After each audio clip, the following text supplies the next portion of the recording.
Good morning and welcome back to Sofia on the final day of competition. It's the mixed team event and we're looking forward to a day full of action. I'm sitting alongside Chloe Cowan-Vickers. Good morning, Chloe. Good morning, Sheldon. We've been chatting for the last few minutes and we had a chat last night about what's in store for us today, and I can't work out where this team title is going. No, it's I would say there's about 5 or 6 very, very strong countries here that have performed very well. They've done extremely well, and you know, some countries that have maybe not done as well as we thought. Not on the medal tally, not high up on the medal tally, but could still do some damage today. I think the Netherlands is yes. In there. They come away with 1 silver, but they had 6 people who ended up in 5th place. So, you know, they've got a chance, depending on, you know, how the draw goes, and they're the #1 seed. They've got bye into round 2. Portugal is their, you know, opening match. So Czech Republic and Ukraine are in their quarter. I think maybe if they can, you know, get past the Portuguese, it'll be Ukraine and Netherlands, and we'll see how they go then. But that's already the quarter-final. Yeah, you just sometimes you can't tell just looking at maybe even the medal tally from over the weekend, because we've got different weight categories here, and also we've got male and female, so we can look at the medal tally and say, look at France at 3, the number 3. Got a really good chance, but when we look at the breakdown of the medals, those medals all came from their female athletes. Yeah, that was an important thing. Yeah. They finished high up in the medal table, but as Chloe was just saying, you've got to look at the makeup of the team. It's male and female, mixed team. So if all your medals came from your women and your men didn't take any, you could be in trouble. Now, Georgia are the team who, in the past, no one, you know, really worried about. If it was a men's team event, it was good. You pencil Georgia in to begin with. But now they have to rely on their women's team. However, the women's team took 3 medals, a silver and 2 bronze. So you've got strong support for your men's team, and the men's team, I mean, they took 3 gold medals. Yeah, that's right. And a silver. And 2 bronze. Yeah. They were just all over the place, Georgia. Everywhere you look, there was a Georgian. However, a gold and silver came in the under 81 kilo category. That's not one of the weight categories. Yeah. So again, you know, you can't always go on the medal table. For me, Netherlands, the teams to look for: Netherlands, Ukraine, France. That's in the top half. Lower half: Germany, Georgia, Russia, and possibly, well, Italy and Turkey down the bottom. They're going to go head-to-head in the second round. That could be a tough one. Right, we're going to take a look at some messages, then we'll be back with the action.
I am Lucas Krpalek and I will fight in Ipolia.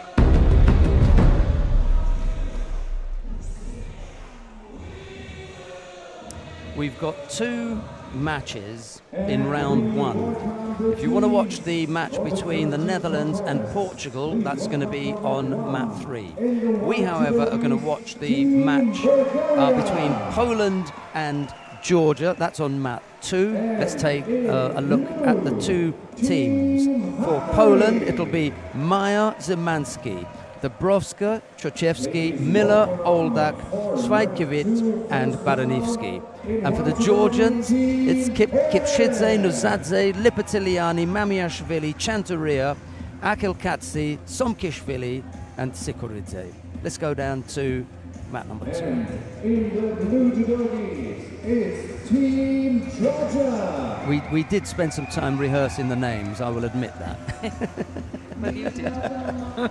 No, we did. I just had to read them out. When I saw the lineup this morning, I thought, oh, there we go. First match, Poland and Georgia. But the Georgian ones weren't that difficult, were they, to be honest? It was slightly trickier with the Polish team.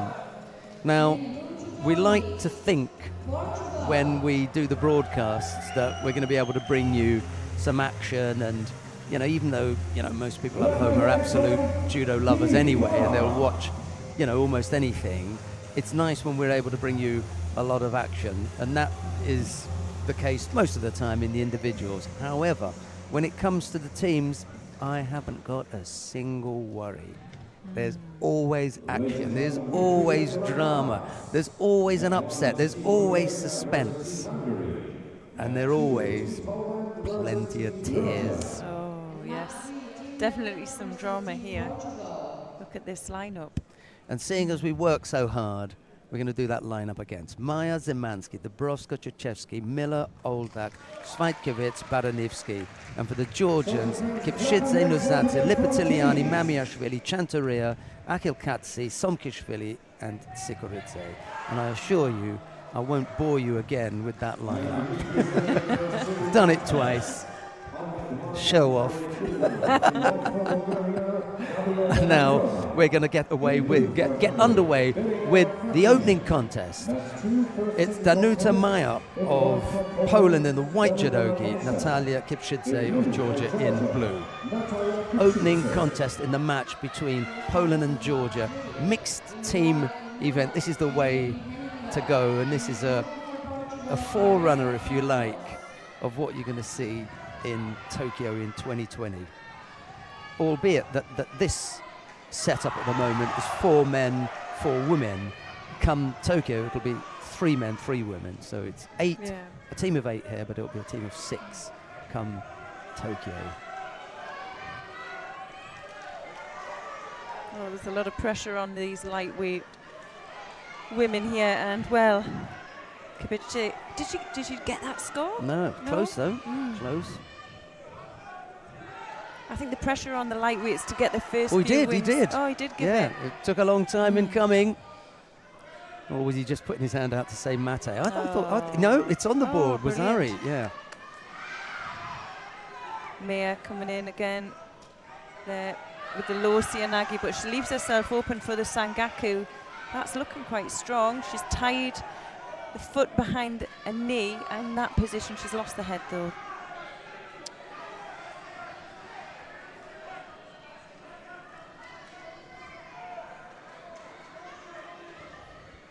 Our table is covered with match sheets. We'll be able to pick out the ones that we're going to bring to you. But at the moment, it's just a mass of sheets of teams and names and lineups. Kipshidze leads by Wazari with a little over 2.5 minutes left to go. It's danger for the Polish team here, because the strong end of the Georgian team is middle to end. So they've got to take their contests at the beginning, the Polish team.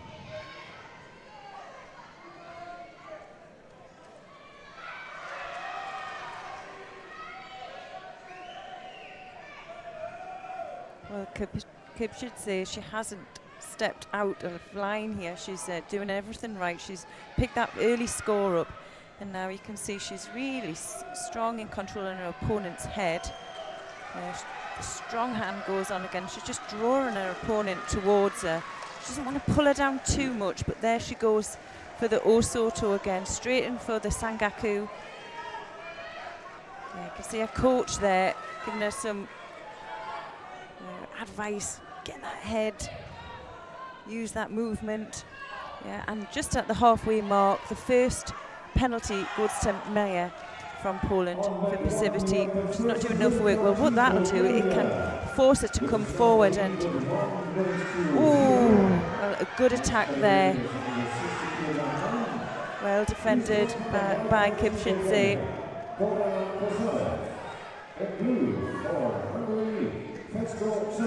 There's as much noise in the venue now as there was in the final block yesterday. And that's because you've got 6 teams on the mat, all of whom are being cheered on. So that's what it is. That's what generates the noise. Normally you've got 6 individuals, but there's 6 teams here. All the teams are lined up in the back cheering on. It's just non-stop. I love this.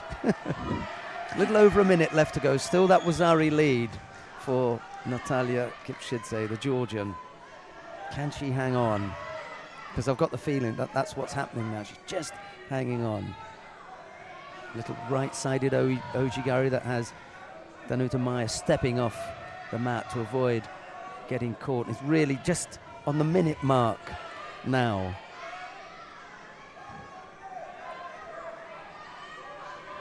And it's worth explaining as well the scoring here, because it really goes down to the win.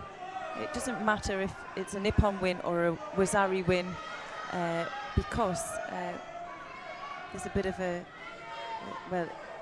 way that they decide it. So if there's 4 wins to each team, they'll go to like a sudden death, we'll call it. And I love that. Yeah. Sudden death.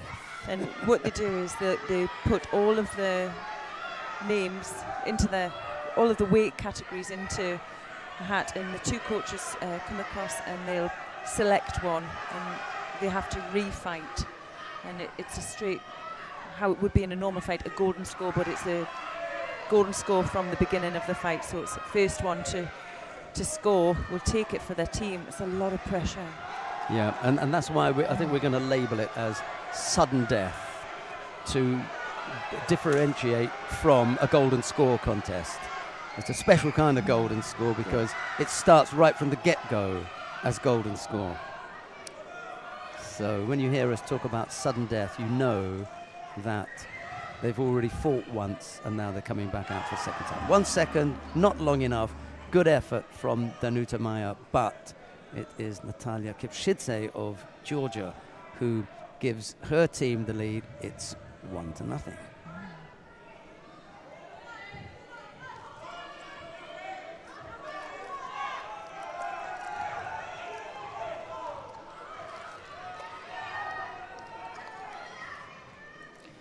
And make use of the free pen that I picked up from the hotel, or some hotel that I was in.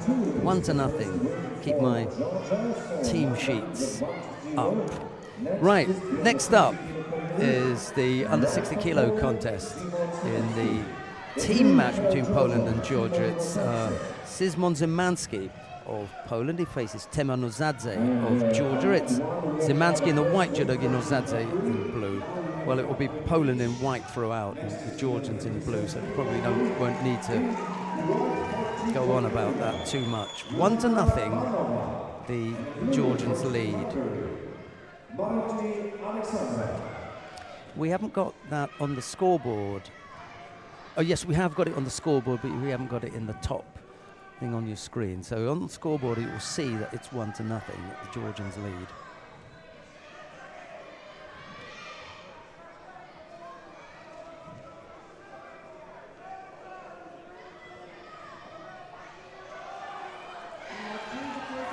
Almost got turned there. Well, there's also some tactics that the teams use, because they'll have use of more than one player in each weight. So depending on who they have in the draw, they'll decide what team they're going to field, and they'll have to give like our control table here the names of each player. So when we're looking at Nazidze and how he performed in the individuals, he didn't have a great individual. I think he went out maybe in his second contest, so he didn't medal. Didn't place, no, yeah. But his teammate did. Papanashvili, he picked up a bronze. So maybe thought, well, we'll give him a shot. We know he'll be confident against his opponent. Maybe they need to keep his teammate Papanashvili for later rounds when it gets a bit tougher. Keep him fresh, maybe, yeah.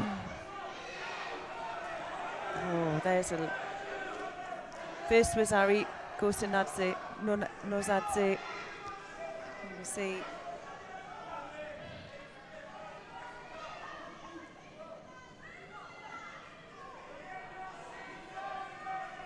Terry Lipatiniani in the background signalling Wazari. She's up next, isn't she? Yeah. Whoa.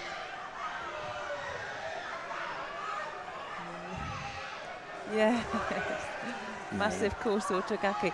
He attempted it first, didn't he? And then he thought, oh, it's not going my way. And then he just adjusted himself and went in again. There you see, lift of the knee, nice rotation. You don't want to get involved in that kind of tangle with a Georgian. It's only going to end up one way, isn't it? Points leads now with 2 points to 0.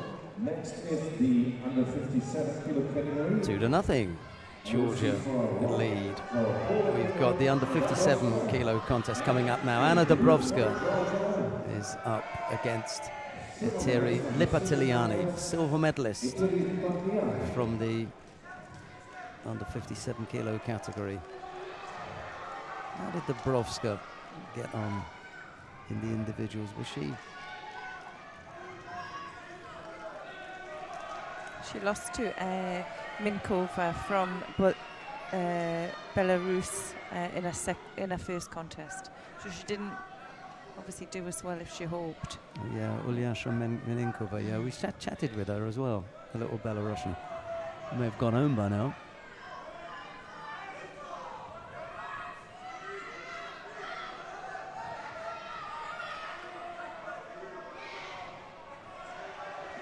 Continuation there. She picks up a first Wazari.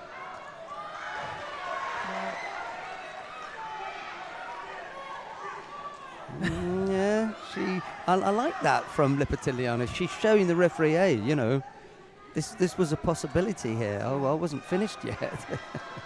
And he may have just thought, possible early mate, but I think there was a break. Yeah.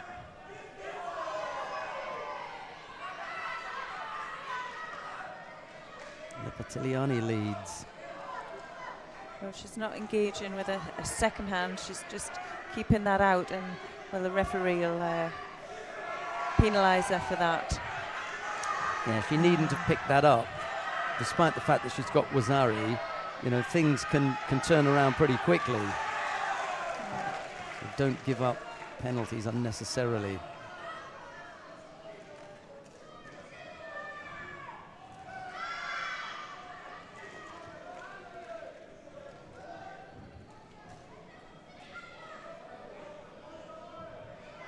One of the fighters was telling us just how much she felt that Lipatiliani had improved as far as the strength and the power that she brought to that weight category, as opposed to when they had, you know, tussled a year ago. And within a year, she said, wow, you know, you could just tell that she was so much more physically strong. No doubt Dubrovska's feeling that now, Chloe. Yeah, I was just thinking there, the referee now has had few signs from Lipitaniani that she likes to engage in Yuasa, and that she makes the effort. So he will leave them in that position, or well, leave them a little bit more time in Yuasa if things are progressing now. A bit of danger there. She just that Sumigeshi wasn't set up properly and put herself on her back. Yeah, just at the halfway mark now. Still, the early Wazzari the lead for Lipitaniani.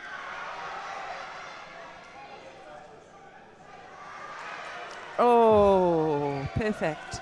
Yeah. Georgia. You can see how this happens. Well, it's a mistake. A lot of judo players do that. They'll stretch across for what should be a koichigari, but it's just really an ankle tap. And well, you can see there the Jiashi Barai was perfectly given really for Lipitaniani. Well, she takes them 3 fights ahead. And now Cezary Czerkiewski of Poland comes up against Aleko Mamiashvili of Georgia. Not quite yet to the stage where it's must win every contest for Poland, but we're getting there.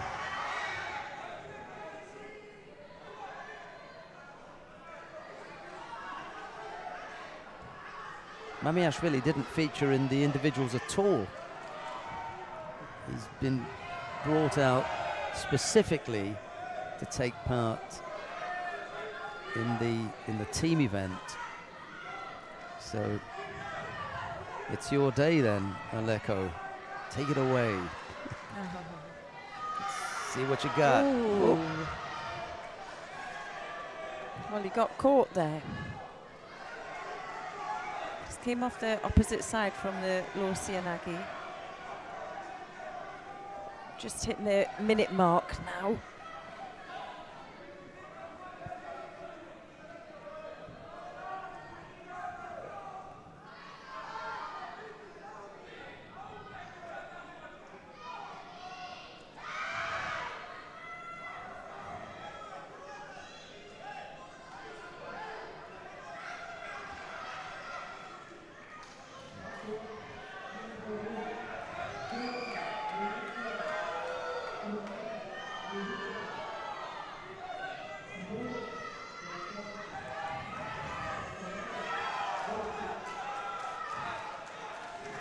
Yeah, there's plenty of time left for Mamiashvili to get back into this, and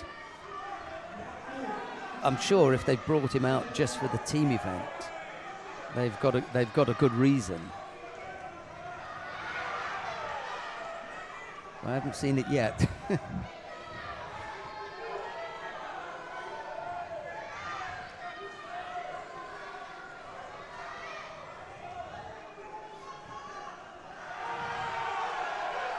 They didn't enter anyone at 73. No. But they had to for the team, so that then is the reason why he's out here. Decided they weren't going to put anyone in at 73, but for the teams they had to. Yep, well, work on him here. Yeah, well, manhandling, I would say, Czerkiewski at the moment. I mean, he's had a tough tournament himself. He came through, had multiple fights just 2 days ago. So he's had 1 day to recover from that. He picked up a bronze in the individual. So that was one of the fighters that we were talking about, like a banker. Yes. You know, you want your medal winner to win here. Unless they came up against another medal winner. Exactly, yeah. Which is not the case with Mamiashvili, as he didn't compete in the individuals. I think you'll pick up a penalty for a false attack there. Minute 20 odd left to go. Mamiashvili putting on the pressure now, but he trails here by Wazzari.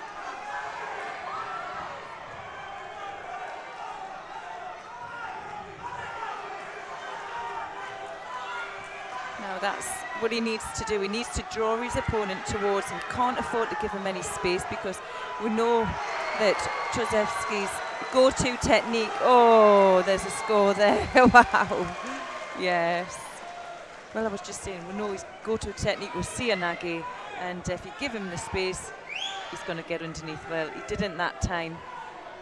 And, what a great comeback. He downgraded it to Wazari. It looked a little bit odd how he landed, and then he ended up, you know, sitting up. So they've decided that that was Wazari and not Ippon.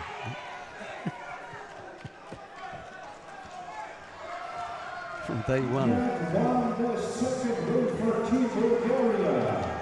Now we have 2 wins each. Next category is under 7 kilograms. Just overheard our stadium announcer saying that it's 2-2, Bulgaria and Hungary. Ooh. Down on mat 1, mat 3, 3-0, Netherlands lead over Portugal. 3-0 here as well. Oh, that was a close one, wasn't it? Front, yeah.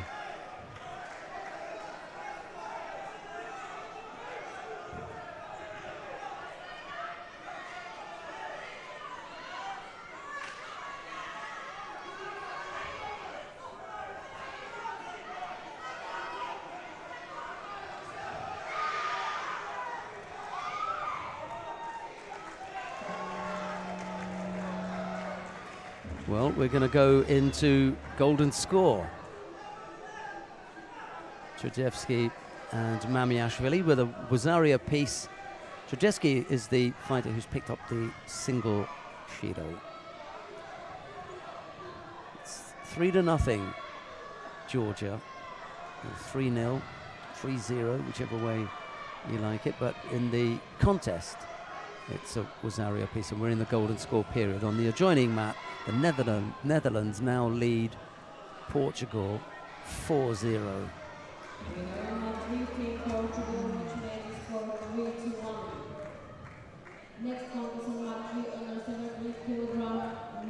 And that is the end of that, because the Portuguese, oh no, it's 3-1.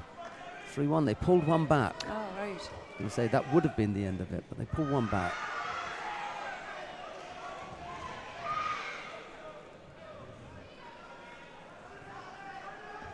Well, what an exciting match this is. I mean, there's really nothing in it. For me, Mamiashvili, although he picked up that score in the later stages, he's been a little bit more dangerous, I would say. He's understanding the style of his opponent now, and he's doesn't look like he can get caught now with that low Seanagi. Now I think Trojevski is just going to get some medical attention. He'll go off and just out of camera shot. Yeah, and just to update you on the Bulgaria-Hungary match, the state of things there, it is 3-2, Hungary lead Bulgaria, and the Dutch have just won another contest down on mat number 3. They now lead 4-1.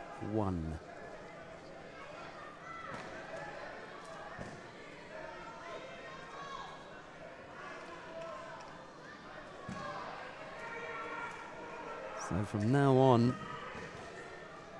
the Portuguese have to win them all.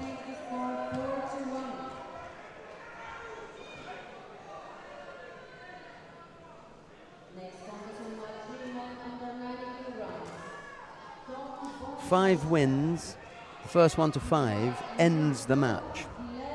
They don't fight the others, no need. So the first to 5 wins it. That's a great name, isn't it? Bone Shankar. Bone Shankar. Yeah. So if Bone Shankar, talking about the match on the adjoining match, If he wins that one, he'll put the Netherlands 5 Yeah. to 5. Unassailable lead, that'll end it. So there'll be no Sampaio. She'll default really in that one. Oh. Could have if he had a really strong team, then he could have a really easy gold medal in the bag, couldn't he, if he didn't step on the mat? Well, it happened with the Russians in the senior European, teams. Their heavyweight had never fought a contest. He didn't know, Maybe they should have rounds where you start with the lightweight in the first round, the second round is still.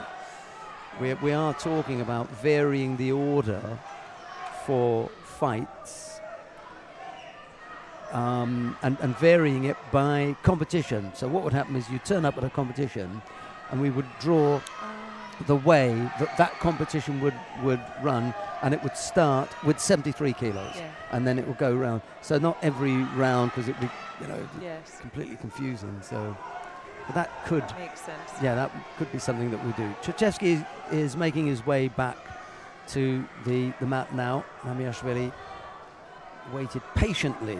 We're 43 seconds into the golden score period. Wazari apiece, and the Georgians lead 3-0.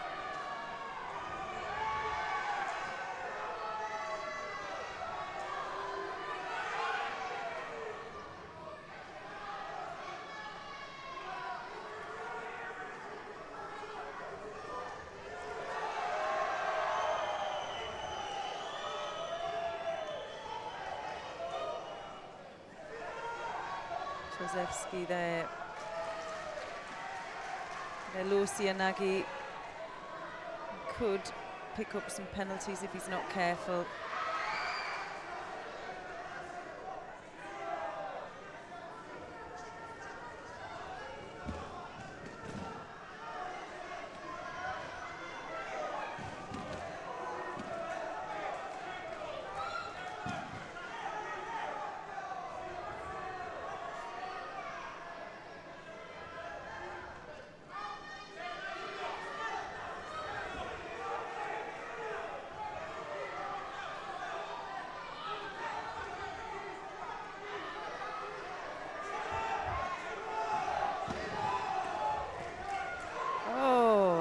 Tomanagi attempt.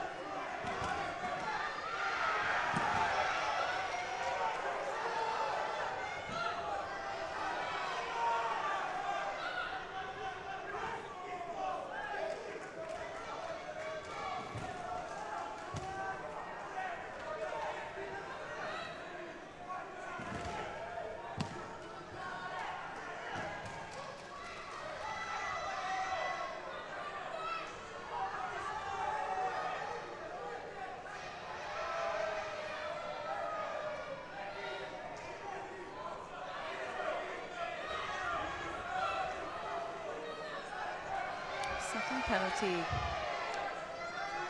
I was just about to say that Josefsky has shown his quality here. He's been the one Polish fighter that's been able to stand up and really look the part and compete against what appears to be an extremely strong Georgian team at the moment.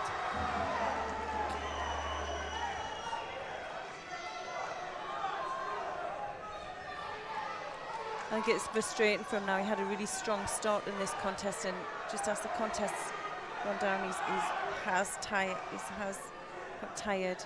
And there will be, the effects of him competing as well himself, maybe. Nice low left-handed Osoto there. Well,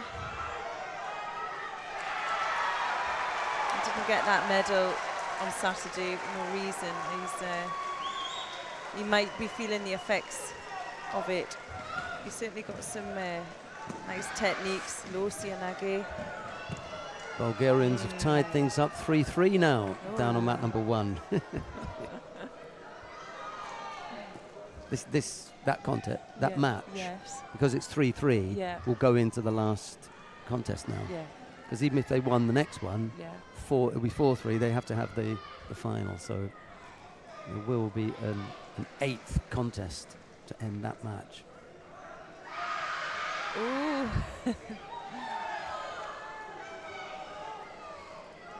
Now it's very exciting on that one because we have now 3 wins each between Bulgaria and Hungary.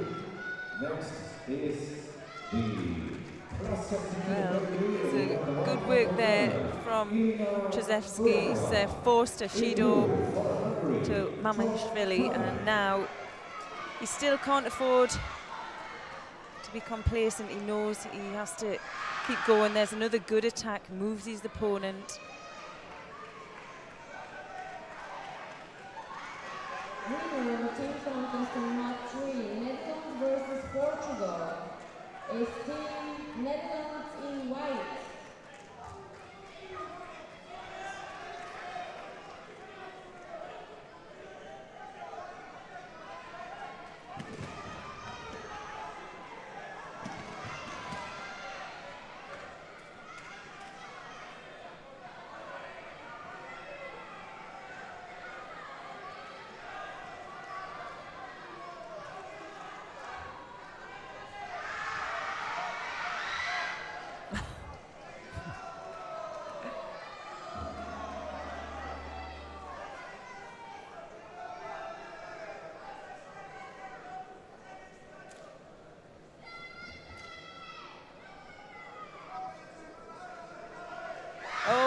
What another, you know, there's one attack from one attack from the other, and this is what makes it exciting. Just feel if you know, Poland win this one, it could push, you know, it could, if they want to come, you just don't know with the teams. And so another good attack. Needed to take that supporting leg, didn't he, backwards? Well, yes. Now the tables are turning. Mamashvili now could pick up passivity here, and yep. Now that evens the score. He's spent now, I'm afraid. Mamashvili. Trzewski inspired by the possibility that he could keep his team in it. Although there would still be a chance, you know. But if he can take this eases the pressure a bit. Oh, yeah. Well, I don't know if he let go, lost control, didn't finish that technique. He had let go, yeah. Yeah. Let's have another look. Stumbling, well. It's all over there, yeah.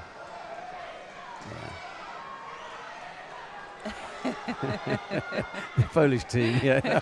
Oh, he's done it exactly the same. Oh. You may as well give the passivity now. Yeah. Mamashvili has to come back with this next exchange. I don't think he's going to get the chance. I think they're just going to wrap it up now. Oh. One more chance. One attack now from Trzewski, and that'll be it. No, I thought that would be the case. They've seen enough. Oh. So, Cezary Trzewski of Poland comes up with a win. 3-1.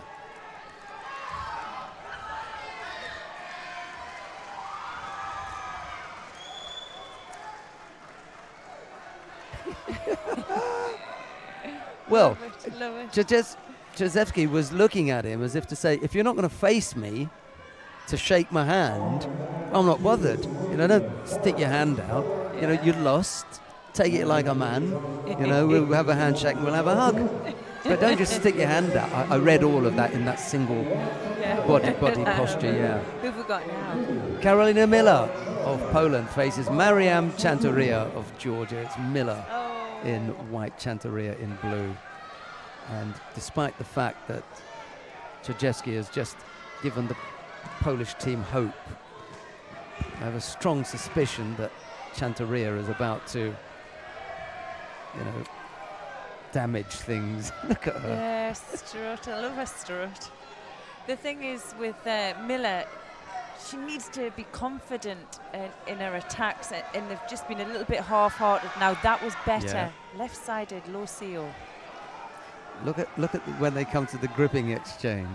She just goes straight past anything that Miller puts up. Look, bang, big arm on, ready to go. Go now. Oh, well, we've had quite a bit of work there from Miller. She could force the first passivity. Yes. I don't think it'll worry Chanturia that much. Yeah, it hasn't. She just nodded. No. Yeah, okay. Don't worry, I'm on my way.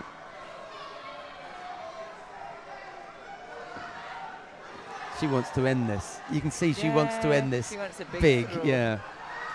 Oh. Well, she won't be able to claim that. She initiated that move herself. She just didn't quite get the purchase to get the rotation herself.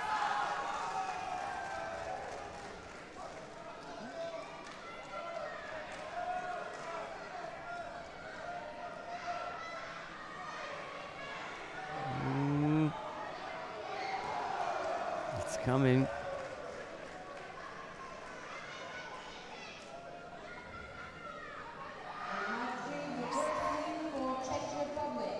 Well, I think Miller knows it's coming as well, doesn't she? Chanturia is really, what I would say, a static fighter. You know, you can see her feet are very flat. She has a good base of support. She's actually trying to get, instead of her moving herself, she gets her opponent to move around. Here she is. Let's switch. Oh, well, the counter was there. She picks up the first score. She wants to try and finish this off in Nuaza. She just needs to get her arm underneath there. No. Just over the halfway mark here.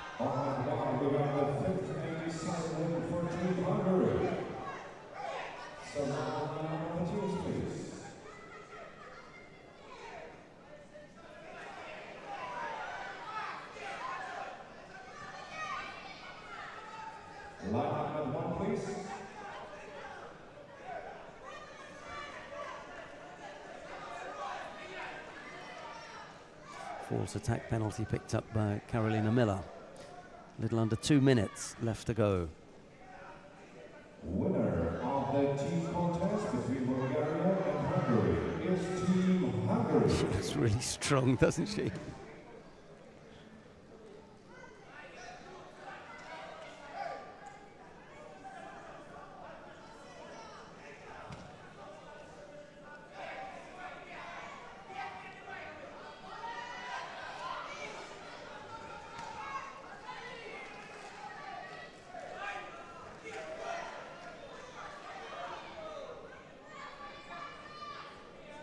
Do you know who won up on the top match?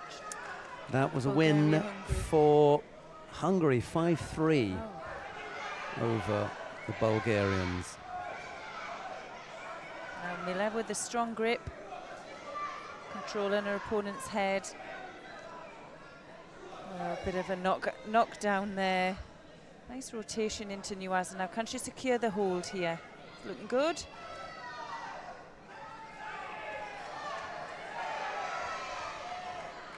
Next on leg one. Please welcome the Judo team of Belarus. And in blue judo, Team Austria.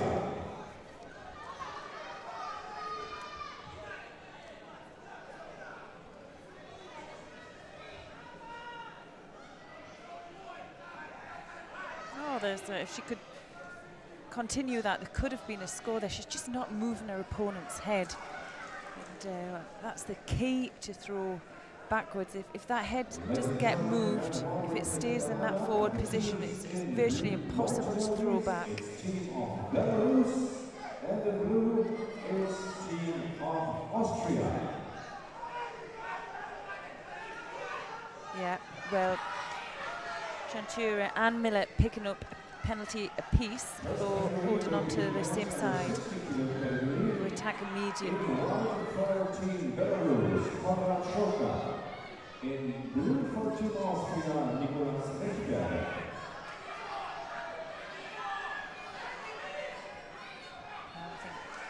Chanchera there, just killing some time. Have a quick look at the clock and see, well, just 2 seconds to go. I've got this one in the bag.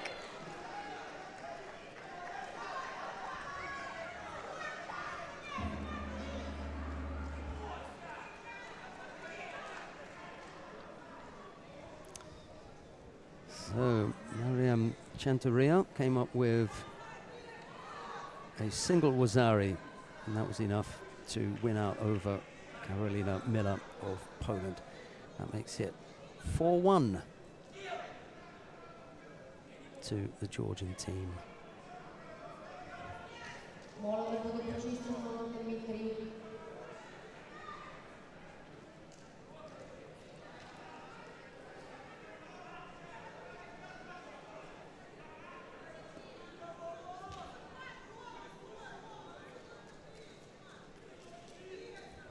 Right, coming up next, it'll be Sebastian Oldak of Poland to face Vladimir Akalkatsi of Georgia.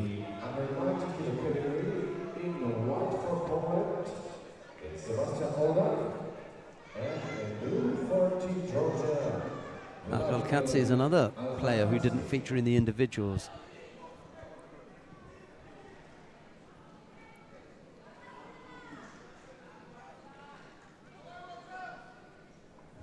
How did Oldak get on?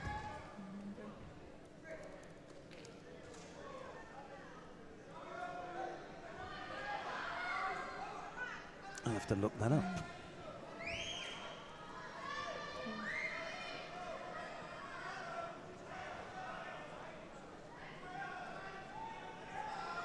Big Kosoto. Oh, he catches him. Counted. Oh, yeah. Uchi. Yep. Let's have a look at this. Initiates it and then just didn't manage to get enough. Well, really breaking the balance. He hit a solid structure there that was there was no movement initiated from it from the beginning. Well, what has it done then? It's 4-2. Remember, it's out of 8. So until your team gets a score up to 5, it's not finished. So we're going to see the heavyweights coming on now. Julia Cwajkiewicz of Poland comes up against Sofia Somkiashvili of Georgia. So, Somkiashvili asked to come up with a win for Georgia to end the match, or Cwajkiewicz to keep it going.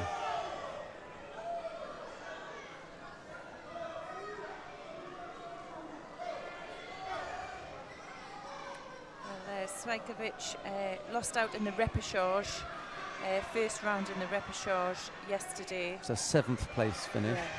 And Somkiashvili, she did take the bronze medal. It was a nice attempt there. So again, you know, the money is on Somkiashvili having had a better result in the individuals.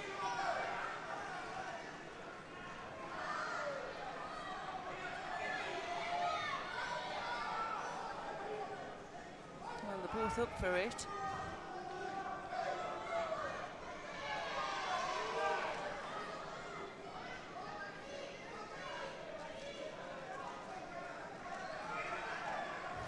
Strong over the top grip. Sumagashi attempt. Just got to get past that left leg now.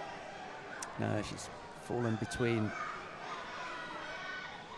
It's not over yet.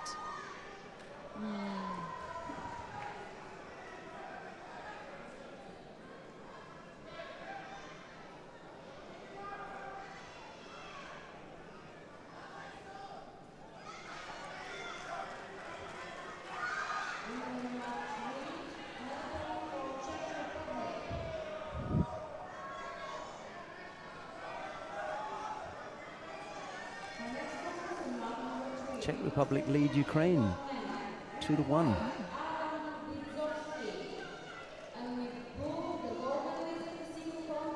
But Manoukian is taking to the mat now for the Ukraine against the Czech Republic. That should be action down there.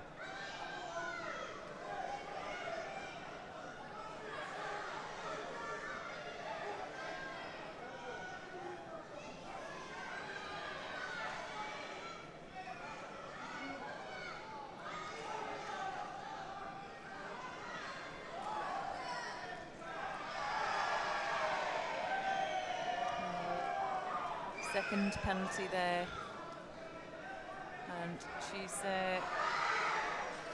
well, it's a bit of a get-out clause, this Lorcia Nagy, but the trouble is Shumkashvili's fallen down with it, so although I don't think that's classed as an attack, because her opponent's fallen down, there's nowhere else for her to go really. She's not going to pick up the penalty.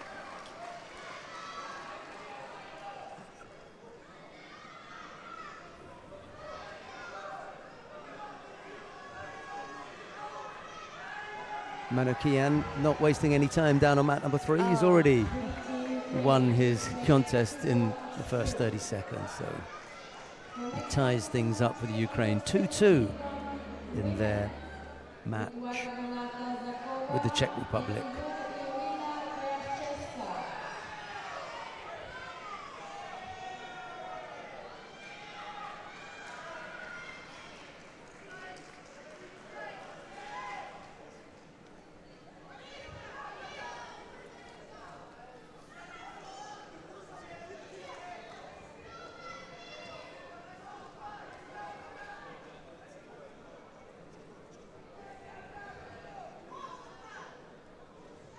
Oh, false attack, and that ends it.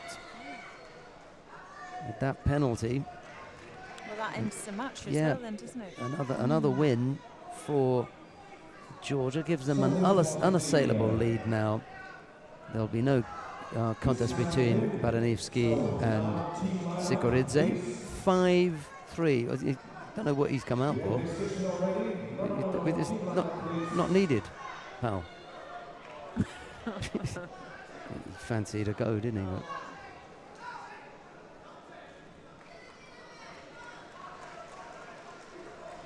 he? He was up for it, wasn't he? Winner of the team contest between Poland and Georgia is... Well, that was the opening match, wasn't it? Yeah. 45 minutes. That took. Georgia it is who make progress. I'm gonna give Chloe Cowan-Vickers that sheet because that tells us what's happening, who's doing what. And we're gonna stay on mat number 2 to see the match between Germany and Romania. And I think they gave us the team sheet for that. And given my struggles with the Polish and Georgian names this morning, I'm going to leave the German-Romanian team sheet to Chloe Cowan-Vickers. Yeah, and I'm going to be off for a moment. So here's Chloe. Okay, so for Germany we have Ballhaus, Giller, Ballhaus, Ox, Galandi, Schmidt, Lucht and Abramov. And for Romania we have Germain, Obran, Ricciu, Bordeaux, Severin, Kret, Mazzilli and Serban.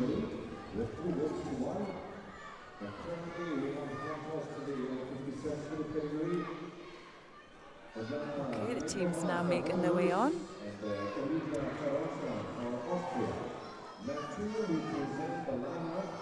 Between the teams of Germany in white and Team Romania in blue.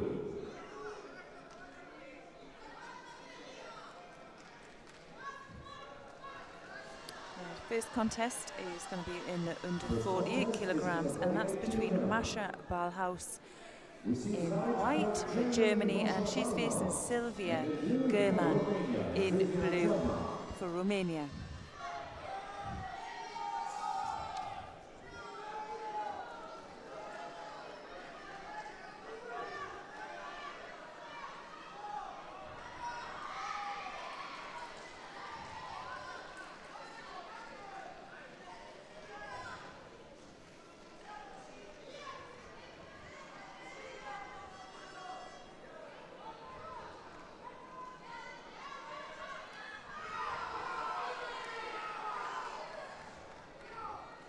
Bauhaus capitalising on that mistake, really, that low Nagi.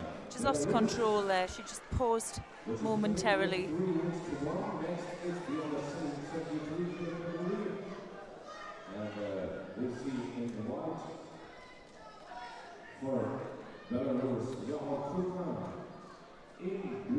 This time it's Germaine who attempts the Sangaku.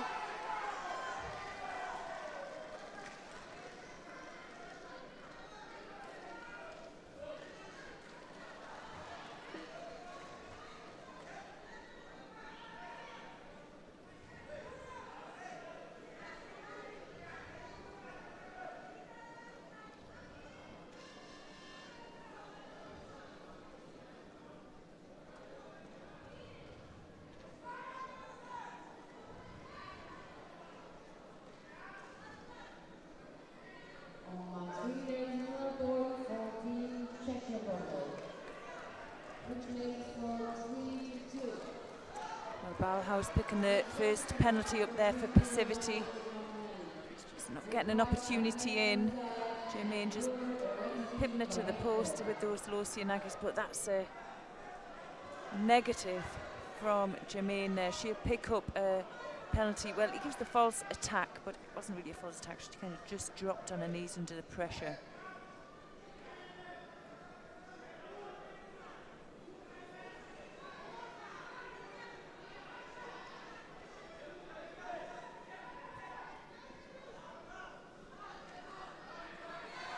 Time again with the low Nagi, moves her opponent that time, and straight in with the Sangaku legs, very quick. She ties that off very quick now, looking to get her opponent on her back, switches it round, straight in for the Osai Komi.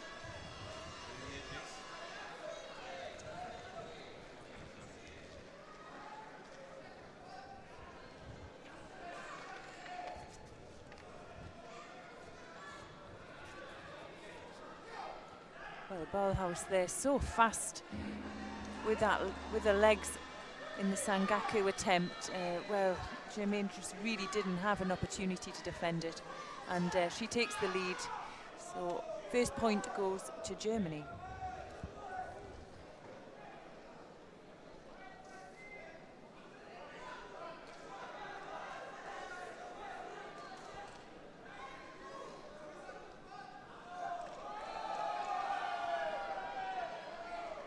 Next two, the first win for the German team.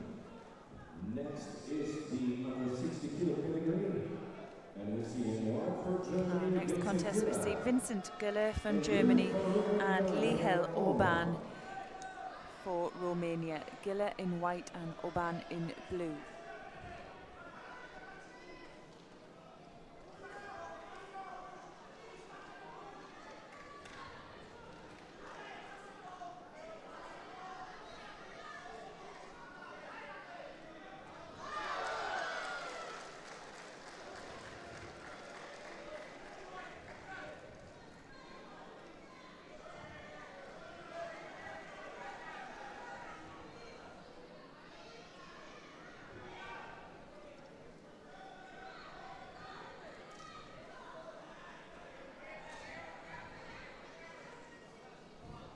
I don't think Güller featured in the individual contests over the weekend, and Germany have maybe brought him out just for the team competition. Orban, I think he maybe went out first contest.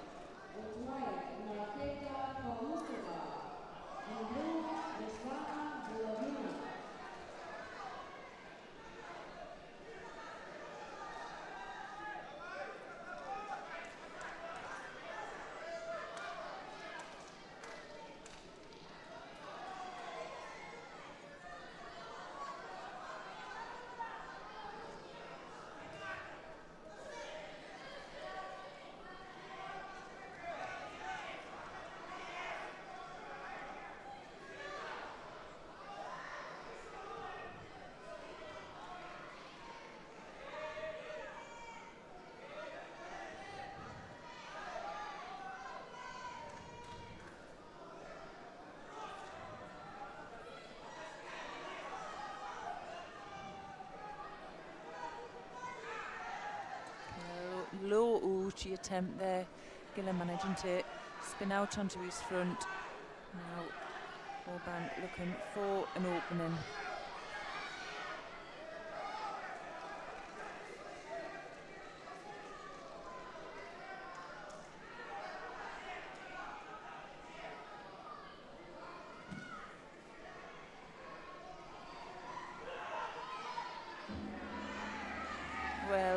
Well, was Giller caught there? Yeah. Orban picking up the first score was our lead to Orban from Romania.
Just under the minute mark now.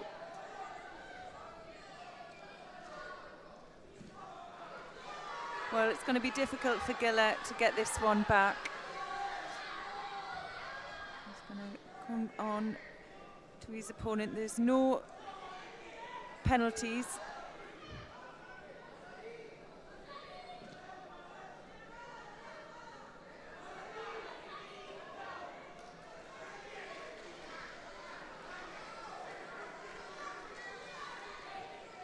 So he's going to have to move forward. Well, that could play into Orban's hands here. He likes the low Sianagi himself. It's going to be difficult for Giller to get his opponent reaction for that one.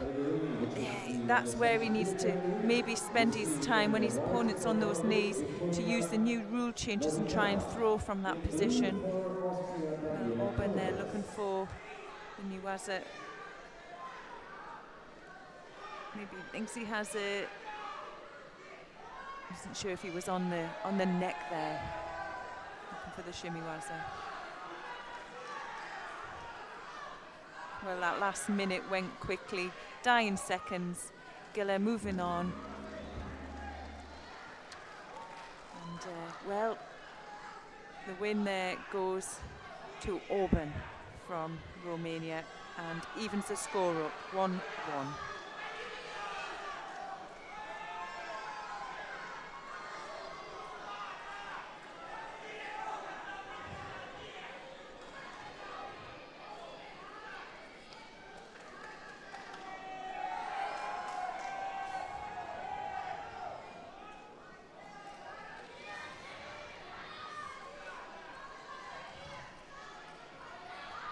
Next year, the first win for Team Romania.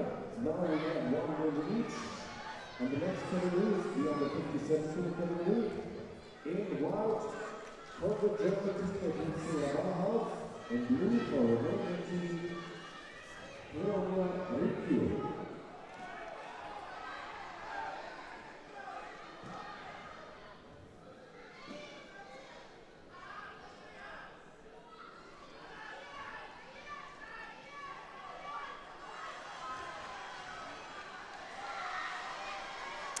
So our next contest we see Sia Balhaus in white, she's facing Cleonia Riciu from Romania.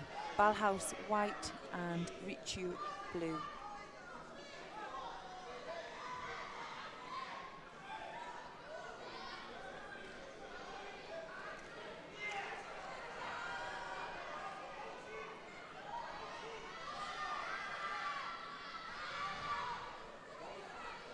And a fantastic counter there by Riciu.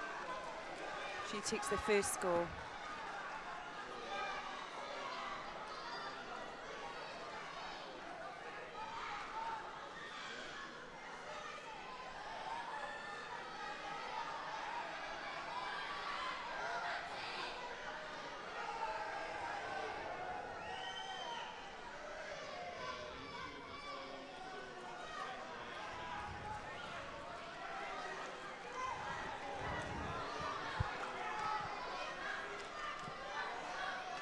It's a real family affair in the German team, the Ballhaus sisters.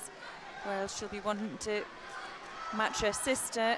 Nice Uchigari there, very strong. Doesn't quite get the drive through onto the back, but now she's going for the Sangaka now. Is it going to be as quick as her sisters? Well, yes, she locks out on the legs. Just misses it, but she shows it. She's got something there.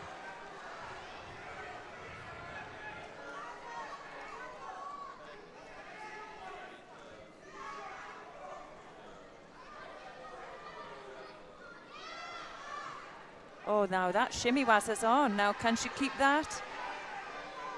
Maybe needs to use the leg on the back of the shoulders there. Oh, she lost that. Now, that was a real close call for Ballhaus.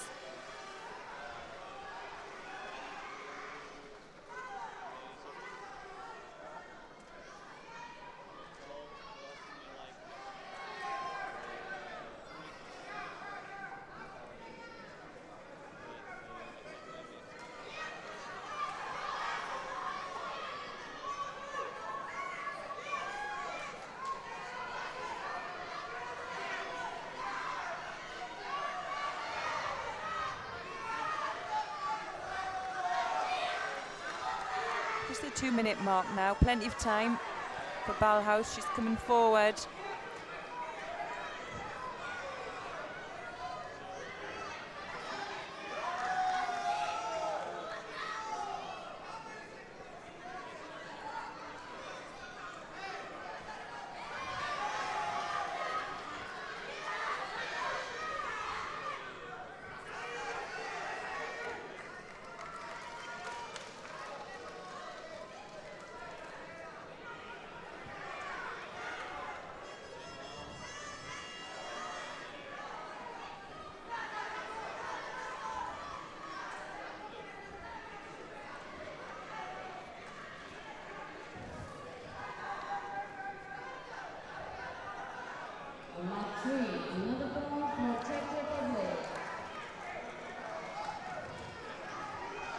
This makes the score 4-3. Next in match, Romania. In white, I'm really impressed with Richu here. She's that early score. She's managed to really control this contest. She's taking some advice from the coach there. So it's quite relaxed. Now it has panic set in for Ballhaus.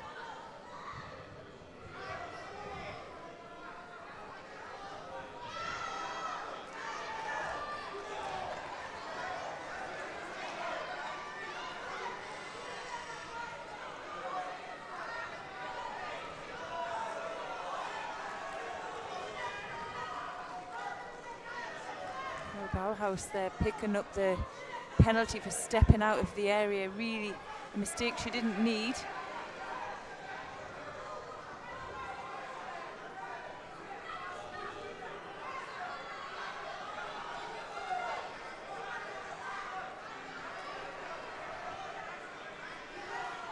You can see everyone wants to give her a piece of advice there.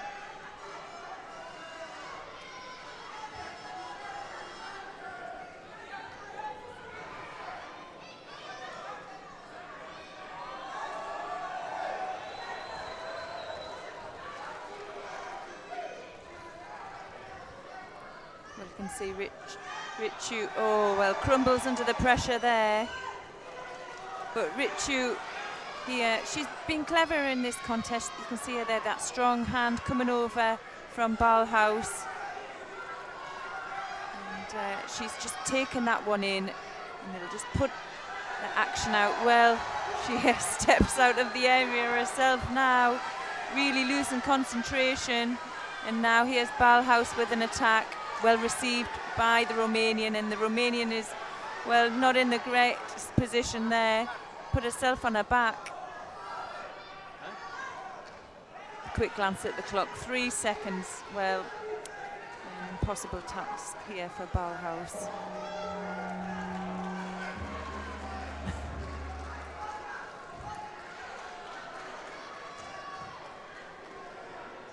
Well, the win there for Richu. takes the Romanians into the lead 2-1. So, ladies and gentlemen, on match 2, it's the second win for Team Romania. But on match 3, we now have 4 wins each with lead. Now the coaches, country start, please. Our next contest, we see Kilian Ox for Germany, and he's facing Razvan Bodia from Romania. Ox in white and Bodia in blue. Well, on the adjoining mat, the Czech Republic and Ukraine are tied up 4-4. So the 2 coaches are asked to come to the control table, and there'll be the draw for a fighter from each team to come out. They're going to refight then one of the contests. They'll have the draw. Who's it going to be? It'll go up on the big screen. It will just come up. Oh. It's all computerized. Meanwhile, we've got throwing Bodia. It's the under 70 kilo category. Oh, they've got to come back out. Do you know, I had a glance over there at the team, and they were all looking, and it was, I mean, you could see that on the screen, the weight categories all flash up consecutively, and then going round and round. And then it stops on one, and it stopped on under 70 kilograms, and you could see the Romanian, you could see the shock in her face that she had to go on, and you know, the pressure, that's a lot of pressure, isn't it? She's giving her face a slap, she's going to go for it. Oh, that was the Czech girl. Oh, was it? With the Ukraine, yeah. Yeah, they go. I wonder what the score was in the, you know, when they did have to go head to head. Yeah. On the 2 occasions that I have seen the sudden death contest, it's been the opposite result both times. You could see why that could be if you're not mentally strong enough. Instead of using it to say, you know, I've beaten this person before and I'm going to do it again, I'm going to show my team. You can see how the person who's lost has got it all to prove, haven't they? They've got nothing to lose in a way but win. So yeah, it'd be interesting to see who won this that contest on mat 1. Anyway, Ox leads here by Rosari. On mat 1, we have the 5th deciding win for Team Belarus. And after the teams to line up, please. And down on mat number 1, Belarus have defeated Austria 5-1. That was the result down there. Right, here we go then. Minute 37 left to go. Still Wazari for Ox over Bodia. A win here for Ox could tie things up. A win for Bodia really makes it difficult for Germany. Oh, yes. Yeah, there's a second score. Yeah, big effort there by Ox, and manages to get enough of his opponents back. He started on the opposite side of the mat. He runs him right across, doesn't stop. Yeah.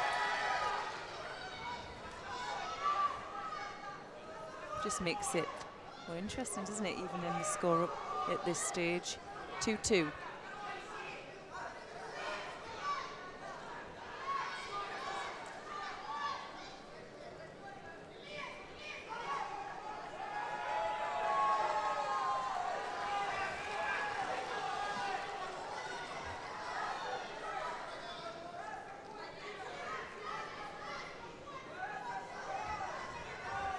Our next contest, we see Malin Galandi for Germany. She's facing Olga Severin from Romania.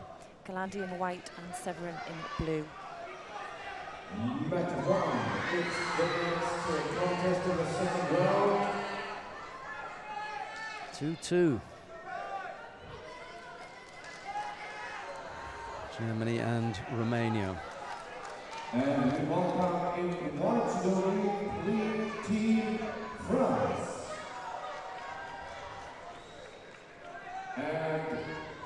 opponent in the blue judo is Team Hungary.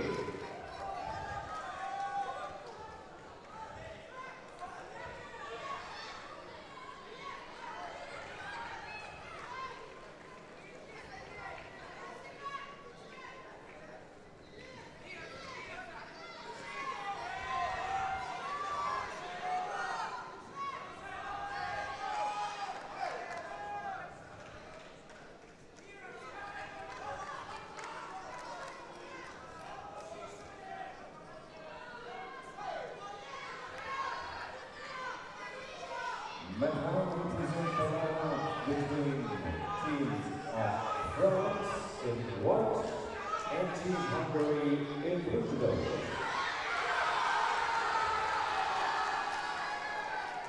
And I think that there's just been a shocker on mat 3 where Zakova has defeated Krzyzewska. And it could be that Krzyzewska in the initial contest had won. And again, it's gone the other way. I'll have to check that. I don't know, pun intended. But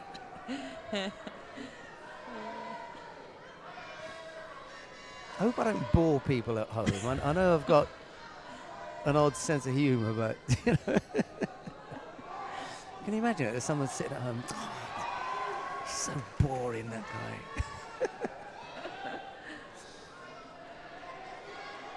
Well, Galandi here leading, just hitting the halfway mark. Galandi took a bronze in the individuals. Nice combination there, and finishes it with the second Wazari.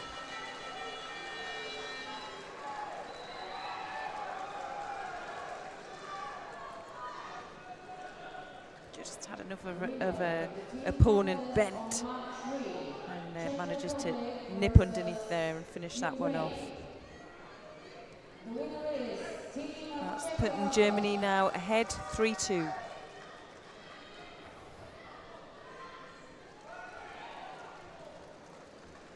On left 2, we have the third point for the German team, which is the lead with 3 hits to 3-2. Next to Germany. Who's coming up now? Tim Schmidt. So we're not going to get to see Falk Petersilke, as he said yesterday. Yes. He said, well, you know, there's Tim Schmidt. Oh, so nice, wasn't it? Yeah. There's Tim Schmidt there, he's a good boy. You know. Yeah. Oh, he was a nice, Yeah. nice Good boy, lad. wasn't he? So Schmidt up against Alex Kret. Down on mat number 3, Serbia and Georgia. That's about to get underway. France and Hungary, that's just started down on mat number 1. What have we got coming up here next? Russia and Greece. And then Italy, Turkey. We'll have to choose soon, Chloe, where we're going to go. It's taking some time, isn't it? The Italy, Turkey, they're sitting right down at the bottom Yeah. of the draw in the second round. You know, there may be some interesting contests with Serbia. They've got a full team. Stojadinov, Milic, Pedrisic, Radzavic, Obradovic, Krasnjovic, and the other Obradovic sister, Giovanna, fighting up at plus 70. Is that allowed?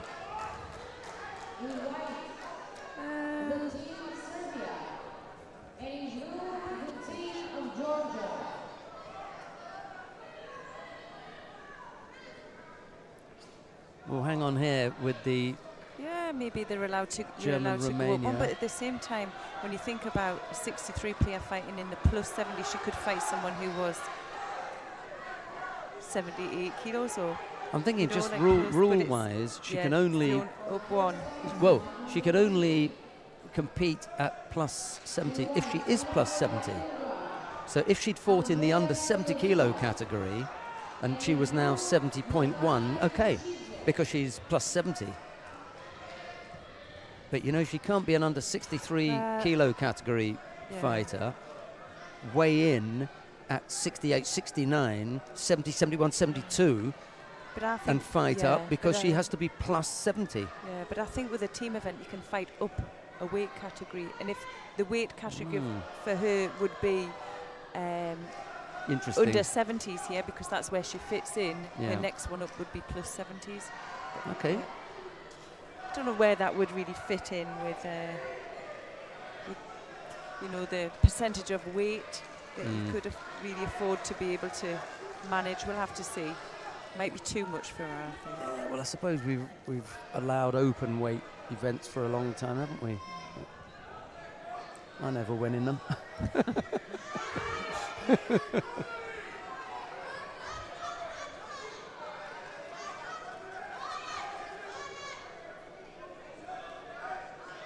No score yet between Schmidt in the white judogi and Kret in blues. The Germans leading 3-2. I penciled in the German team, and then they went 2 down. Oh, hang on a minute.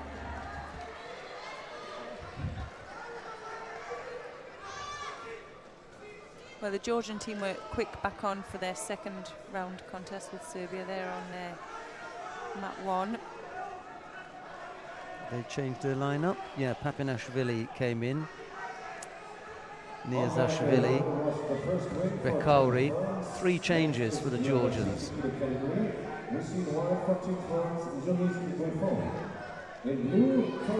The women's team stayed the same, so they've probably only got one other that they can bring in, and they've just kept the same team for the women anyhow. Well, a minute to go here in the under 90 kilograms. Nothing really in it. Tim Schmidt started off quite strong. Correct there, in with a nice combination. Just taking his opponent down. Schmidt managing to avoid that one.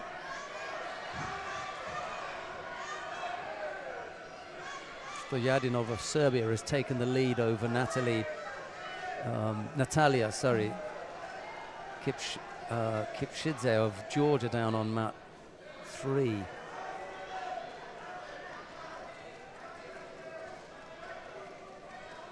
That would be the biggest upset if Serbia were able to knock off Georgia.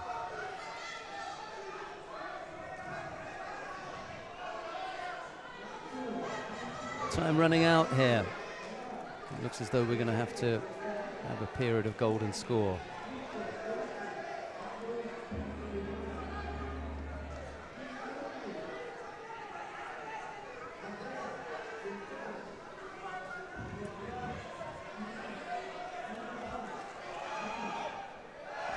Well, I thought it was going to be a quick win for Schmidt, but he's struggled throughout this first 4 minutes. Into golden score now.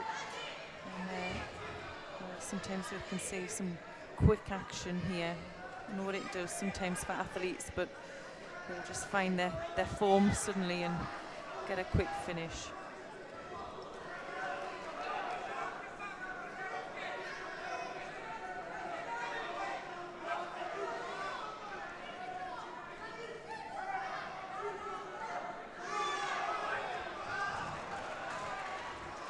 There we have a nice reverse from Schmidt, and well received by Kret.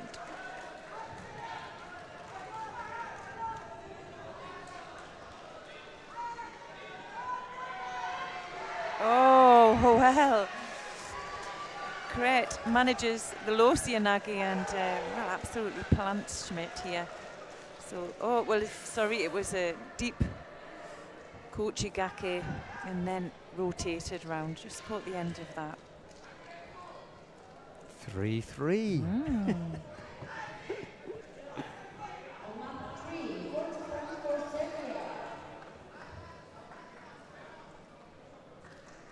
Stojadinov won her contest down on mat number 3. So that's a lead for Serbia, 1-0.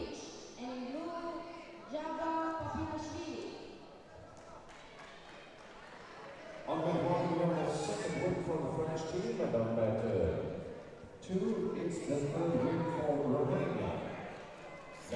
4-3, wow. René Lucht and Alexandra Matsilu. Well, this is it, you know. The Romanians have to win this one, because I'm going to go for Abramov in the plus 90. So they really have to take this one. Whoop. Almost had the Osaikomi on yes, there. I think. Well, yeah, not quite now. Yeah. No, I thought Mazilu had the arm caught. She was trying to go for that rotation over the top. Oh, yeah, she she's gets had the to tap submission. out. Top draw effort. Yes. That for me puts it beyond doubt now. Abramov just looks too strong. Yeah. Good work from René Lucht. Medalled yesterday, didn't she? Yeah, she did. 4-3. Now, the category less than kilogram, and we see in white. Eric Abramov of Germany faces Eduard Seraban of Romania. Here we go then. Eric Abramov and his opponent in blue from the Romanian team, Eduard Seraban. Seraban with the must win. Lose this, they go out.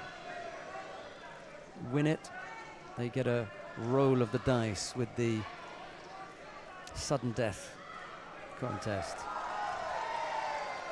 Oh. It was a bit soft, Yeah, wasn't it? I thought it was a bit untidy.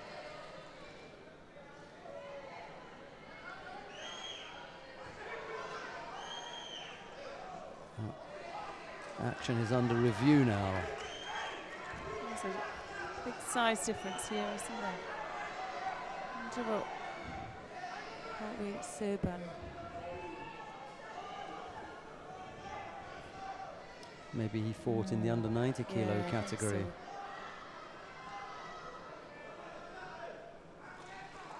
so. Yeah. No, they've left Ed- it on. Yeah, he did. Yeah, Under 90 90s. kilos, did he? Yeah. Oh, he's up against it here. Yeah, he's got to use maybe a little bit more speed. No, this is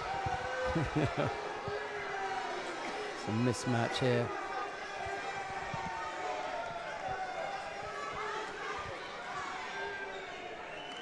I thought it was all over then.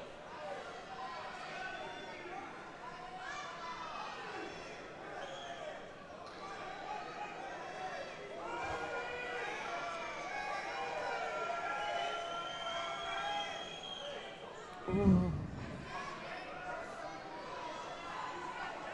You can see Abramov, when he gets his grip, there's no way out, is there? For Serban, he's just too strong.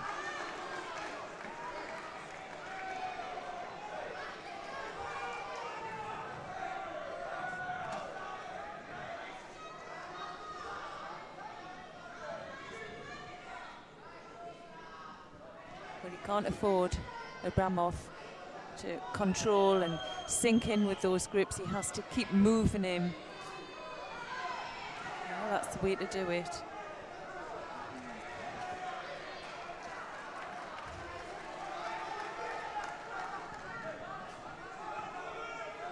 David and Goliath, isn't it? Yeah, a bit.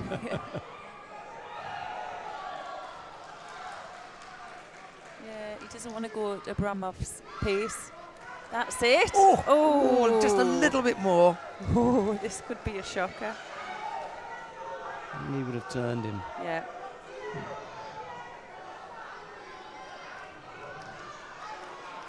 And the Romanians would fancy their chances if Serban could take this, because that would make it 4-4. Yeah. They'd go into the sudden death contest, and they would have won 4. Yeah. So they're 50-50 then, aren't they? You know. It'd be amazing if they did. He's threatened him with that Ochigari a few times. Well, he's got the Ochi and he's got the Losi The and Sonage, Agilesmi, yeah. And if he can grip faster than his opponent and use the grips a little bit for a bit of movement before Abramov settles. Don't let him settle. Yeah. Absolutely, Clay. Don't let him settle. Oh, well. Just anticipated that one well. Well, it's proven to be quite a decent fight here, isn't it? Just giving it a good go. Papanashvili ties things up with the Serbians. It's 1-1 now.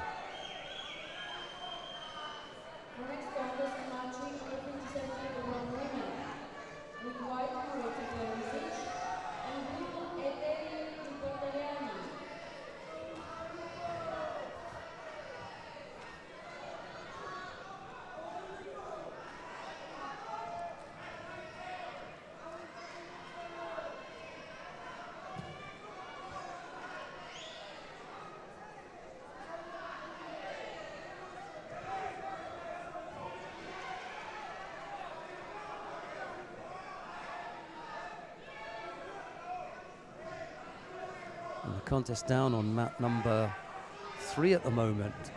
Peresic and Lipatiliani, that's the silver medalist and the bronze medalist from the under 57 kilo category. They didn't meet during the individuals, but they're going head to head now.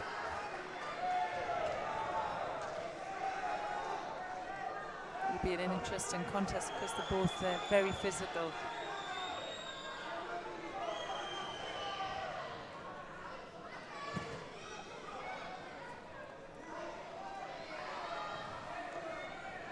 Both lost out to Sierra Leone, Sizik, didn't they, for France? Yes, Perisic in the semi-final and Lipatiliani in the final. He's giving this a really good go here, Edward Serban. You know, it wouldn't be such a bad thing if it went for longer. It could be that Serban's preparedness, his physical preparedness, is better, and he's just gone past the being overpowered and strength thing now. That's drained out of Abramov. I'm just speculating that that may be the case. Yeah, I think yeah, look, that didn't trouble him at all, did it? Yeah, just I think that you were right. I think if it had been another minute, I thought we could have saw a few more penalties going towards Abramov. It's a super effort there by Edward Serban. Couldn't come up with a score? Sorry, Chloe, go on. No, I was just going to say the win there goes to Germany 5-3. So Germany win that match. And they'll go through into the quarter-final. France are involved in a walkover down on mat number 1. They lead 4-0 over the Hungarians. Well, Germany will go through the quarter-final and they'll meet the winner between Serbia and Georgia. And that match is still going on here on mat 1. Sorry, mat 3. Well, we could stay here on mat 2 and watch Russia and Greece, or we could go to mat 3 and watch Serbia and Georgia. I'm not sure which one will provide us with more action.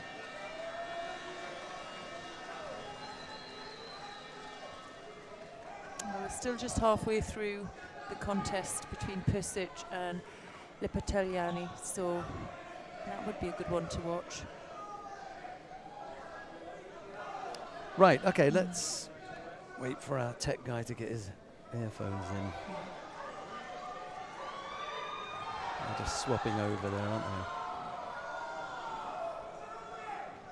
Right, let's go down to mat number 3 then. We're going to pick up the contest between Maritia Perisic of Serbia. She's up against Eteri Lipatiliani of Georgia. We join the contest with 1:14 left to go. Lipatiliani has picked up 2 penalties.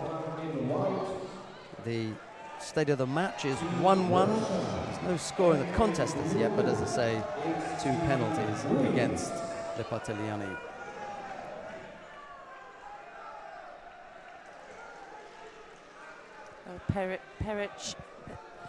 Perisic just picks up her first penalty. Bit untidy here. That was the 5th and deciding win for the French team. Now the team lineup, please. Just under a minute now. And we'll all have it to do. Well, the score, Serbia, Georgia, 1-1. And yeah, they have changed their team.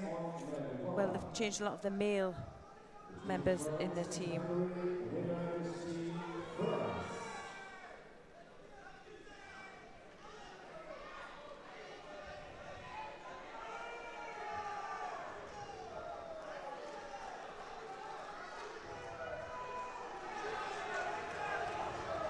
First category on match 2, the under 40 category.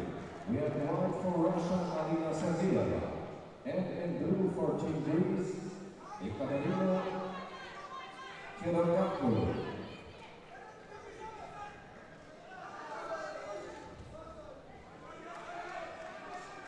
I don't know what she's complaining about.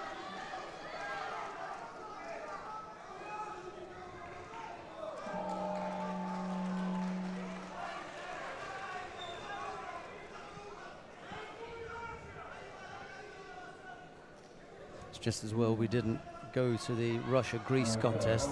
The Greeks were 2 players short, so they were already 2-0 down. They've just had the first contest and they've lost that within 15 seconds, so they're now 3-0 down.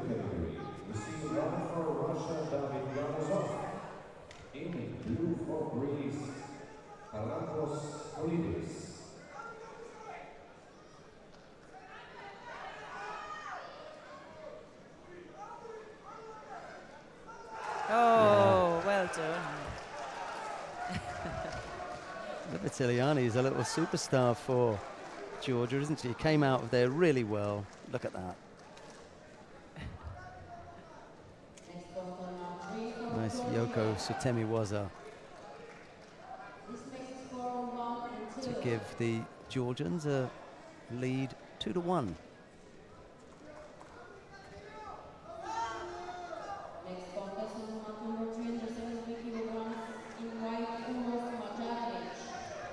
Uros Matsarevic of Serbia now faces Georgi Nizashvili. There's that one-handed.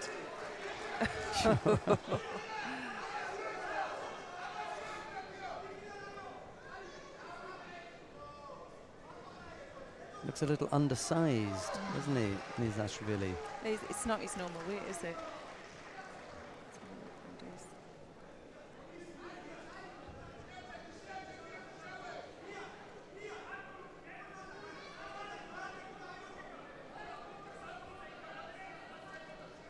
There's another win for Russia within a minute. It's the fourth win for the Russian team on match 2. 4-0. Which means 4 wins to 0 for Russia. And the next is the under 70 kilogram category. In white for the Russian team, Marina Tamazova. In blue for Greece, Marianti Erini Skova.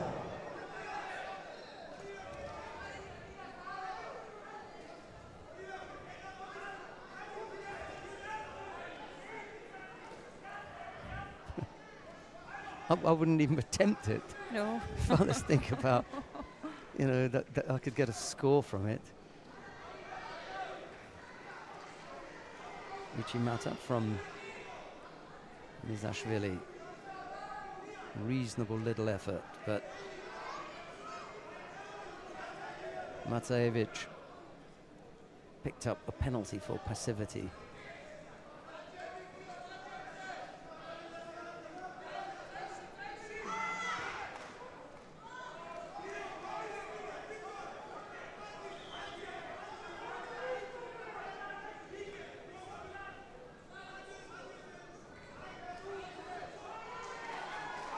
Yeah, Bagrati Niniashvili. This is a different Yes, it is. Yeah. Niazashvili. He wasn't in there. No, he didn't compete in the individuals. So I dare say he is a genuine under 73 kilo category fighter. You're not going to bring someone at the wrong weight, are you? It just looks a little bit undersized. Taimazova has won her contest. All within, every fight was won within a minute. Was it? And it's all over. It's 5-0 Russia. The first drubbing of the event. I don't think there'll be another.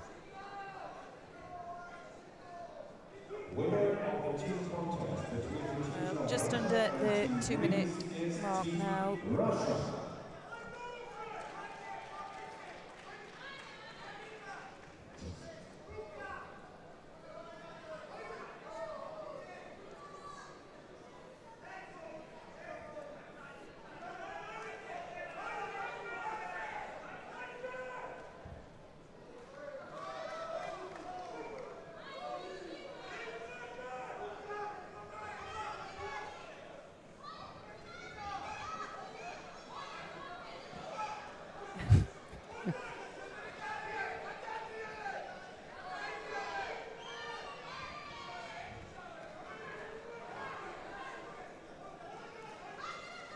Two to 1, the lead for Georgia in the match. We've got a minute and a half left in this contest, and Georgi Nizashvili leads by Wazari.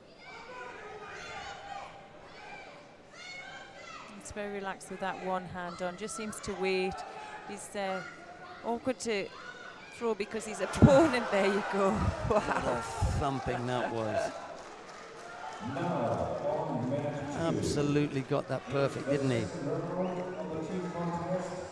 Please welcome in Judo Team Italy. That looks so good. Georgi Nizashvili throwing Uros Matsarevich of Serbia for Ripon. Just having a look. Yeah, he had some results as a cadet, but hasn't. Those European Cups as junior. See if he's been out this year. But just really relaxed, wasn't he? And he's not engaging with the grip. He's very hard to catch himself. So wait until he was ready and that big Uranagi came out. 3 to 1. Okay, we come now to the fourth contest in the match, and it brings a match up between Anya Obradovic and Mariam Chantaria. Obradovic in the white judogi, Chantaria in blue. Yeah. Well, we were right to think he was quite small in the weight. He normally fights 66s. And he's had a couple of good results this year in Europe.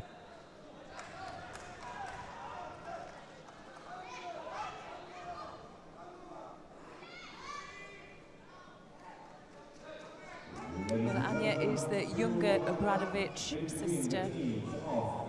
She took a bronze medal in the under 63 category in the individuals this weekend, and well, Mariam Chanturia, she took a bronze in the 70 kilograms. So maybe Chanturia has the advantage here with the weight.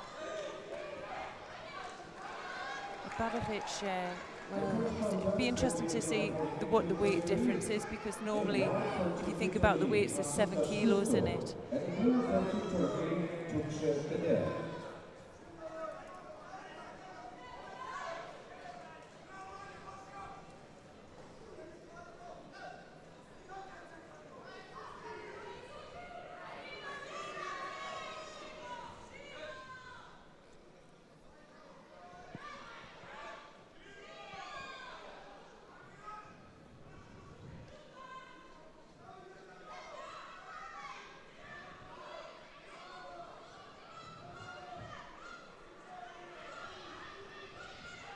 Oh, wow. Well, that was a nip-on. Here we see Obradovic searching over the top. And, well, that's a dangerous place to go with the Georgian. And unless you really are breaking their balance and breaking their form, you could see how strong their Chantura was, and like she didn't break a sweat.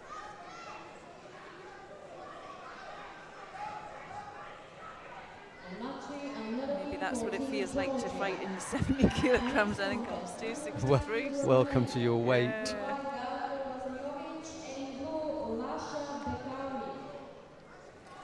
Right, let's leave this here. We've got some more sheets being handed to us, but we're going to deal with the next contest in the match between Serbia and Georgia. Darko Brasnjovic of Serbia faces Lasha Bekauri of Georgia.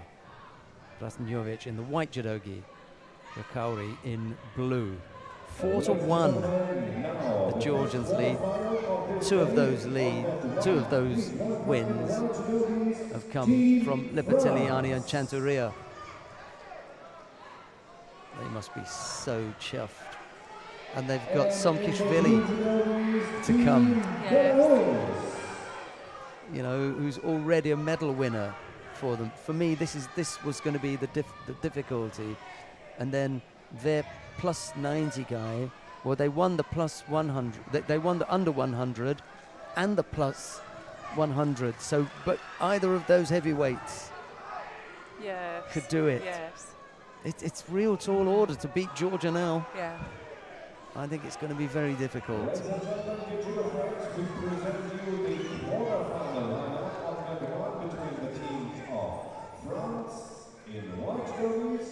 And Belarus in blue.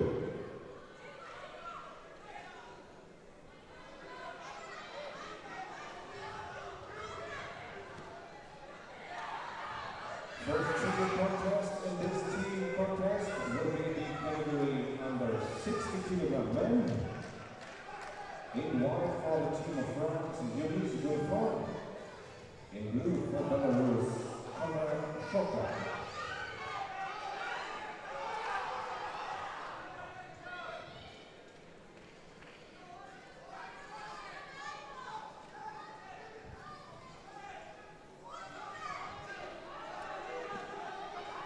Oh, a lovely low C on that low tire Toshi there. Well, maybe off the knee, C or Toshi.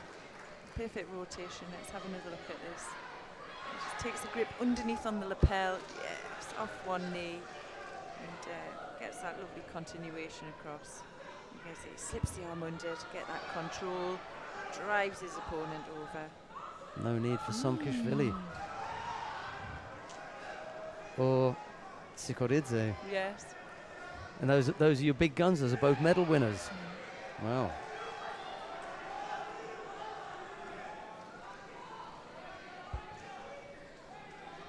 So Georgia. It's great to see them lined up, isn't it? When they're all all smiles. Georgia 5-1 winners. Well, I suppose we can go to mat number 2 now to have a look at the match between Italy and Turkey. Yeah, let's go to mat number 2. There you go. Assunta Scuto of Italy leads by Wazari over Tuxabedir. We've got 20 odd seconds left to go. It's the opening contest in that match between Italy and Turkey. Here's Chloe. Well, just into the dying seconds of this contest, and well, Scuto leading by Wazari. I think on paper I would have thought, well, Bida, for me, would have been the stronger. Well, not this time. So first point goes to Italy.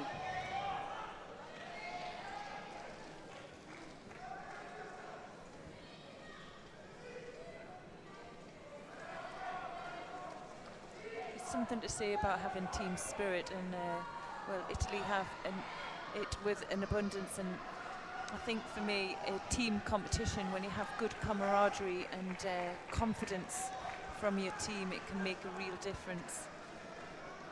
Scuto there taking the lead. We've got now Diego Rey or Samet Kumtas. Which is Italy now, and in the second category, in the 60 kilogram, we have in white for Team Italy, Diego Rea, and blue for Team Turkey, Samet Kumtas.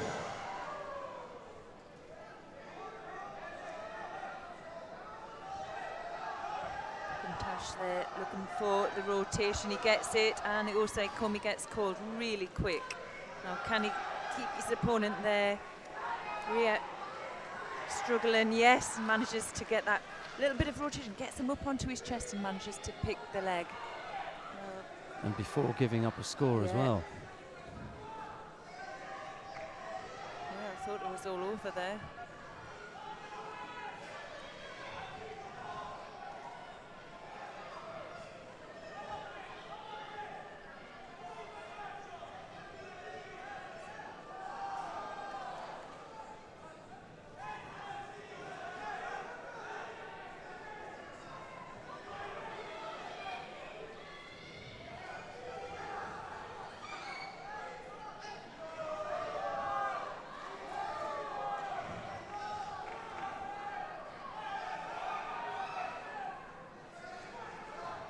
Well, it could be close this when we're looking at the medal tally for the individuals.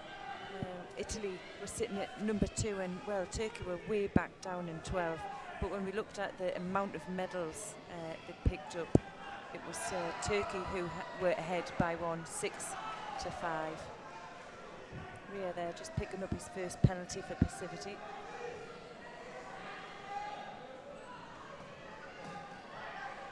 Yes, it was the quality of the medals won by the Italians that put them higher up in the medal table. They picked up 2 gold medals. But as Chloe was just saying, you know, with 6 medals, you've got a good team.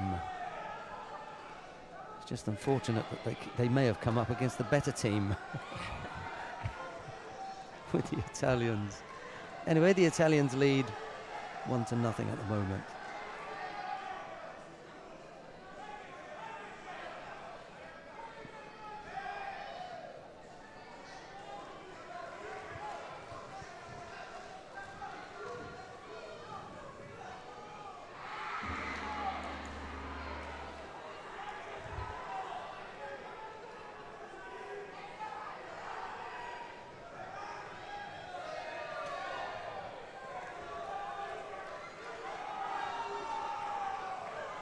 Oh, danger for the Italian. He picks up a second penalty. This time for a false attack.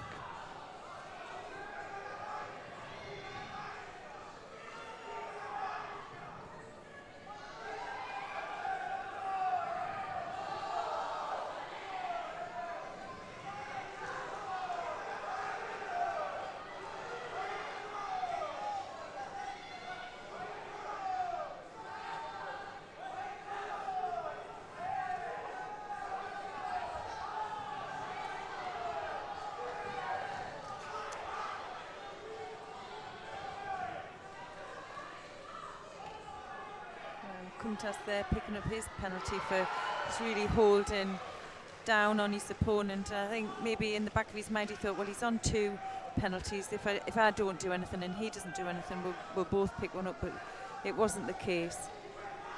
Ria still in it for a chance. Struggling because his opponent has that inside lapel grip, so he's controlling the space. He can't get past it at all.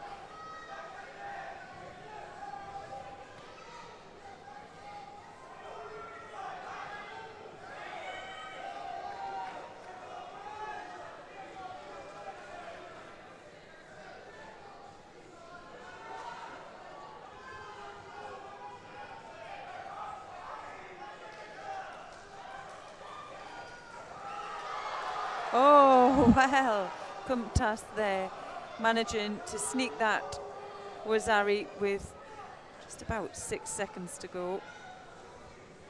And he picks that Wazari up because Ria went down on both elbows.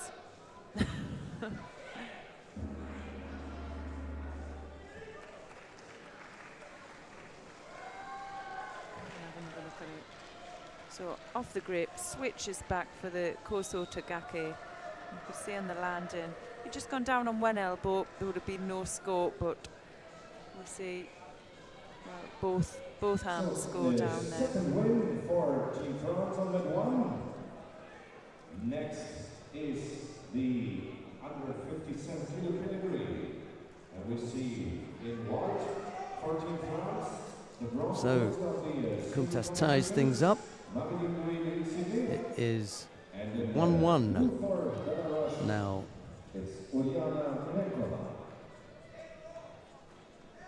And on the 2, we have the win for the Turkish team, which means 1 win each. Next is on the 57 kilo category. And we have in white for Team Italy, Sofia.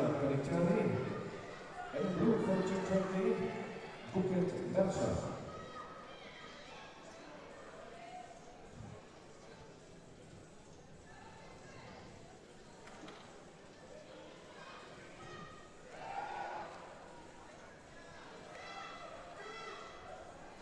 Coming on to the mat now, Silvia Pelletieri of Italy faces Buket Mercan of Turkey. Pelletieri in the white judogi, Mercan in blue.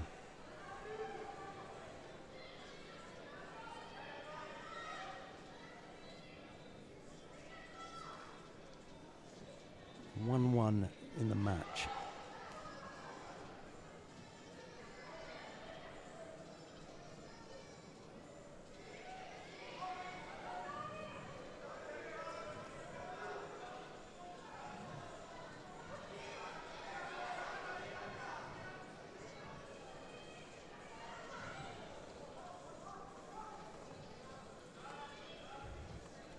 Strong effort there. Just stopped a bit too quick for my liking. I thought she had a bit of a opportunity there for the Sangaku.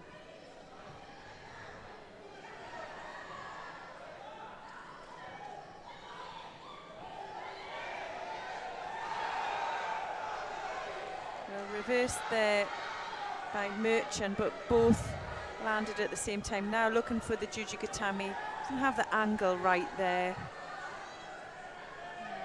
She could pull that all week. I don't think she's going to get that one.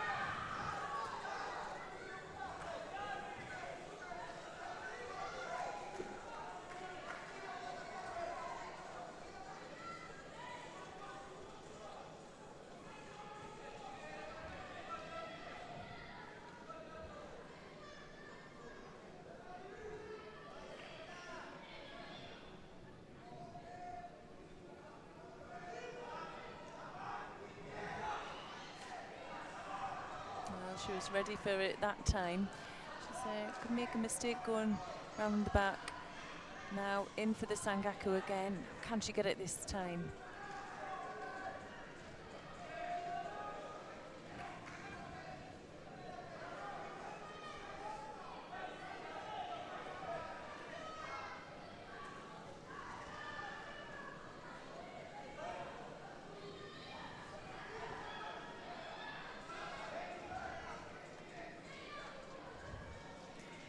Terry strong on the grip now. Merchan coming round the back. Can she do it this time? Well, I thought that got reversed by the Italian. Now the Italian's looking for the Jujigatami. Oh, well, they've decided to take that one off. I thought there was enough control. Yeah. Referee did, you did, I did. But he's got two buddies there who said no.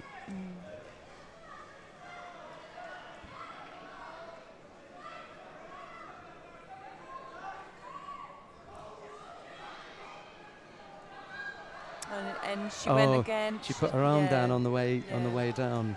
She did exactly the same again. Oh, she's had to tap out though. Brilliant.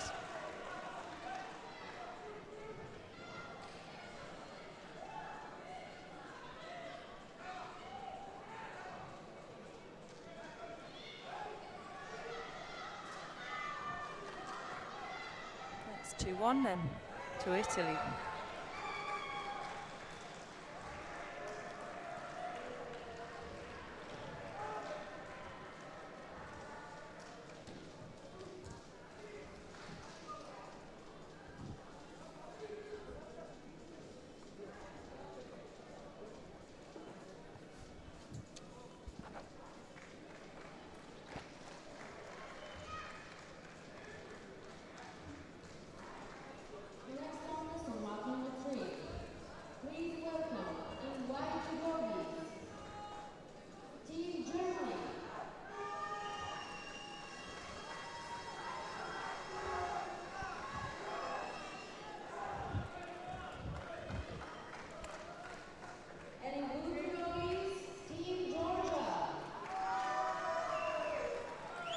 Have we got a quarter-final coming up? We have, haven't we? They're introducing a quarter-final down on mat number 3, Germany and Georgia. This is a round 2 contest, Italy and Turkey.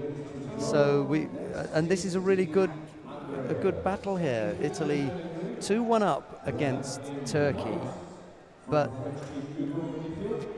even if it was a second round contest between Germany and Georgia, we'd want to watch it. But the fact that it's a quarter-final, we really haven't got any choice, because we've got to show the higher match, haven't we? So, if you want to watch the Italy-Turkey match, just click on 2. We, however, are duty-bound to go down to mat number 3 to see the match between Germany, and that was when the arm went down. So that showed, and it was on the other side of the referee, yes. So he can see the arm going down. That could, for all he knew, have been holding on to the jacket. Right, let's just introduce this contest first between Masha Ballhaus of Germany. She's up against Natalia Kipshidze of Georgia. It's Ballhaus in the white judogi, Kipshidze in blue. And I'll just give you the rundown of the German team. Ballhaus, Giller, Saya Ballhaus as well, Dennis Mauer, Marlene Galandi, Falk Peter Silka, Rene Lucht, and Eric Abramov. That is a good lineup, in particular with the addition of Falk Peter Silka. Nothing taken away from Mr. Schmidt. And for the Georgians, Kipshidze, Papinashvili, Lipatiliani, Mamiashvili, Chanturia, Bekauri, Somkishvili, and Zalishvili. So they got the big man in there to finish things off. They mean business. They do. They put the big man in.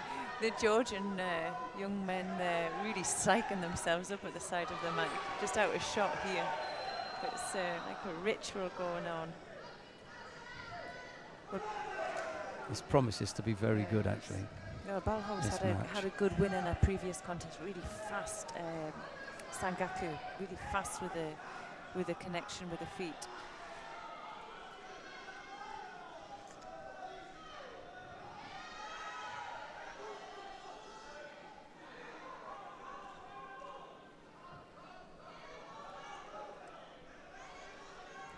And well, here she is again. She manages to, you can see there, she gets the connection, but Kipshidze doing really well to defend it. All she's doing is she's making sure that there's a space between the ankle, and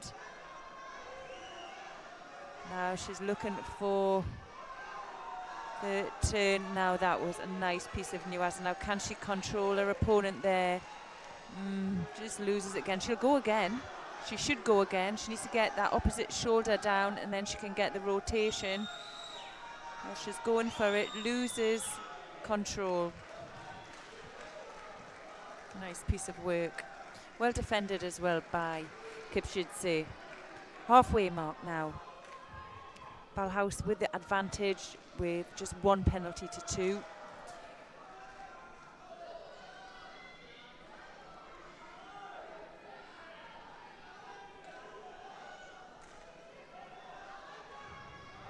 Looking for the shimmy waza. You can see they're sneaking that hand across. So maybe try and look to get that leg out as well.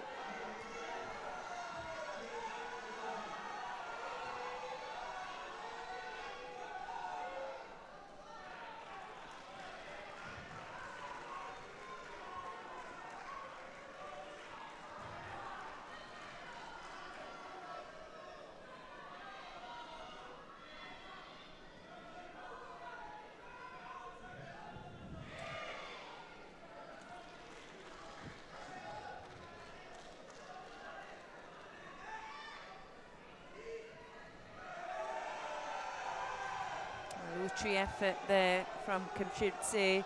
Now Ballhaus going again for the Sangaku. Now can she be fast on them legs again? Misses the Sangaku. She's going to go for the roll. Now it's going to be tight enough this time. No, well received by Kipshidze.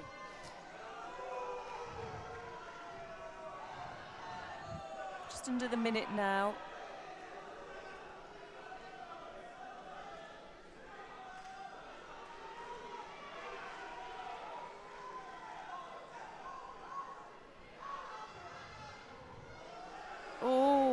good attack there.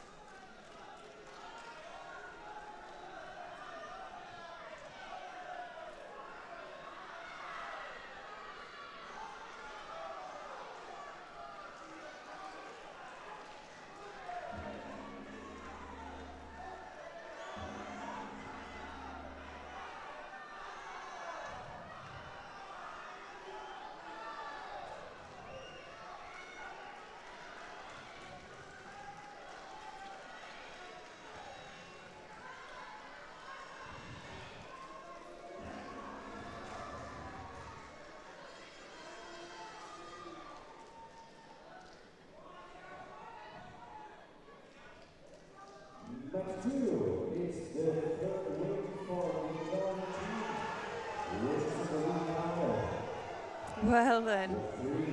Well, the Georgian are asking for the score, but we're going to have a look at that. We'll get that reviewed because it looked to be a counter-attack, but whether Kipchidze managed to rotate without falling onto her back first, we'll have to see, or could even have been Ballhaus's initial attack. So we'll see if we can get a replay.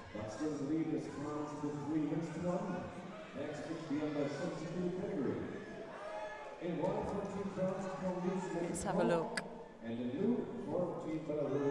Okay, here we go. Well, Ballhaus initiates it. Well, was there enough rotation from Kipchidze?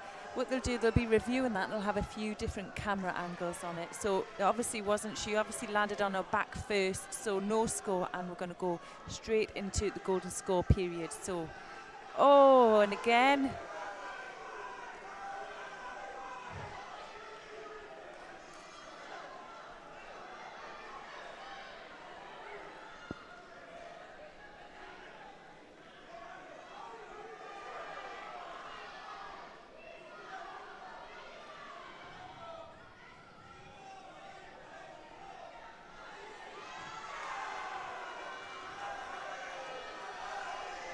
Well, it was a strong attack there from Ballhaus. Now, just didn't get enough of her opponents back onto the mat.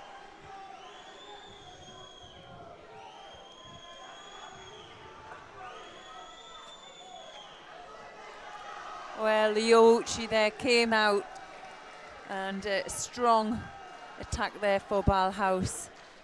Let's see this one again.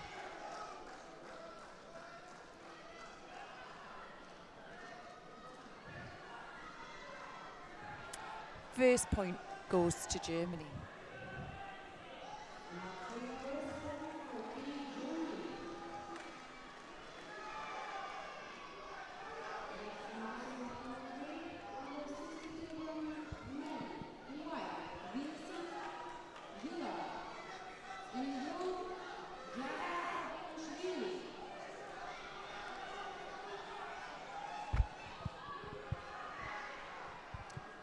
Our next contest is Vincent Giller from Germany, and he's facing Jabba Papanashvili from Georgia.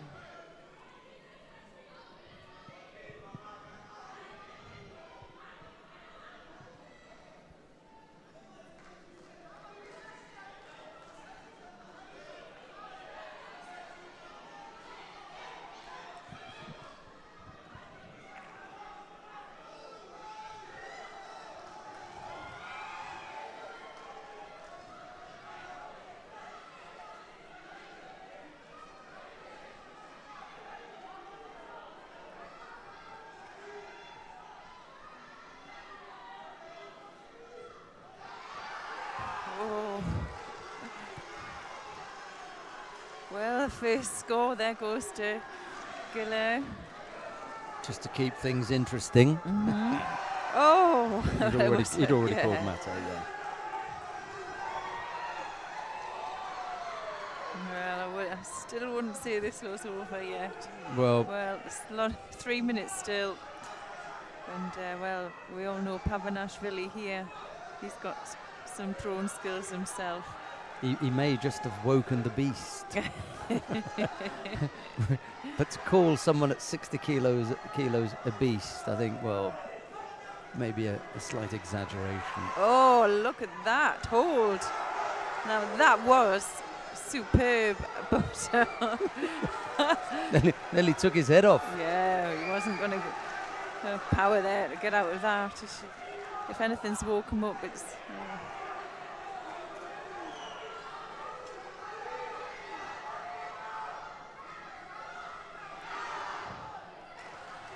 I'll tell you what, Giller's come alive in this contest because he's a completely different fighter than he was in his previous. Have to go now, which he did.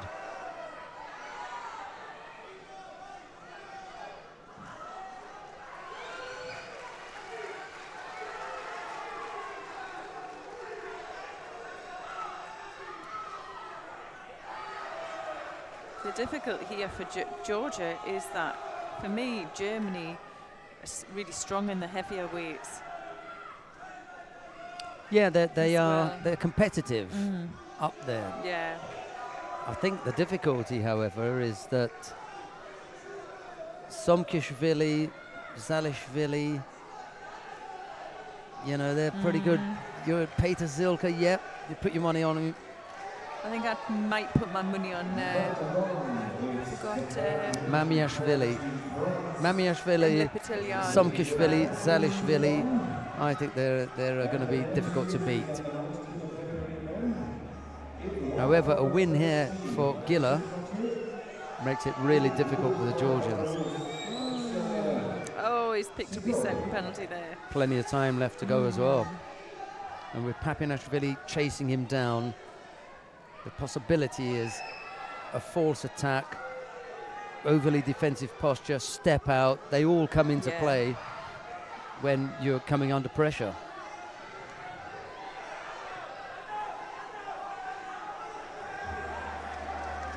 Erdogan has just defeated Esposito on mat 2. That's 3-2 Turkey now. Talking about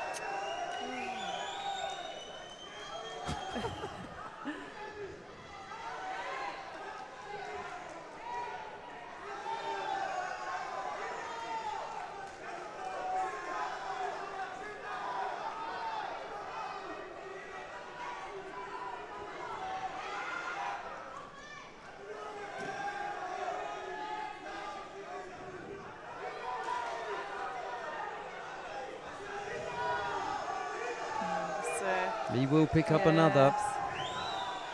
Not now, but one more big attack from Papinashvili and the referee won't have a choice. Oh, do anyway, yeah. Won't make any difference now. He was spent. Well, Papinashvili was just relentless there, wasn't he? Just didn't give up. Well, I think they needed that win as well. I think.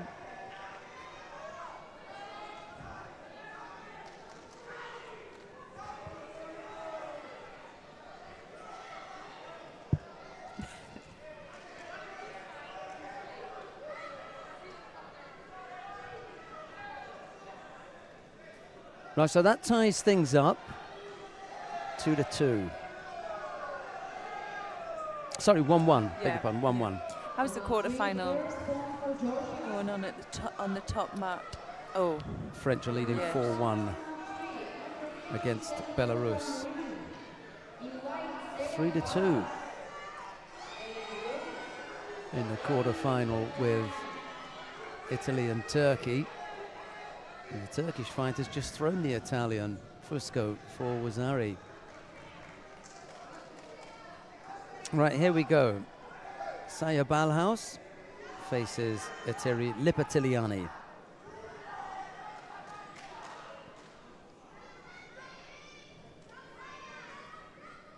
And really find out if Lipatiliani is up there now.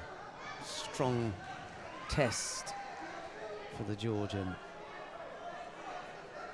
Well, Bauhaus normally fights under 52 kilograms, so she's stepped up to fight in this weight category. So she'll be giving up a little bit of weight. And given what we know about the strength of Lipatiliani, where the 57 kilo fighters already think that she's strong, Bauhaus may have got hold of her and thought, wow.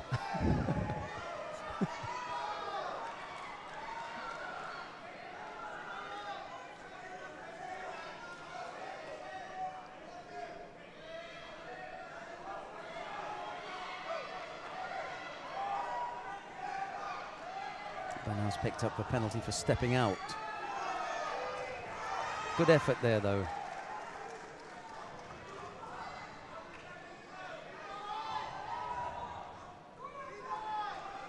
Not quite on the arm.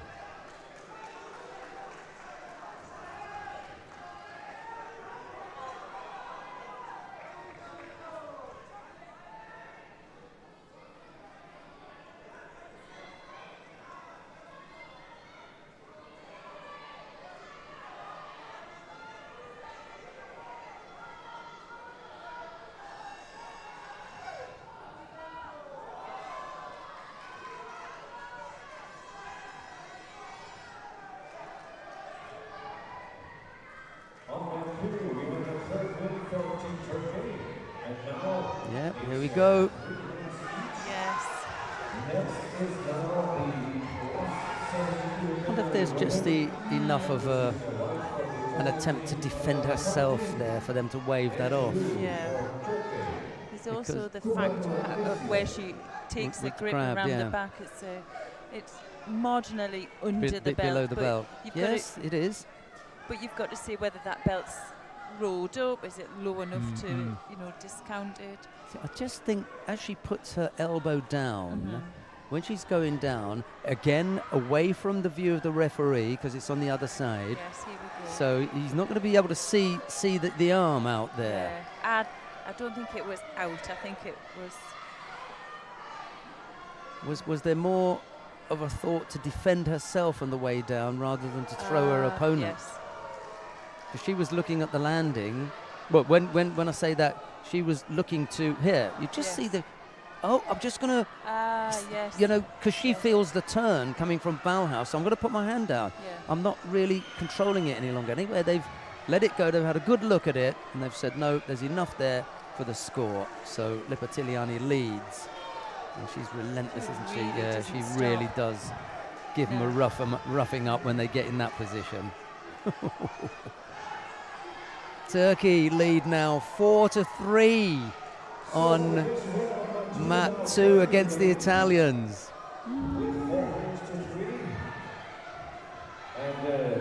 Must-win situation for the Italians, and the Turks have got their big heavyweight out there.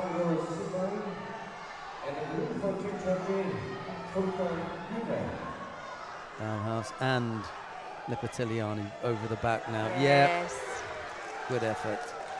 Well, that was a real battle, but I think Lipatiliani, she has a good range of techniques, but when I think about, well, what she's best at is the fight. Fight. She can Fight. Yes, absolutely.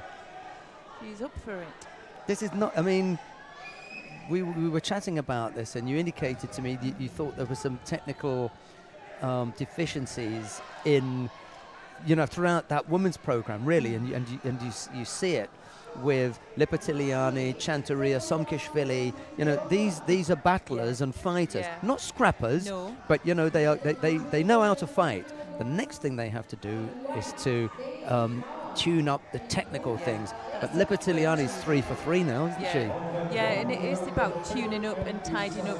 It's missed opportunities that have a new answer that, you know, simple technical work would sort out, really.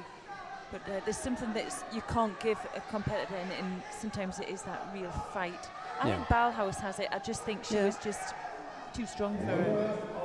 A weight up and fighting one of the better fighters in the weight category. Right, Denis Mauer of Germany faces Aleko Mamiashvili of Georgia. Mauer in the white judogi, Mamiashvili in blue. And as you can see from the scoreboard, there's no score in the contest, but Georgia lead 2-1 in the match.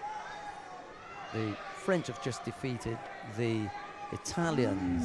Sorry, the French have just defeated the Belarusians on map 1. They go into the semi-final.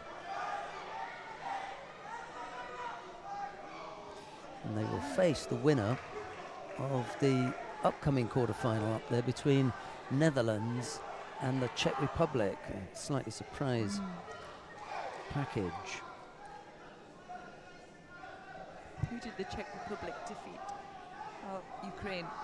Yeah, I thought the Ukraine would be a little bit too strong for them. Anyway, it's the Netherlands and the Czech Republic up on mat number 1. The winner will face France in the first semi-final. A bit of a push there from Mamiashvili.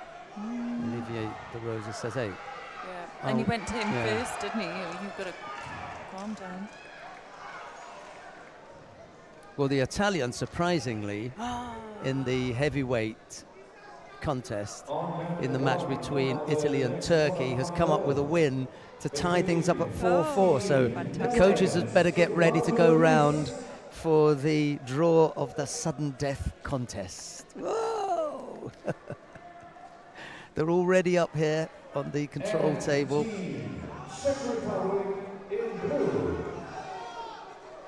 Getting the team talks as well. Fantastic.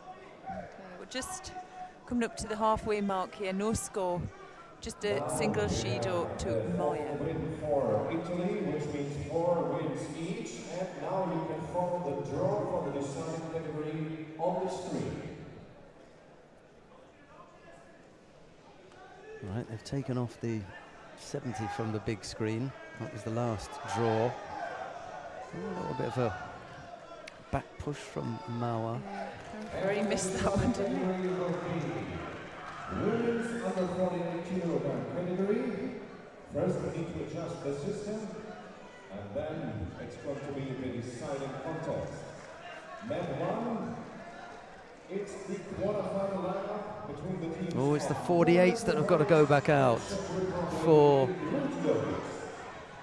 Italy and yes. Turkey. And it was the Italy who won the first contest. Oh, he's caught the Georgian! And he's lucky to escape with only Wazari. Yes. There's a little over a minute left to go. It says Dennis Mauer out there, but it's got Ox on the back. Oh, that was confusing me really. Right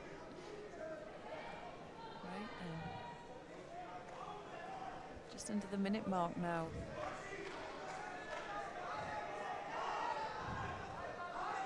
Well, real pressure, sorry, for Mamiashvili. Go on. No, I was just saying it was just another good exchange there by Moya. He only has 1 penalty against him. There's a leeway for one small mistake, that's all.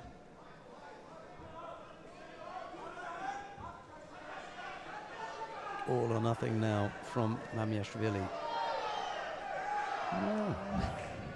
No, they're not the best of mates, are they?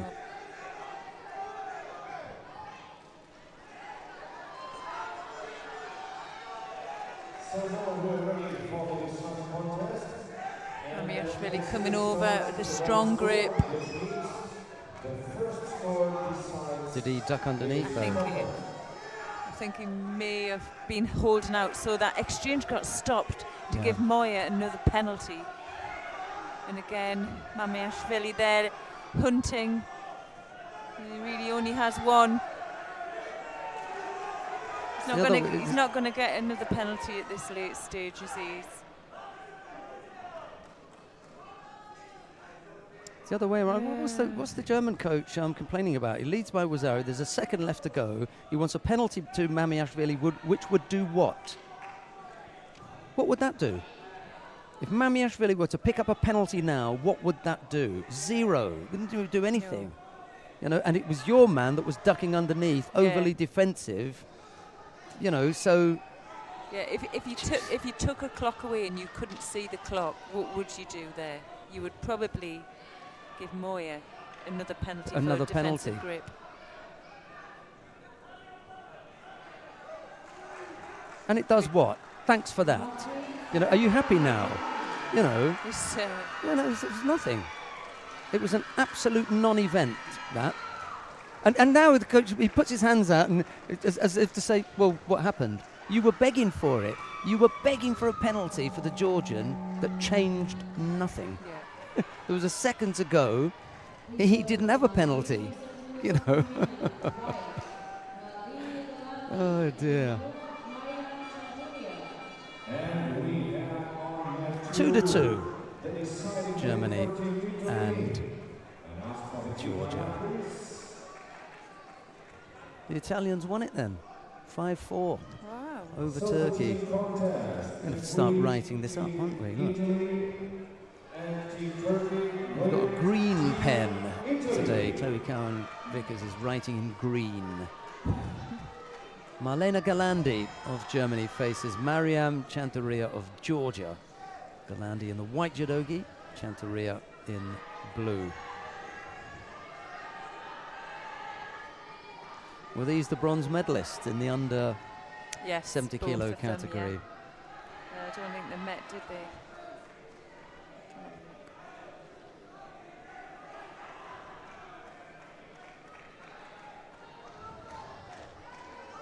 Oh, that was close. Was close. She's got her elbow in, hasn't she?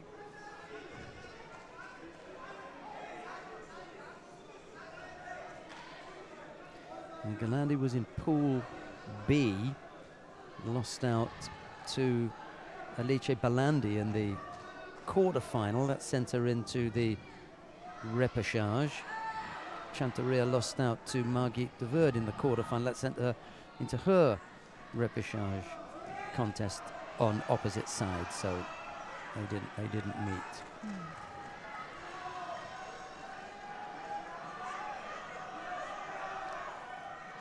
This could be a close contest. Galandi, for me, she's very technical. Maybe a little bit more technical than Chantaria. Yes, I agree.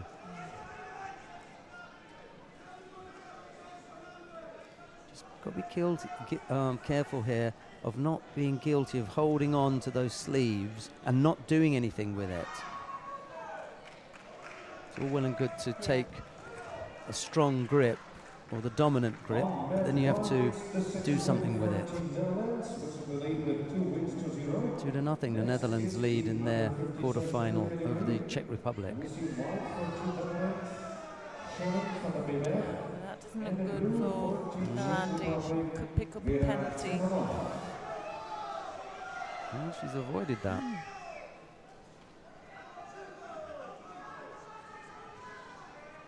See why she's rushing. Obviously. Go again. And again, it's not your fault that the jacket's in a bad position.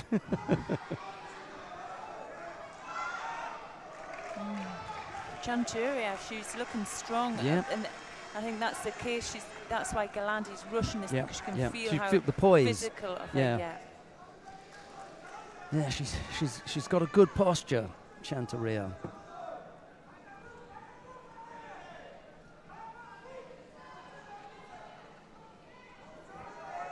She's trying to pull Galandi in. She doesn't want to give her the space she needs. I don't think Galandi wants to get her hips too close in as well. So, you know, those little Makikomi efforts are designed to have her falling away from Chantaria.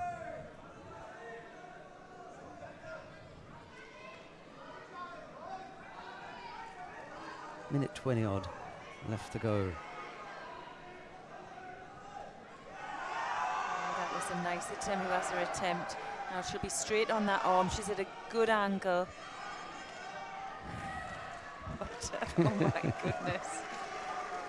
Frantic to get out of that. Now, Chantaria's got to be careful here not to fall behind on attacks. She's setting up for the big one, but whilst the big one is being set up, she's allowing Galandi to get into the attacks first, but she goes over. Yeah, that was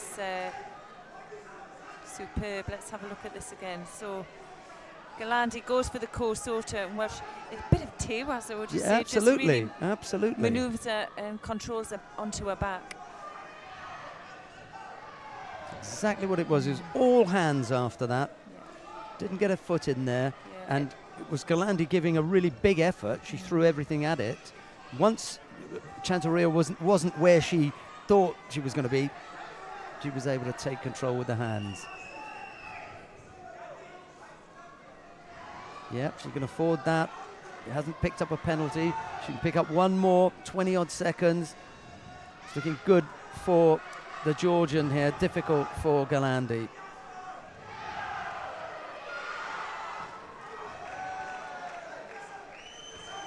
"15 seconds. Strong now to keep Galandi out. Can't afford to allow her to get a grip and launch an attack. That'll do. That will do. Look at Lipatiliani in the background there. Little Lipatiliani jumping up and down. Big smile on her face. 1 second. It's all over.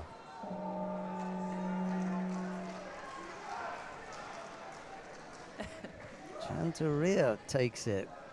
3-2. Do you know the Georgians have suffered one loss from the women's team? Yeah. They're doing it for the team. You know, this is where the wins are coming, the pivotal wins. You know, if they've lost one, they've pulled one back with Lipatiliani. And they've come in here needing another win. Yeah. Chantaria's come up with a win. Well, what could I take? If I was Galandi, what would I take from there? I'd probably think, well, I've got a World Championships coming up, and that's what I've got to work on. I can take that back. I can look at that video and do my homework for the World Championships. Got to take a positive from it. On the mat now, Falk Peter Silka of Germany, the gold medalist from yesterday, faces Lasha Bekauri of Georgia.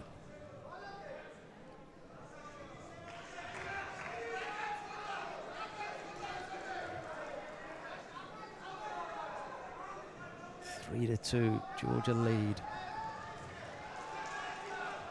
Strong grip in there from Bakaru.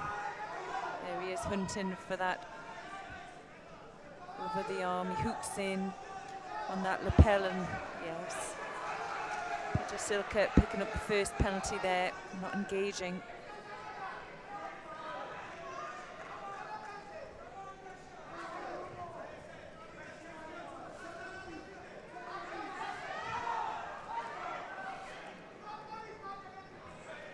Forward and back touches from Peter Silka there, just breaking up that strong high hand of Bakuri.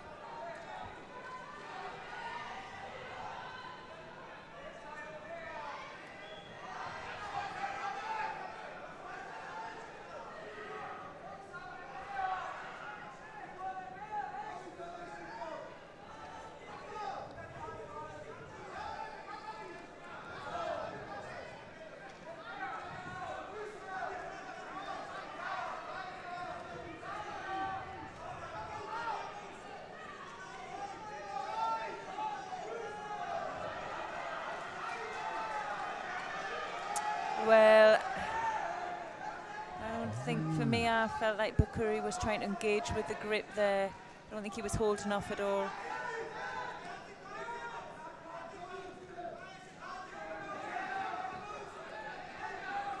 See the danger from Peter Silka. He has a good feel of where his opponent's there. There it is. Yeah. You could see that one coming. He just has a really good feel of where his opponent's weaknesses are, and well, that really came through in that exchange. Peter Silka going ahead now by 1 Wazari. I think they're looking at this, but the Georgians think that they're looking at whether it was a score or not.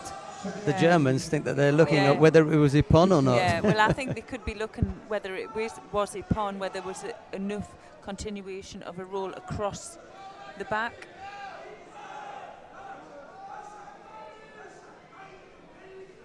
See, was there a stop? Ah, yeah. There was a slight. The first initial impact was on the front of the shoulder. Yeah. Yeah. Oh, it's still to play for, just over the 2-minute mark. That was the question there. Andres Tulsa wanted Ippon. The first thing to do was the action valid? Yeah. That was the question.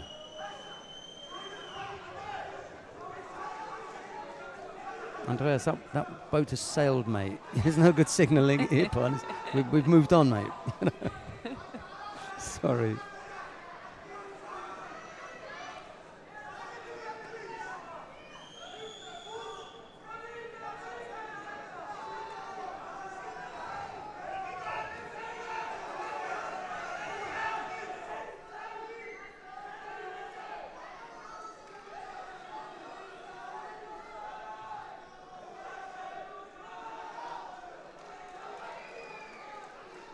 Oh, well.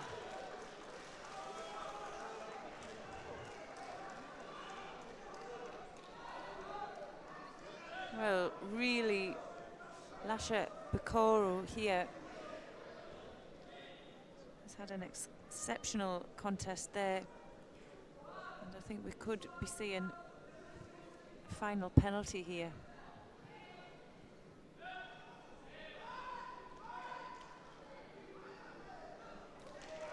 Yeah, well, both athletes there picking up a judo apiece, but it's Peter Silka who misses out, and Lasha Bakura from Georgia will take the win. 4-2. 4-2. And we come back to what my good mum said. 1, that's an accident. 2, that's a coincidence. 3, that's a pattern. And there were 3 penalties. That's so a nice way of putting it. Well, you know, Yeah. if there was a single penalty that put you out, you know, that could be harsh. But it was a 3rd penalty. So it wasn't as though you hadn't been warned. That's what they are. They're warnings. You know, something's not going right. Yeah. Well, Right. René Lucht could come up as the hero for Germany here, because without a win in this contest, the Germans will be consigned to the repechage. She's up against Sofia Somkishvili of Georgia. It's Lucht in the white judogi, Somkishvili in blue, and given the success of the Georgian women so far today, you wouldn't put it past them to end it right here and not have to worry about the contest between Abramov and Zalishvili.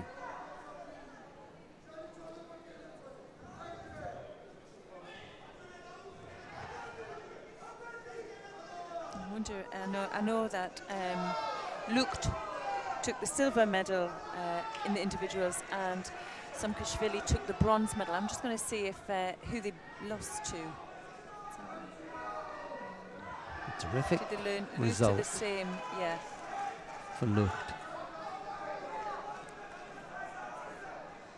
Who was it that she lost to in the final? Oh yeah, Zsigetvári Mercedes, yeah, the Hungarian.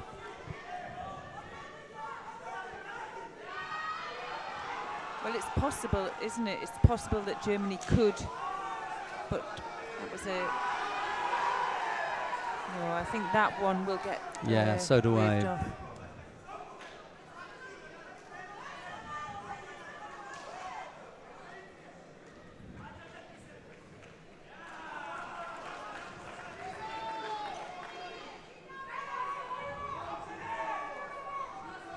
Good effort, but no score.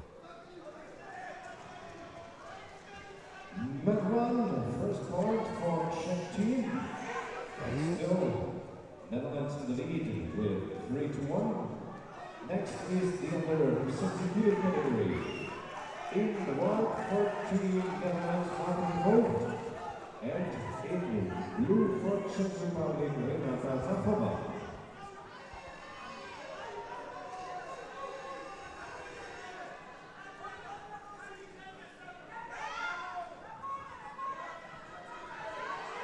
Oh, there's a good effort there by Lucht. Now both tiring. It's pulling that last piece of energy out when your team's desperate for you to win. And the pressure's certainly on. Very well matched so far. Look there. Well, just loses her grip.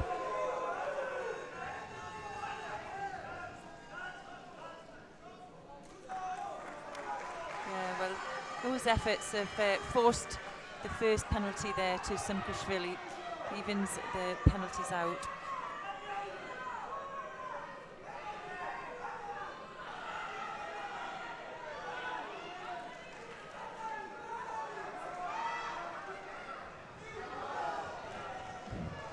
Lucht attacked at the right time there as she got the hand on, you know, both hands on one side, but she was good at getting in the attack. It troubled Simkashvili, despite the fact that she almost turned her in the end. Yeah, Simkashvili really needs to initiate the attack, so she's going to be picking up another penalty here.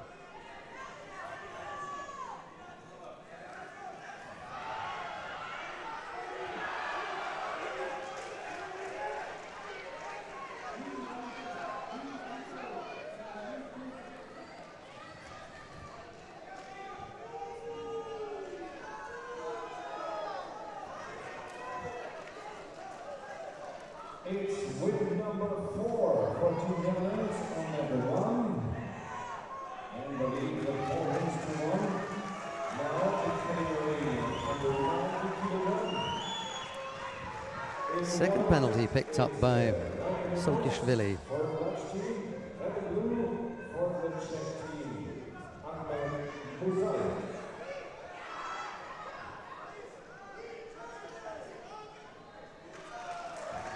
Nice little battle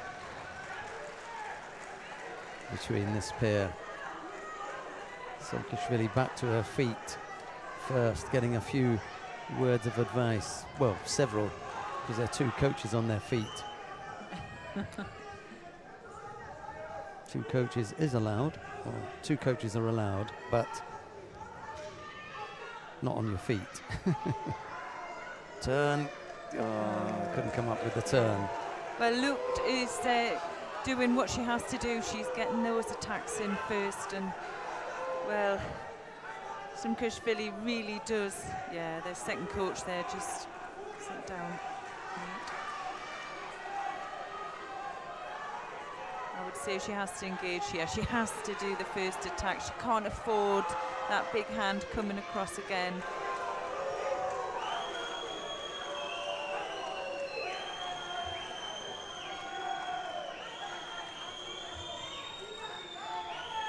Last chance.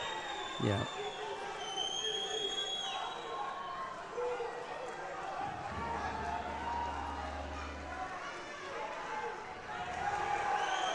They go for the Yosaikami. But I think what will happen now is they'll give Simkashvili a passivity penalty.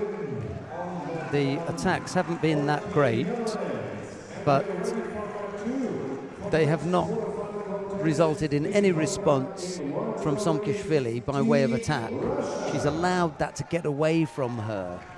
The attacks haven't been that good from Lucht, but they have been better than false attacks. So, and without a response, she picks up a third penalty, Simkashvili. Right, that makes the scores 4-3. So there's no disaster for the Georgians, because they fancy Zalishvili against Abramov. Eric Abramov in the white judogi, Gela Zalishvili in blue.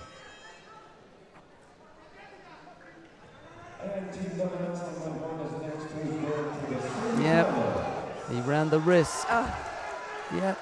Why would you do that against the Georgian? Yeah. I thought he lost control there. I thought he lost control. I thought he... Let's have another look. So Abramov initiates it. This is a repeat of the plus 100 kilo final. Don't know if we can have another look at that.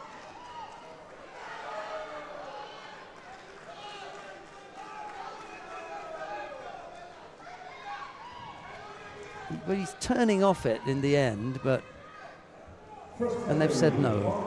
No score. Well, Abramov isn't going to do that again. That'd be a bad move. Well, he fancies his chances against Zalishvili. I think it's a mistake. You don't want to get in there and give the Georgian a chance to pick you up.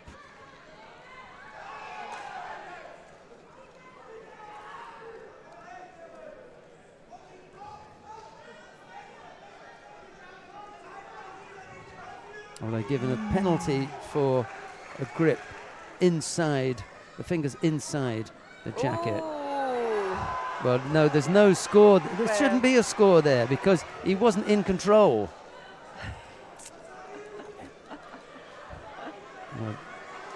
It's gone on the board, but it's all over now. No, and again he's turned. Can you believe it? Where are the Osai Komi skills here from these guys? Anyway, I'm questioning the score from Abramov. Yeah, I think that ship's sailed. There we go. Yeah, that's gone. Let's have a look. I think there was maybe enough rotation. If both. Yeah, if Zelashvili attacks Abramov, then Abramov must be in the process of countering him. If he's in the process of countering him, he can't land on... Yeah, he did. So he can't land on his back first. He does. Yeah. No score. Yeah. He cannot use his body for the score. So for me, no score here. There's the attack. Here comes the counter. You cannot land on your back first. He does. So Wazauri is out. Yeah. I want one of those badges.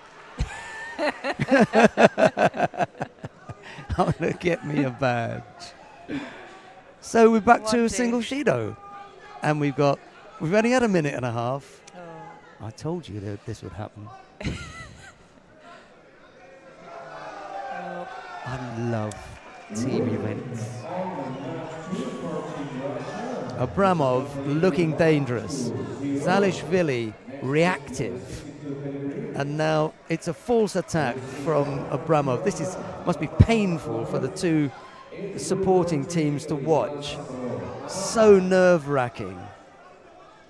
And potentially controversial depending on which way you look at it with that and that. But we are bystanders in this. You know, we're just interested spectators without having picked a side. But for the two teams, it must be awful. A little over a minute and a half left to go. Abramov and Zalishvili, a repeat of yesterday's plus 100 kilo final where the Georgian won. Yes, nice attack. Keep it coming. Well, we've already seen his Newaza skill, so he's decided that I'm leaving that. From a spectator's point of view, we want to see big throws, don't we? At the same time, I would love this to go 4-4 so we could have a draw of the hat for. It just makes it so much more exciting, doesn't it? And they would get drawn out. Yeah. They'd have to come back out. Yeah. Oh, look, careful. Abramov looked a little bit overly defensive there. Yeah, he wasn't being pulled down. No complaint from the coach. He knows. Credit to him because he's been a little bit testy at times, but on that occasion he accepted that penalty against his player at a really, really critical point without any problem at all, because he could see that's what. Oh, actually was it? He's done him. That was incredible. That was amazing. And look at the gripping as well. I mean, there's a question on the grip there from Zalashvili. Was really like a pistol grip, not really doing a lot, but holding it down. But he didn't look to show it to the referee. He went for the Diashibarai there, and well, look at that. Yeah, just so look at relaxed. his eyes. Look at Zelashvili's eyes. Yeah. Watch. He looks up. He looks away. He's looking at the clock. What for? Yeah, just loss of concentration. You can't believe the loss of concentration in such an important match like that. Well, we wanted a bit of excitement here. Well, we've got it. We haven't even reached the semi-finals or finals yet, and we've already had everything that I said we would at the beginning of the day. Tension and drama. Oh dear, here we go. They're going to have to draw one of the... It's Ippon. I'm not sure what they're hanging around for. It was beautiful. Yeah. And now he had a good long look at him at the end, because we may be back for part 3. Well, they're going to draw to decide who's going to have to come back out there. Balhaus Giller, there's another Balhaus. Maua Galandi, Pedersilka Lucht or Abramov.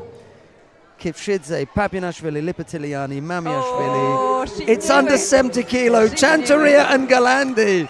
And they're all slapping her on her back. Oh, my goodness. Chantaria's ready. Look cool as you like. She's ready. Do you know that I had a glance over at the Georgian team then, and she jumped up out of her seat when she realised she could be one to fight, and she put a big smile on her face. Well, she's ready. The problem with this is that almost every time that they have to go out, it gets overturned. Look at her. Cheers for the German team, Marlena. They're a massive group of Georgian men in the crowd shouting out Chantaria, Chantaria, Chantaria. A couple of years ago, it wouldn't have happened. Yeah. What a change we've had just by the addition of the mixing of the teams. I saw it first with the Turkish team as well. Here we go. Galandi in the white judogi, Chantaria in blue. Galandi's already lost to her once today.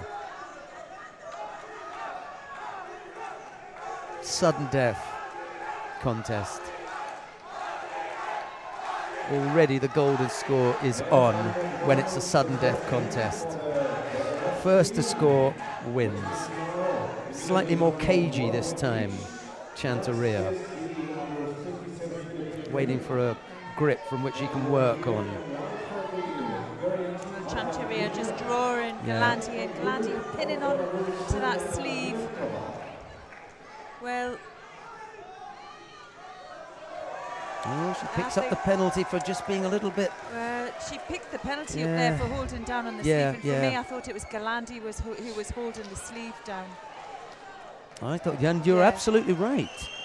Absolutely I'll get myself right. one of them badges as well.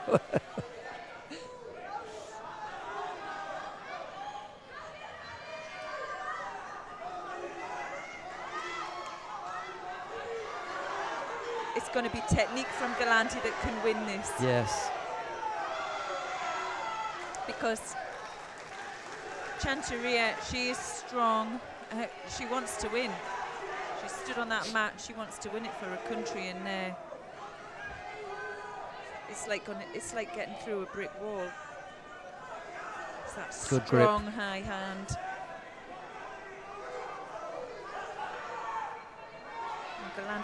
Galandi really has to move her to get a reaction, and that's what she's doing there. She's using that inside lapel. She knows if she comes in, she knows if she comes in too close and it's not prepared, it's game over.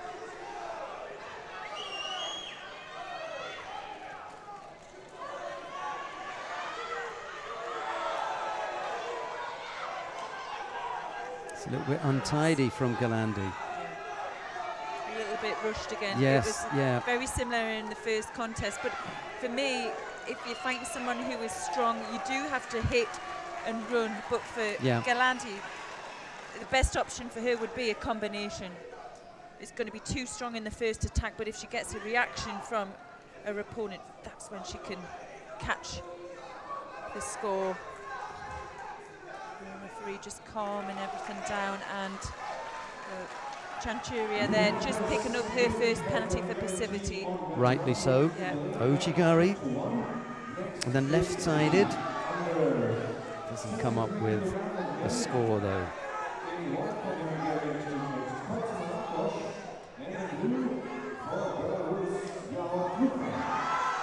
Oh, onto the arm now. She's strong here. Hasn't got it. Next two, it's the first win for Team Italy. Russia still in the lead with 2 wins to 1. Next is the under 73 kilogram category. In one for the Russian team, David Gamozov. And in blue for Italy, Alessandro Magnani.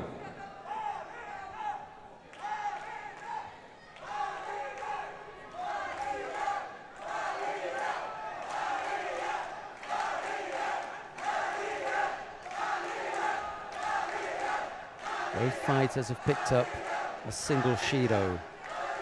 Galante looks like a boxer who's hit and run. Yeah. Doesn't want to get too close and fears the knockout punch. Yeah, that was, yeah. She's putting her under a lot of pressure here. Just lost the top grip there, but nice effort from Galante. Yeah.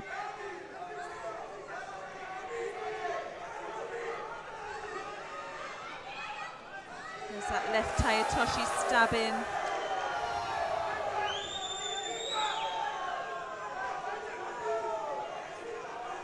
Can't get the leg across. Yeah. And Marlena Galante, I think that's harsh. I thought that was harsh. I looked at the referee's face there, and he was reluctant to give it. Yeah. He was, are you sure? Yeah, I agree. And now he's looked at them as though, do you know what you're doing? Yeah. Sorry to be so open about it, but he really didn't want to give that penalty, and he was slow to give it because he didn't think that it was right. Anyhow, he waved it off. Nor did we. Nope. And she knew that she'd been on there for too long. Yeah. So this is it then. Can't afford another error, Chanturia. She's got to start to open up here.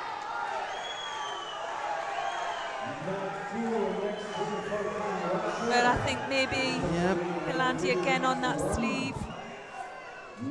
Yeah, she's guilty of it's not over yet. She's almost celebrating there. Oh, no. Well, Galante has control of her head now. Got to get the head up. That was it. No. Yeah. A good flurry of attacks there from Galante. Now Chanturia, she has to come back with something.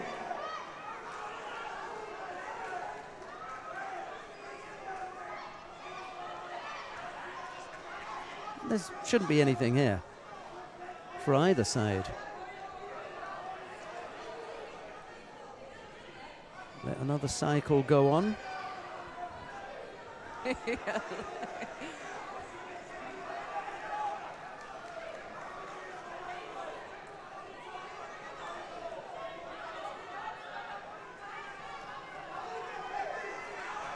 we go.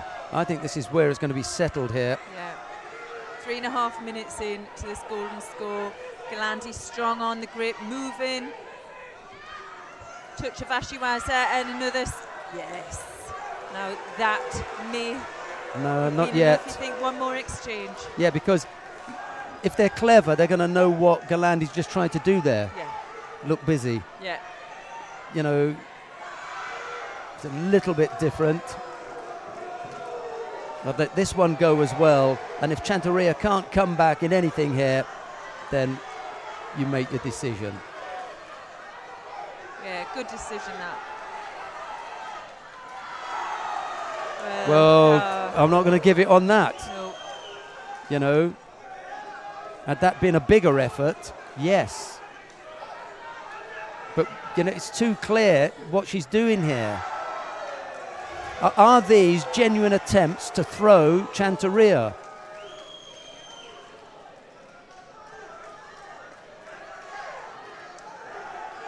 No. Chanteria's got to know that she's got to attack it, and she does. Okay, so that tidies things up a bit. Yeah, now looking for the Nuasa transition. Trying to climb up. Has she got enough energy? No.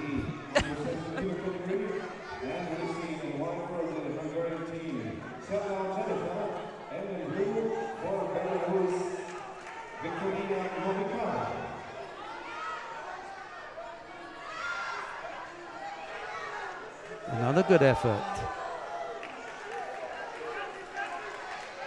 Well, she had to go there. We're hitting the 4.5 minutes in this golden score contest, and it's going to be the decider of who goes through into the semi-final. Well, close again. Yeah. Tell you what, Chanteria's put in the last 3 attacks. She's now turned the tables, and she's attacking first.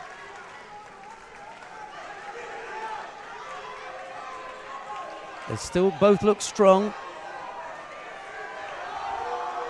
Good effort.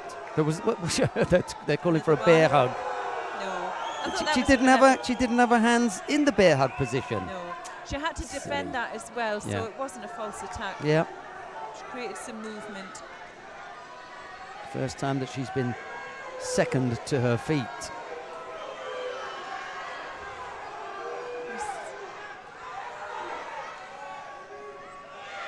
Yeah, that's a score, that's the score, and that's it. There just wasn't the power left to fight her off. But it was those 3 last exchanges where she lost her power, and that's why she was last on her feet. She'd put the work in there. Yeah. But that's where the fitness levels have to come into play. So, well, Galandi, you can see her here, the Sumigashi attack. She had her bent over, and well, she wins it that time. And again, she lost in a previous contest, and now she came out gets that time overturned. There's something about being given a second chance, isn't there, in these team events?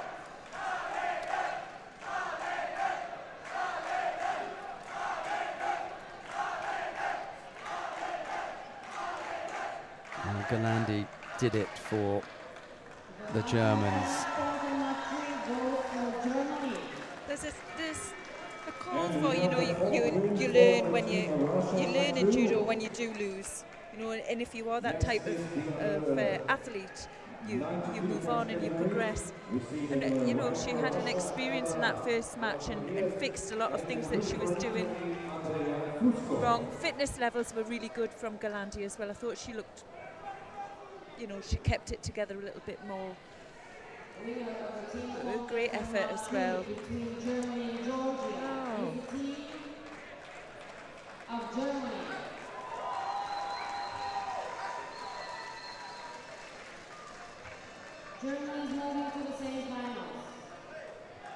So the Germans go into the semi-final. Are you writing this up?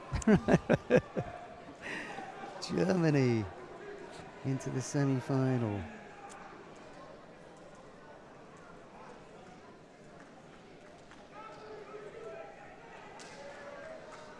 Russia lead 4-1. We'll go to mat 2 to have a look at that quarter-final. The other judo is a repechage contest, I think, down on mat number 1 with Hungary and Belarus. Well, the Russians lead 4-1 here.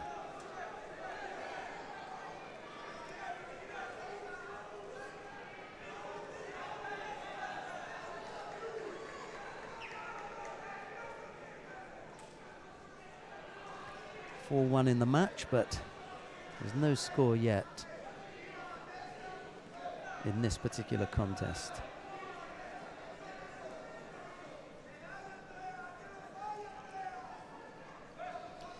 Right, what have we got? here.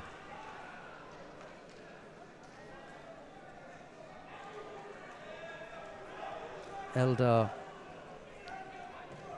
Alakverdiev of Russia is up against Andrea Fusco of Italy.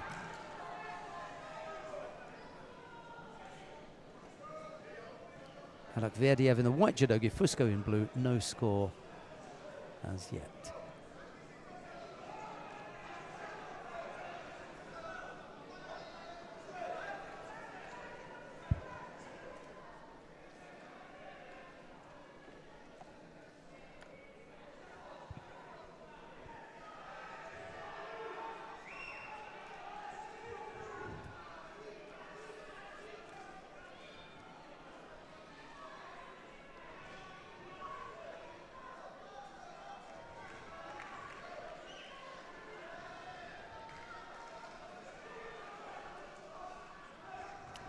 Score there, picking up his first penalty for passivity. We're just under 2 minutes now to go.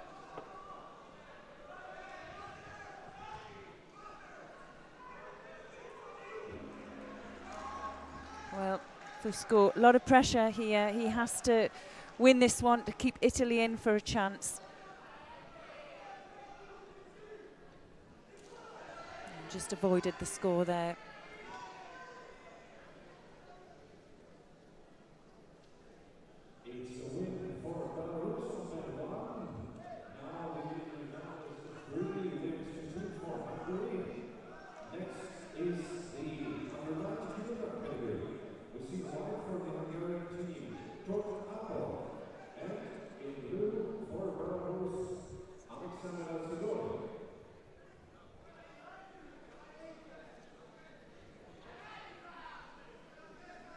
Uchi attempt.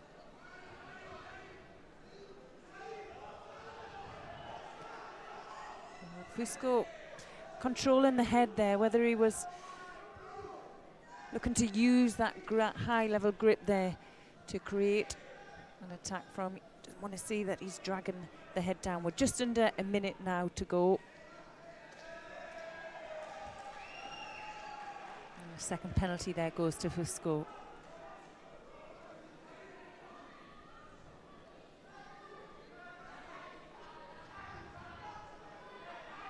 Alakverdiev there looking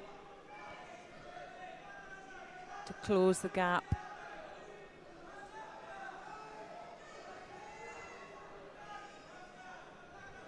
He's left it a little bit too late.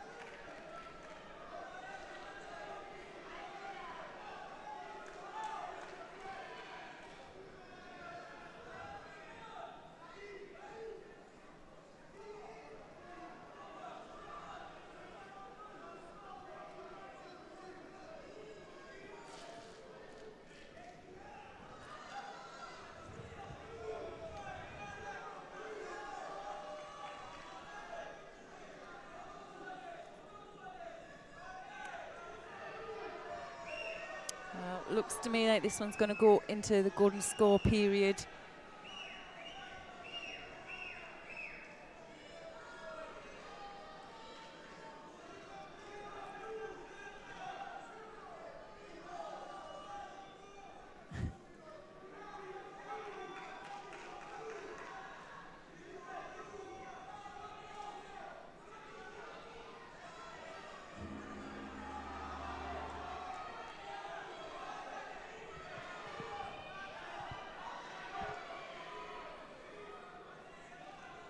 Fusco at the disadvantage here, 2 Shido's down, and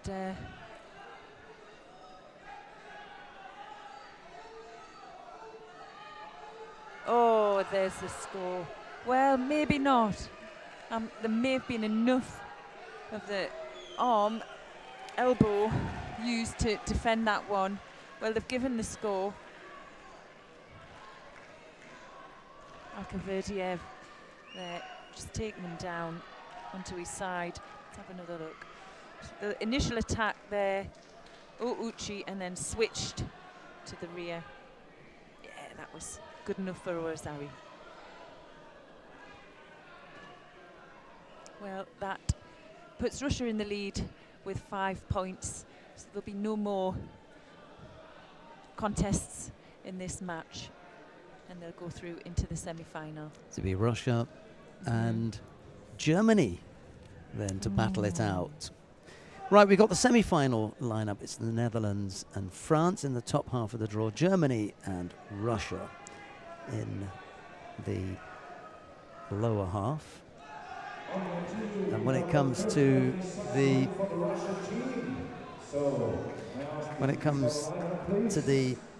bronze medal matches, then we're straight, aren't we? Yeah. We've got that sorted. It'll be Portugal and Hungary and Romania and Georgia. Between the teams of Russia and Team Italy is Team Russia. And Bus 2 here in Sofia.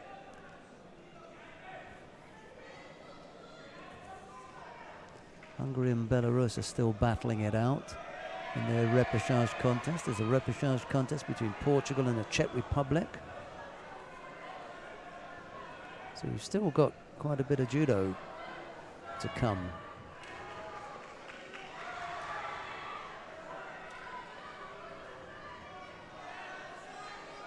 Yeah, let's go down to mat number 1 and take a look and see what's happening in the repechage contest between Hungary and Belarus.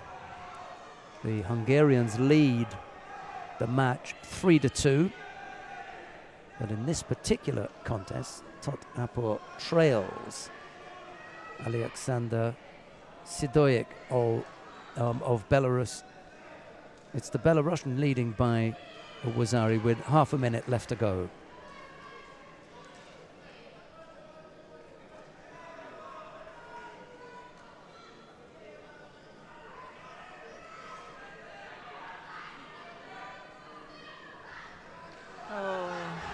Well, could be the finish there. He controlled him onto his back. Although Tot went for the counter-attack, I thought there was enough control there for the second score. I don't know, what do you think? Yeah, that would be the only question. There's no thought of Tot having scored. No. It's whether the Belarusian was able to stay on top enough, and they thought, nah. I was slightly on the side of thinking that that was a score.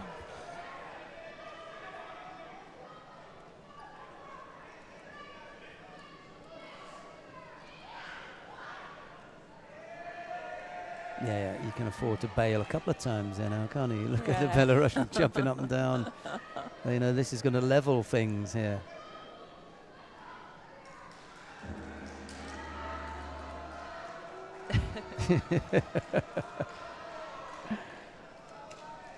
Right. 3-3.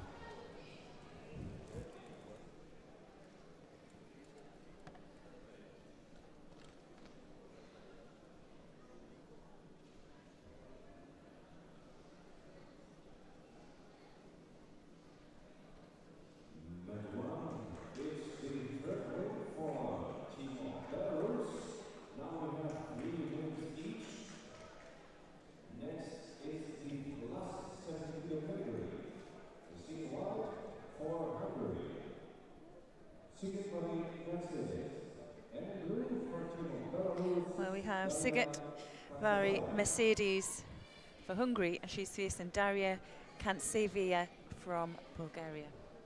Sorry, Belarusia.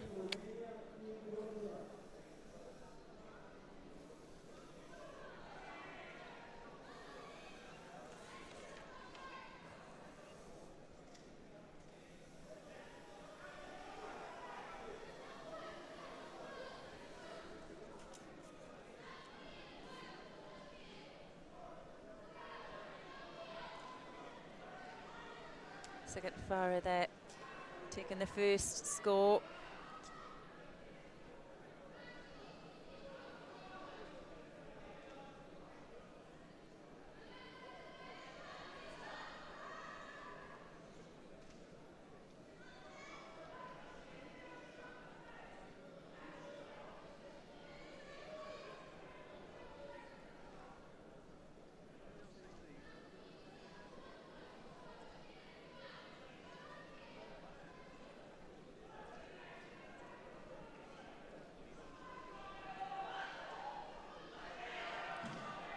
She's looking for the shimmy wasa.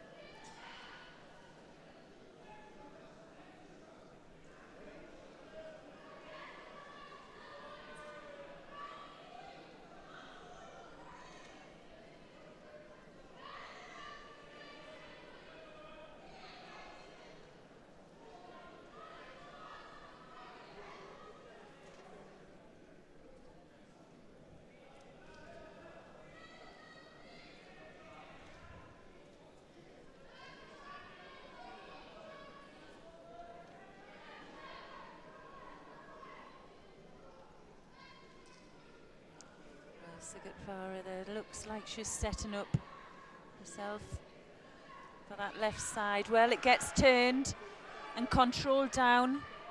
Well, that could be a score. Yes. Well, evens the score out here. And, well, just over 2 minutes now left. Sofia still looking fresh.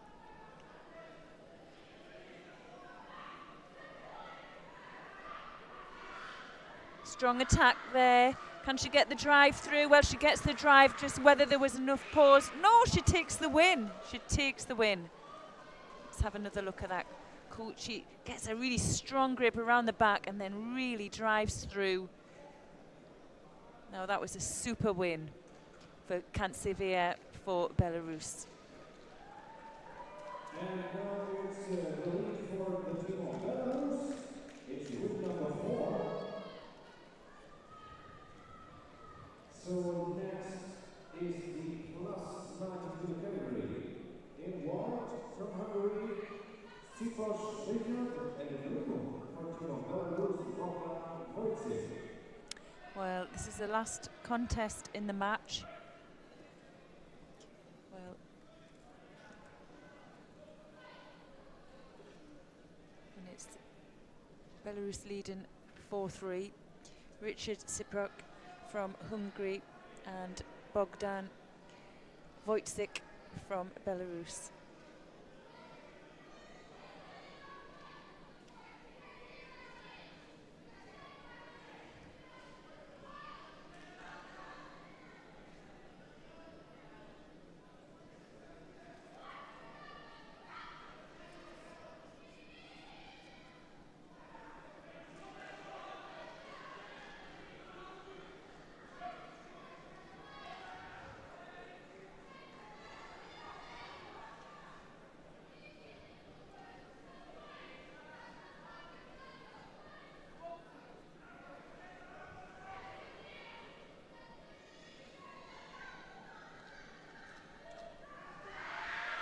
Oh, wow. Well, let's have another look. Hooks in. And, well, there's no mistaking for that one. Ipon, and the win goes to Wojcik from Belarus. And he takes it 5-3. So he takes Belarus through, and they'll fight for bronze.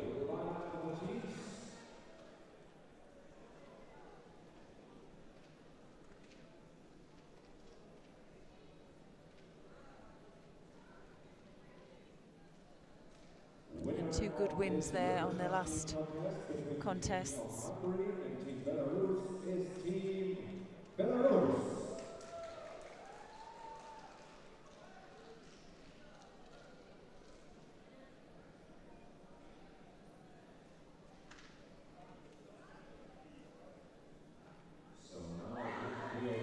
So I think just before the medal matches, I don't know if we have another repechage or it's maybe one repechage contest left.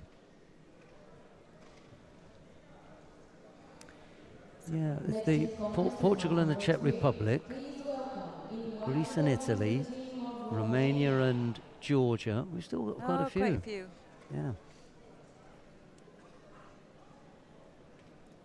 And that's the Romania and Georgia teams coming into the arena now. So we've got a choice with these repechage contest now. If you want to see the match between Portugal and the Czech Republic, just click on 1. If you want to see the match between Greece and Italy, you can click on 2. The match between Romania and Georgia is going to be on mat number 3, and it's not a question of us favouring one team over another and showing only the Georgians. It just so happens that the Georgia-Germany match was further advanced than the others, and the Romania-Georgia match is the only one available to us because the other two aren't yet prepared. So we are going to go to mat number 3. Bear in mind that there will be Portugal and the Czech Republic on mat 1, Greece and Italy on mat 2 at some stage, but right now the only judo that we've got for you is Romania and Georgia. And I'll give you a rundown of, after I've given you the 2 individuals who are going to start this one off. Sylvia German of Romania faces Natalia Kipshidze of Georgia. That's the opening contest in this match. And the Romanian team is German, Orban, Riciu, Bodia, Severin, Kret, Maziliu, and Serban. And for the Georgians, Kipshidze, Nozadze, Beboshvili comes in for Lipatiliani, Niazashvili, Chantaria, Bekauri, Somkishvili, and Sikoridze. There you go. One change, well, 2 changes. Zelashvili comes out, and so does Lipatiliani. I didn't see, do you know, I didn't see Beboshvili line up. She's there now. She's there, yeah, But I didn't see her line up. Oh. It's possible that she didn't, you know. Yeah, I don't think she did. Oh. She looks stylish there. She's lovely, she's great fun.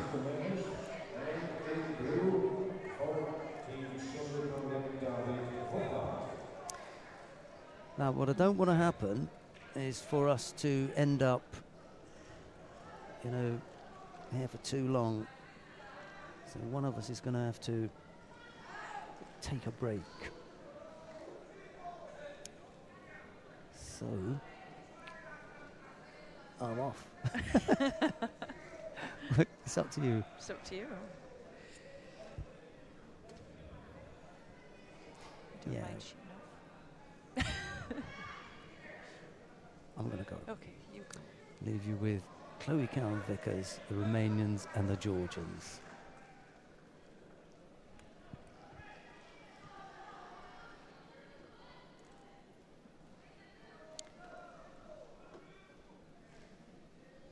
Well, just under the 3-minute mark here, and there's no opening yet for either.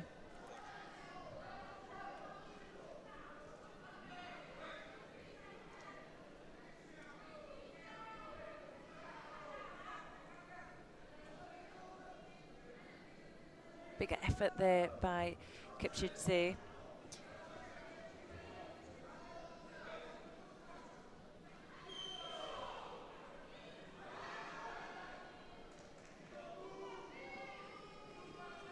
Again, nice. Uchi looking for the shimiwaza.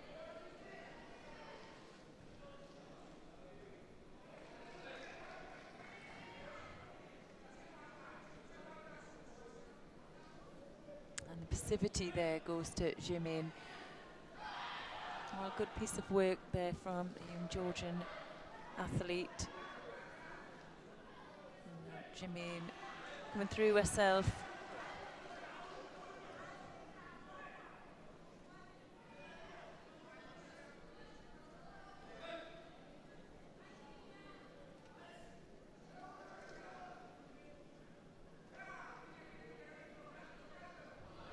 She's straight on there for the shimiwaza, and for me that's looking good. Yep, she gets the win. Well, she really anticipated. She had the grip before her opponent attacked there. She anticipated well, came round and sneaked that shimiwaza in. Well, Get a replay. You can see here she's looking for the sleeve. Her opponent comes round straight under, and there's no messing there. She took the lapel right underneath, and then you can see it just lowers the hips through and gets the submission. Well, we're into the under 60 kilogram contest between Lahal Orban from Romania. He's facing Timur Nazadze from Georgia.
Well, the first penalty there picked up by Orban, just holding out.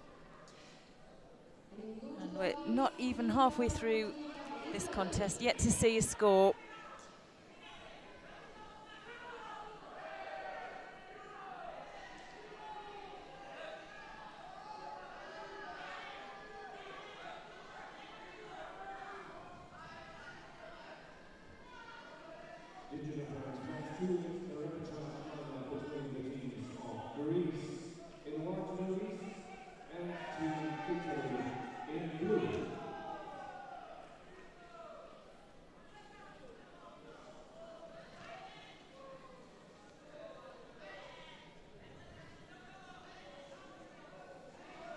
Two-minute mark now, and Nazadze just edging with the advantage of those two Shidos against Orban. And well, 2 minutes to go.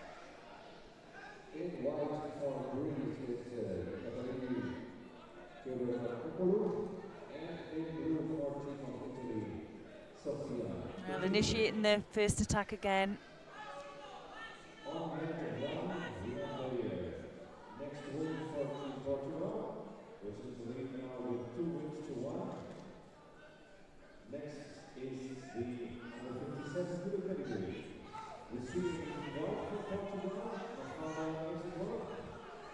For the Uranagi, yes, until Orban there just manages to get the elbow down. Let's have another look at this. Steps off.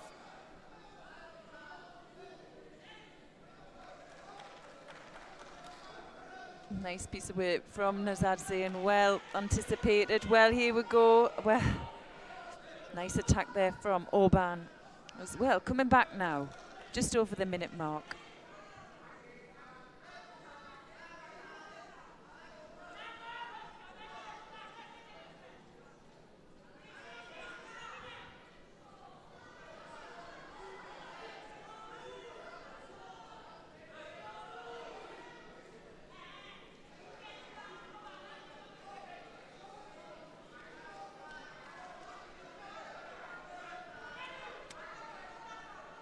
First penalty there for Nazadze. And that's for passivity. He's going to have to come back now and stop putting the pressure on. He needs to utilise those two Shidos against his opponent.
Right, they've had plenty of rest with that belt tie, and now going to go through now the golden score period.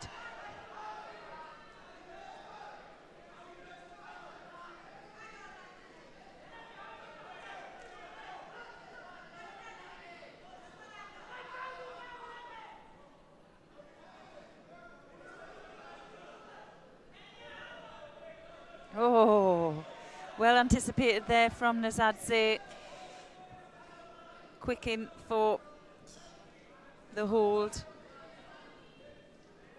I'll just be looking for the 10 seconds there. Picks the Wazari, and he's up.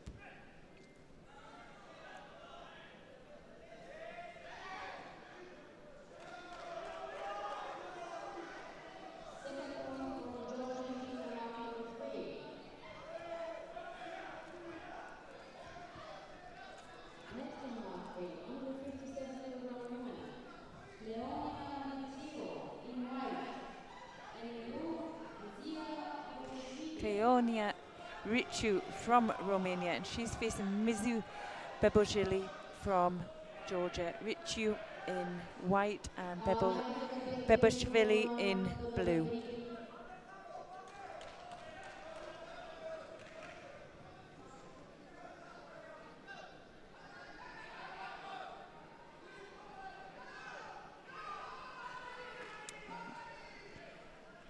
Going to wait up for the mats there. You can see just being tidied up. Sometimes they separate throughout the day, so the referee would have been on top of that and asked them to tidy up. Part of the referee's job is to keep the mat area safe for the athletes, so we don't want anyone slipping down those mats or getting a finger or a toe caught.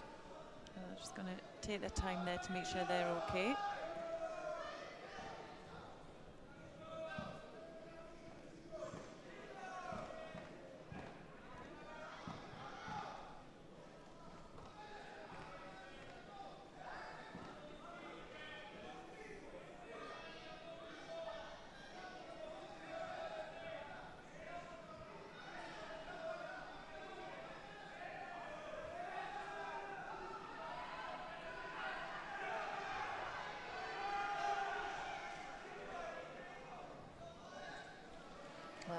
Referee's still not happy with it.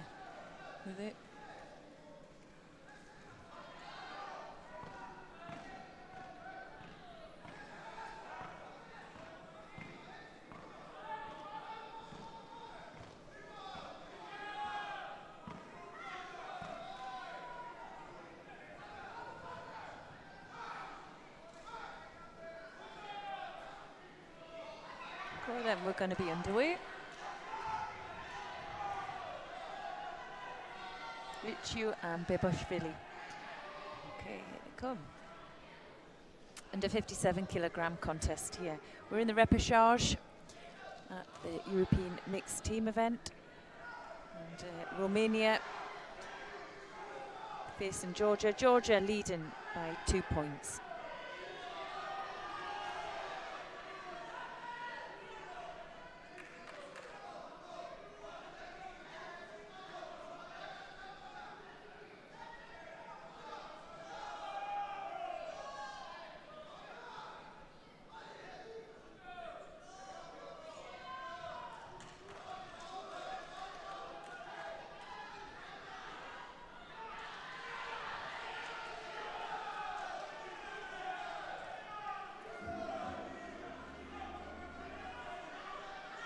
Oh, superb. Let's have a look at this. Lifts her up. Oh, and well, there's no mistake in that one. Well, the win there, and the first point goes to Romania with the win from Richu. Next contest, we're going to be seeing Raz Van Bodia from Romania, and he's facing Georgi Niashvili from Georgia.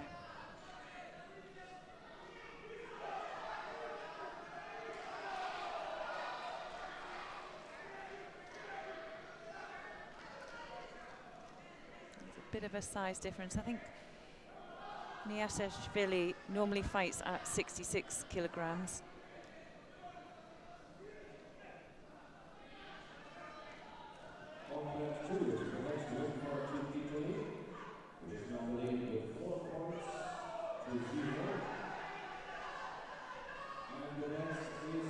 His former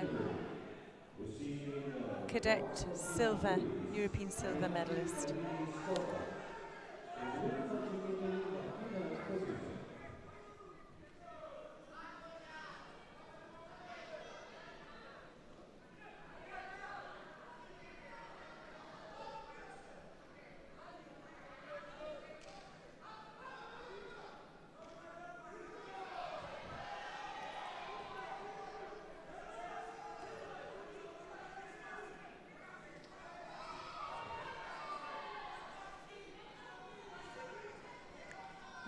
He's just asking him just to tighten the belt. I'll have to put his kit in, but he's doing that. Maybe mixed signals there.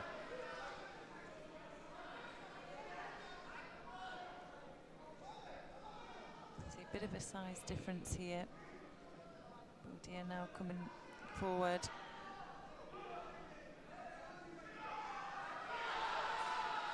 Niashvili's certainly got some massive throw-on skills.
Well anticipated there from Niashashvili.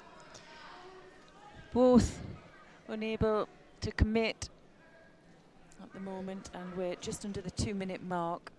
No score, no penalties.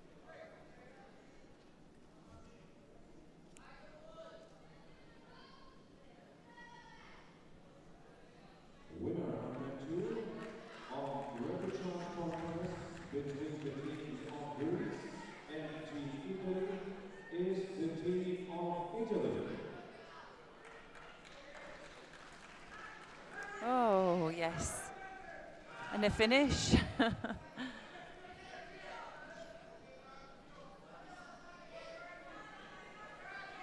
Well, could there have been a secondary? Well, there was no mate called, and I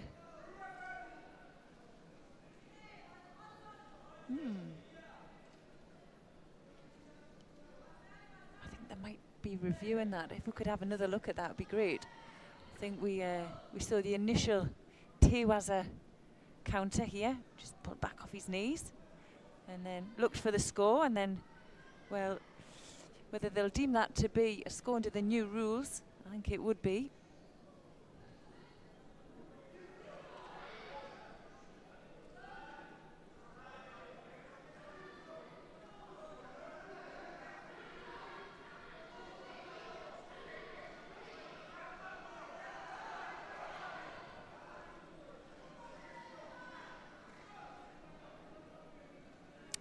Maybe there should have been a mate between the first score, but there wasn't. So there you go. Second was Ari and goes to Ippon. Well, Niashvili there was just a little bit confused to what happened there. Well, a quick turnaround here. Well, we've just seen Mariam Chanturia. She had a long golden score, sudden death contest in her last round. And here she is against Olga Severin from Romania.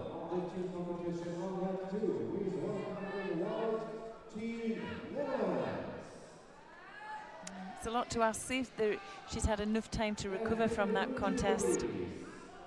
She'll probably be looking for a quick finish here.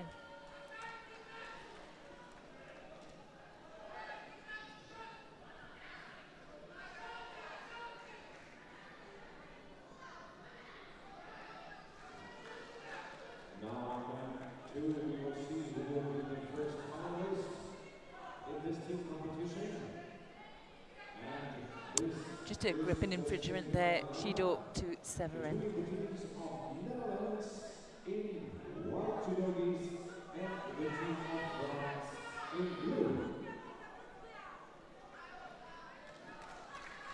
Oh, nearly countered.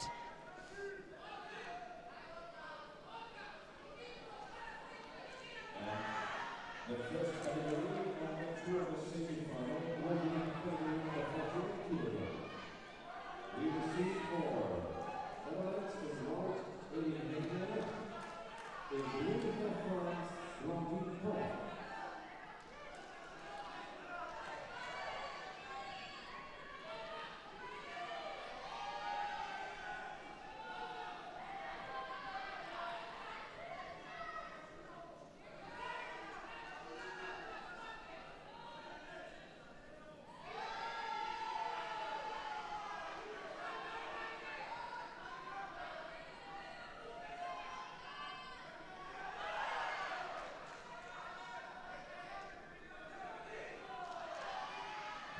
Chimata attempt there.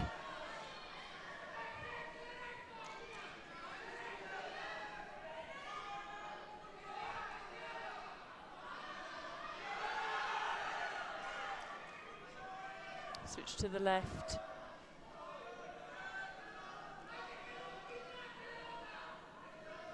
Oh, yes. Well, Wazari scored close to a nip-on.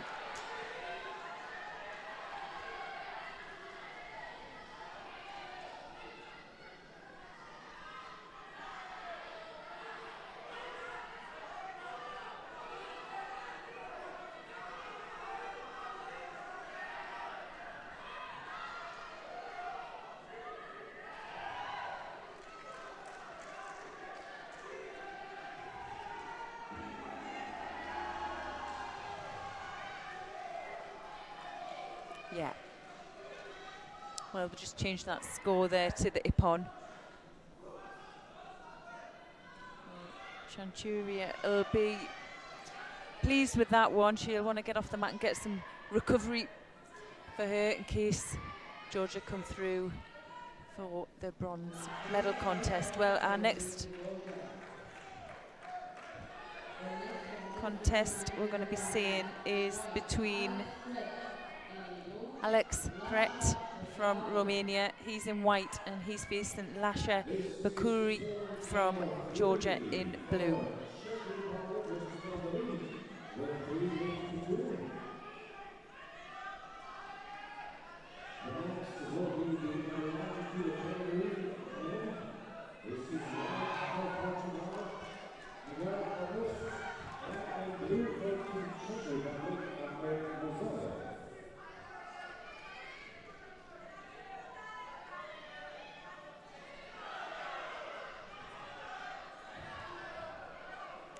Strong high hand there for Bakuri. He's putting his opponent under some pressure there.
as the first penalty there goes on the board for Crete.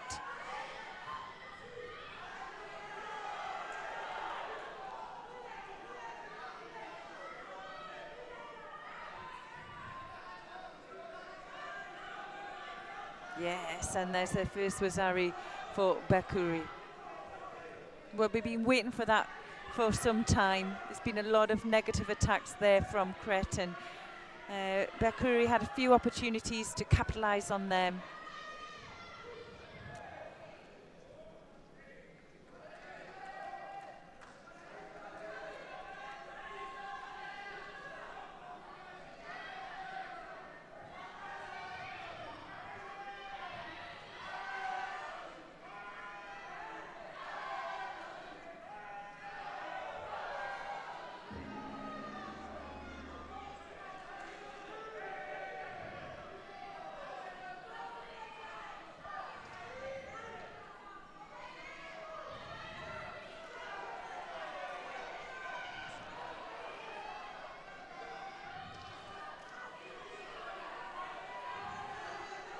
Well, mistake there for Bakuri. Just grabbed the leg there as he went down.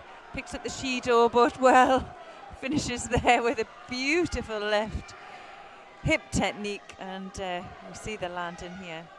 He comes in underneath, drives all the way across. And there's no mistake in that one.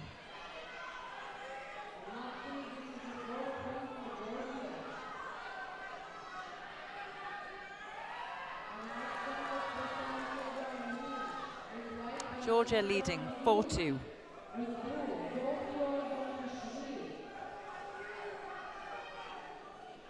Alexandra Mashili will be taken to the mat here for Romania. She's facing Sofia Samkashvili for Georgia.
Georgia just need one more win to take this.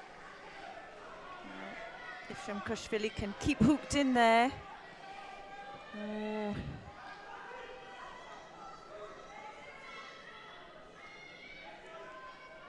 Majuli already 2 Judos down. And Shamkashvili coming in again with that strong high hand, putting the pressure over on her partner, and well, she just crushed underneath there.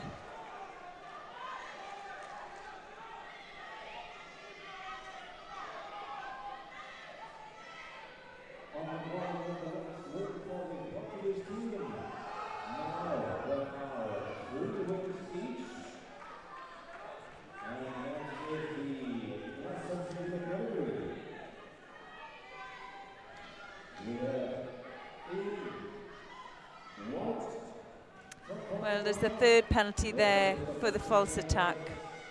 And the win goes to Samkashvili from Georgia, and the 5th win on the card there.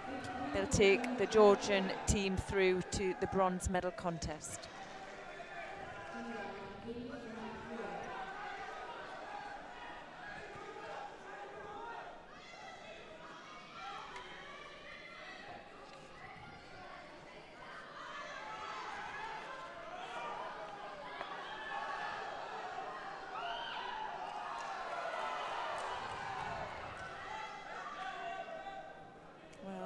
There's a semi-final contest. We're going to move on to mat 2. we'll just wait for that. We're going to join the semi-final between the Netherlands and France, and it's the first contest in the under 48 kilograms. Oh! And well, Ellen Hellinger from the Netherlands got caught there with a beautiful Uchimata from Balind Pont.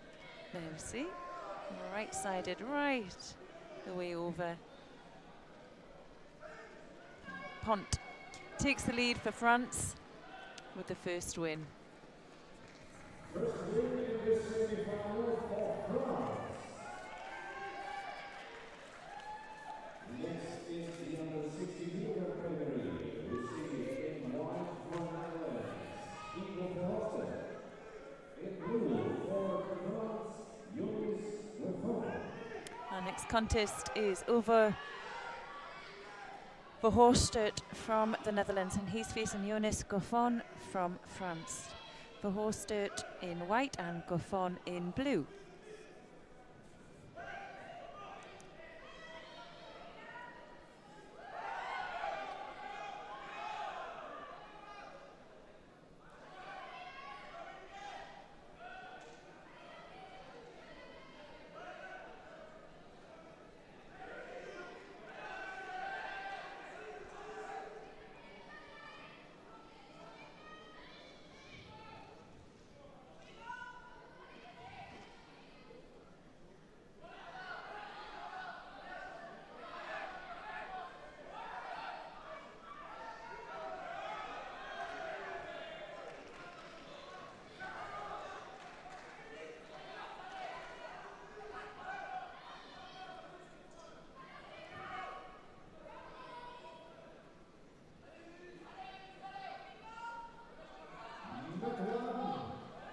So the attempt, well, maybe a false attack there from Verhorst. He's lost control with his grips.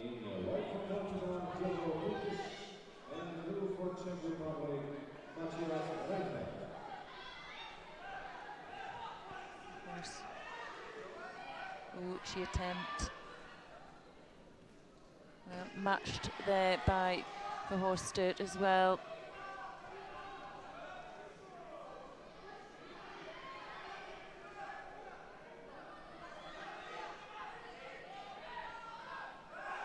Strong effort there from Goffin, and well, he gets scored the up and he stays in that position for the Osai Komi.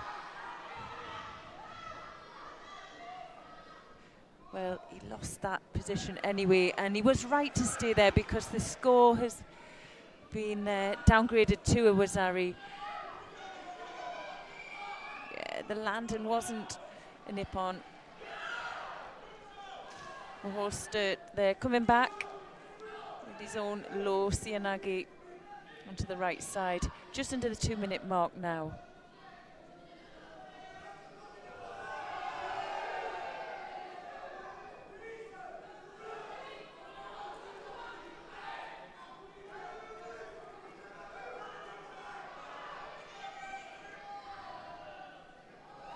Oh, sharp entry again. Doesn't quite get the drive through. It shows you the speed of these young under 60 kilogram athletes. They're really dynamic there.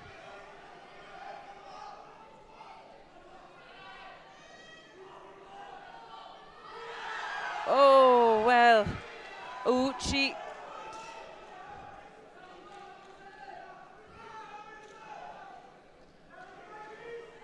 And evens the score of the taking that one off. Let's see if we can get a replay. Yes. Well, you could see the landing there. The elbow was just in front. Well, they kept the score on, so they must have reviewed that and thought there was enough of his side on.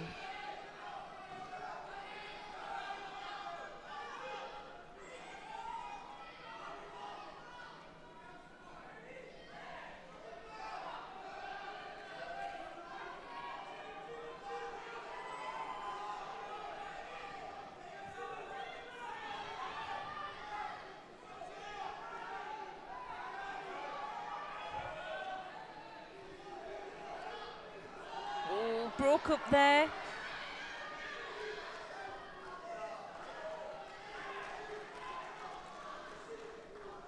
It's an exciting match. Just into the minute mark, Rosario piece.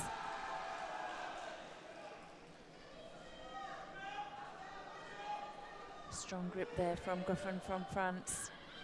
Goes for the Setemiwaza, just loses the jacket.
Only 15 seconds to go. Goffin, he can attack off that grip. He's very sharp. For me, he's just edging this contest. Here we go, big take back. Can he do it in time? Yes, can. Big Uranagi there, takes the win. And the second point for France.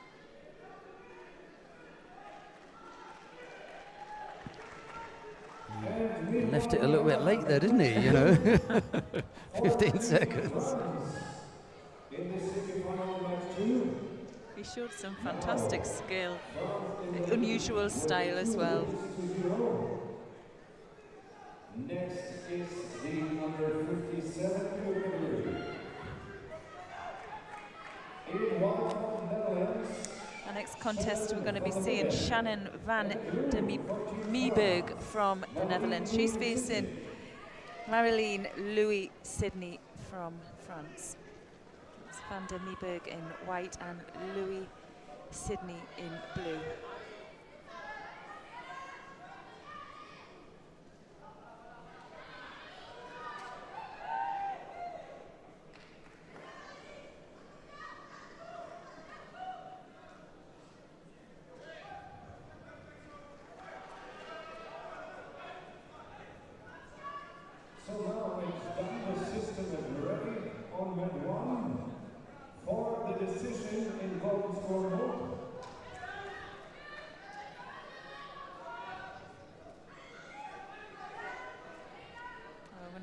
Battle on our hands here, both left-handed.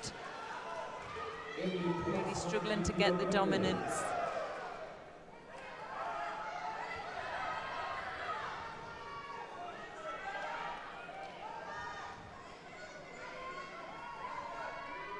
Whether Louis Sydney there has anything on, doesn't seem to be any danger for van de Meeberg.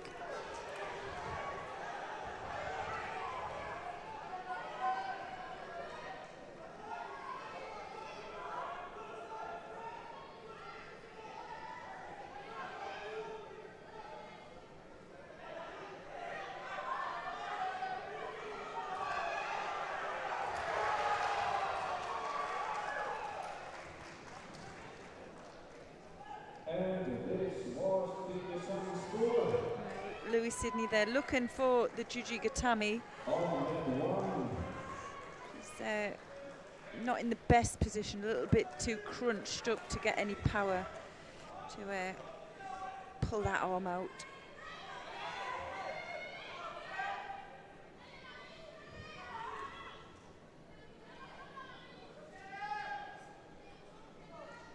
And this means the deciding win for Team Portugal. So I'll ask for the team lineup on mat 1.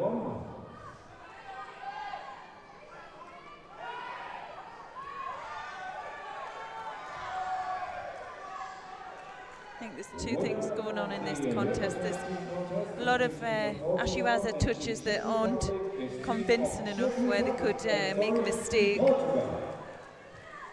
And not enough setup on the main techniques, so they're losing the grips because, oh, there we go. Lovely Ouchi from Van der Meeberg. Be interesting to see that one set up again. It's very fast. Here we go. A few touches there and then followed up. Nice left Ouchi there. Well, a bit of a shocker for Louis Sydney. She's going to have to come back with something now with just under a minute and a half left.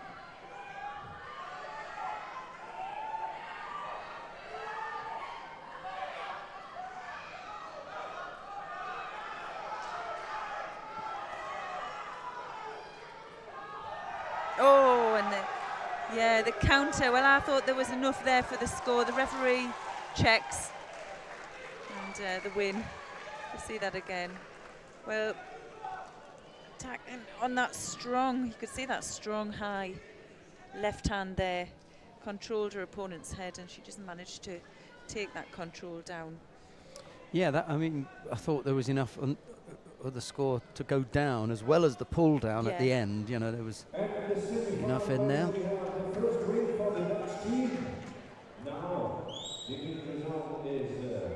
Yeah, so the point, first point there for the Netherlands. 2-1, the French lead. Chloe's going to take a short break and then be back with us. I will. We shall see you shortly.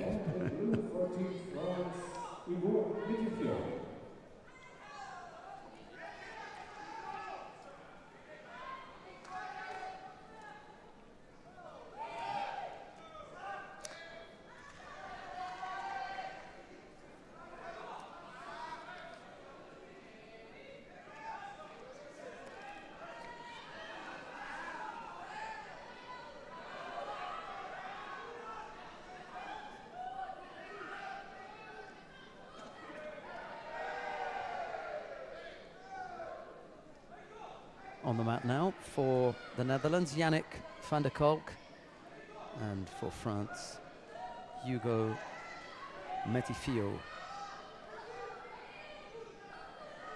Van der Kolk in the white judogi, Metifio in blue, and there's van der Kolk attacking with a big hip technique. It's blocked by the Frenchman.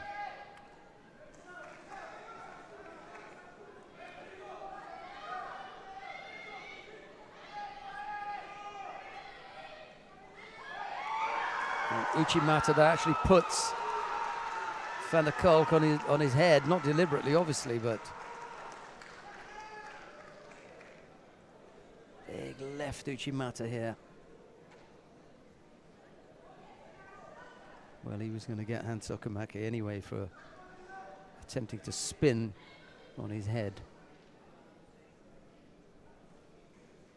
He's attempting to spin in the air, which is not illegal. It's the landing when he lands on his head that would have done it. Anyway, no harm done. 3-1, the French lead.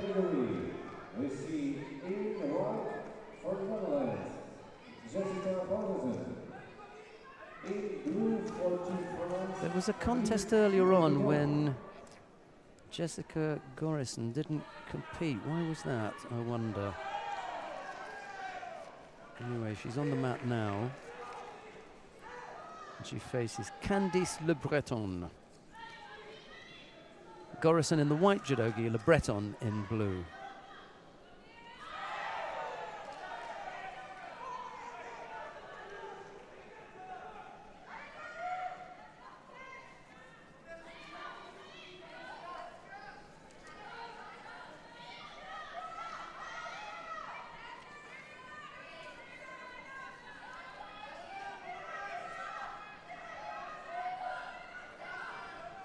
Oh, it wasn't that Gorison didn't compete. She didn't have an opponent. That was again in the match against Portugal. The Portuguese didn't have someone at under 70 kilos.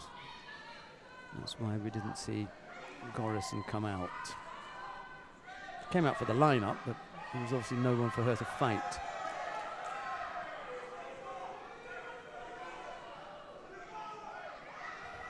Single Judo picked up by Le Breton.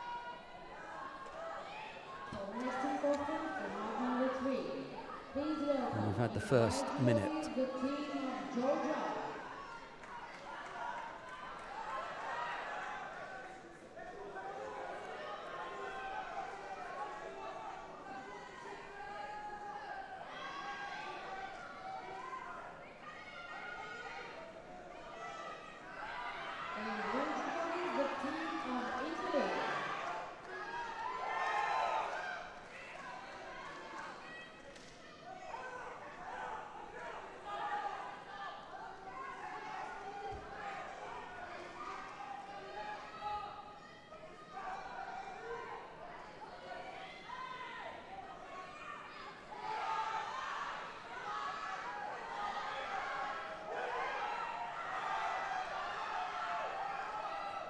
Le Breton looking to go over on the left side.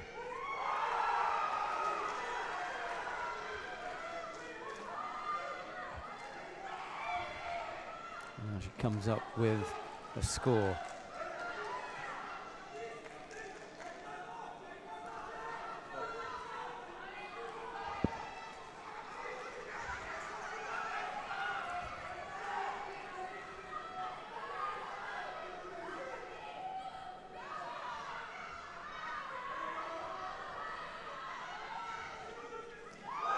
Wow, what is beautifully done.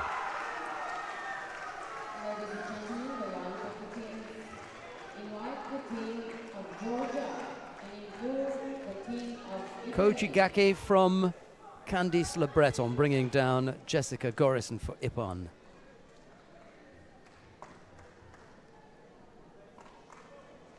That really was nicely done.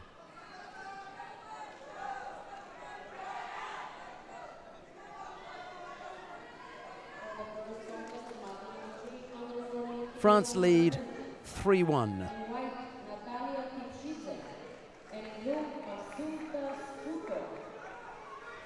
In the semi-finals, the next win for the team of France, which is in the lead with 4 wins to 1. Next is the under 90 kilo category.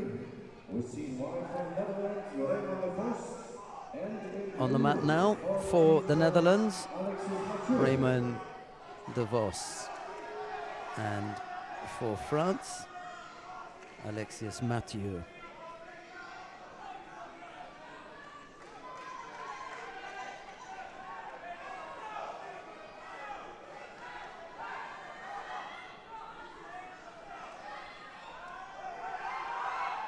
De Vos almost getting wrapped up there in the Makikomi.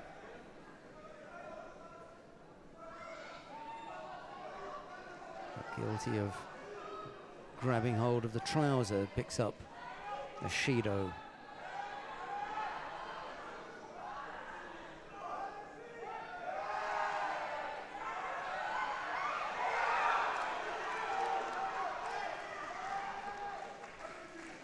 Oh, De Vos just landing on enough of the scoring part of the body to give up that Wazari. So that's the lead for Mathieu of France.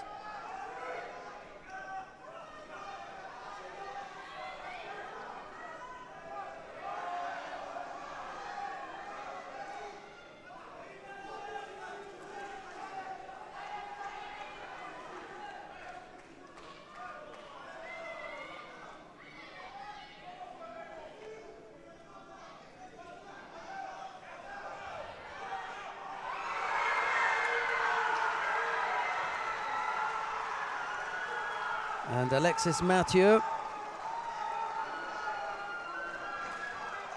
over with a big right-sided Harai Makikomi.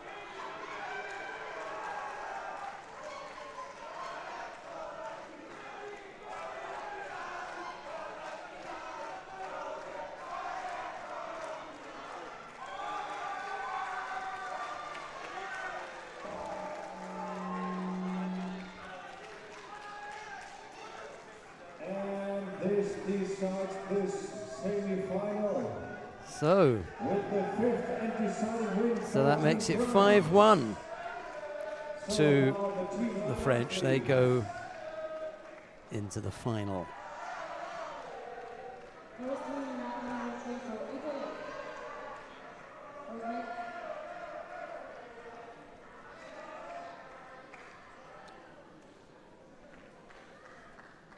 Winner of the first semi-final between the teams of Netherlands and Team France is the team of France.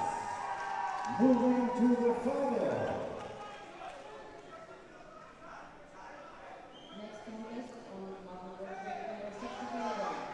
The Dutch go down into the bronze medal contest. The bronze medal match, we'll see them a little bit later on. But coming up next here will be the second semi-final. That features Germany. They'll be up against Russia. Let's take a quick look at the lineup of the German team. Mascha Ballhaus, Vincent Giller, Saya Ballhaus, Kilian Ox, Marlene Galandi, Falk Peter Zilcher, René Lucht and Eric Abramov. For Russia, it'll be Alina Sergeyeva, Ramazan Abdullayev, Dana Nagusheva, Georgi Albakiev, Madina Taimazova, Elda Ala Akhmirviadiev, Veronika Artamanova, and bringing up the rear in the heavyweight, it will be Jamal Gamzat Khanov.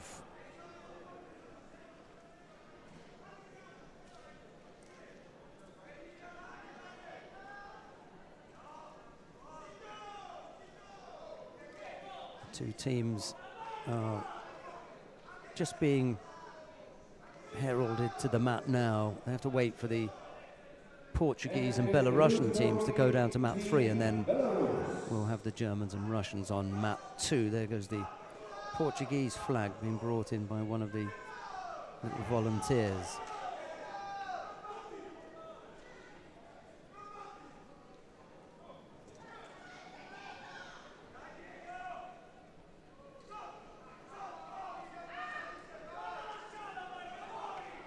Now it's time for the second semi-final on mat 2.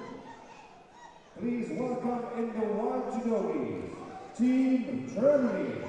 Right, here we go then. Germany are invited to take their place in the arena. There's a ripple of applause. And in blue judogis, it's Team Russia. Followed in by Russia. There are slightly more people applauding for the Russian team. I suppose they've got a bigger group of people attending.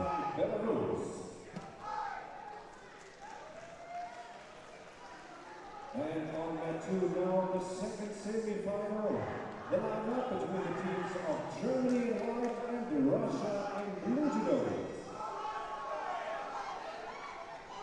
First category on mat 1 in the rapid charge contest is the under 60 category. In white for Portugal, Francisco Mendes.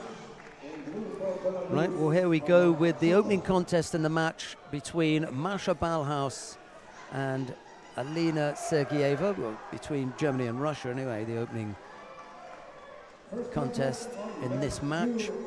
The second semi-final. The French already wait in the final for the winners of this match. It's Ballhaus in the white judogi, Sergeyeva in blue.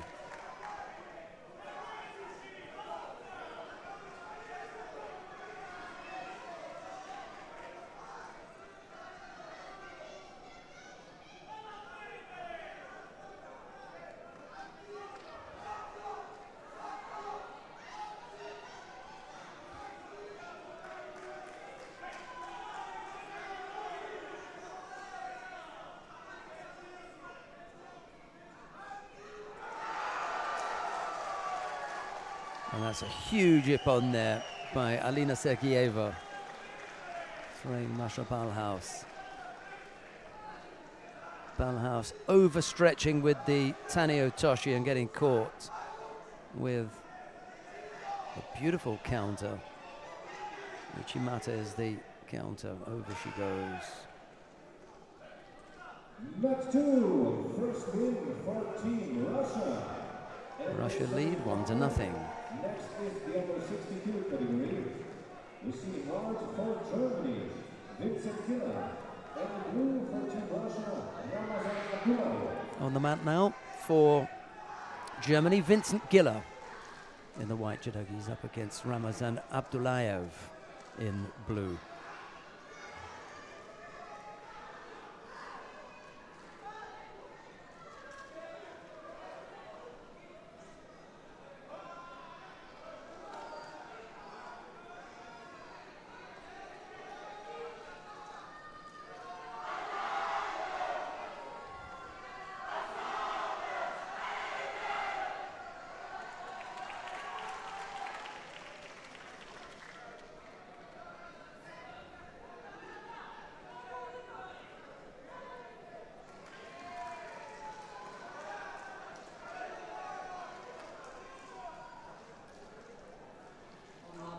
First point for Georgia.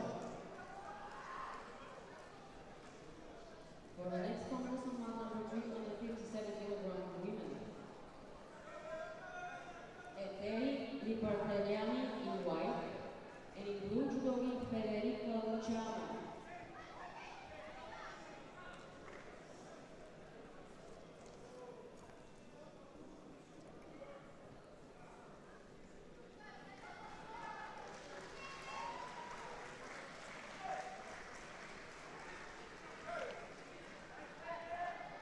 This was the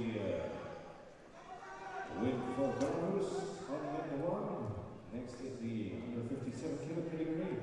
In white for Team Portugal, Mafalda Escola. In blue for Team Belarus, Oliana Milenkova.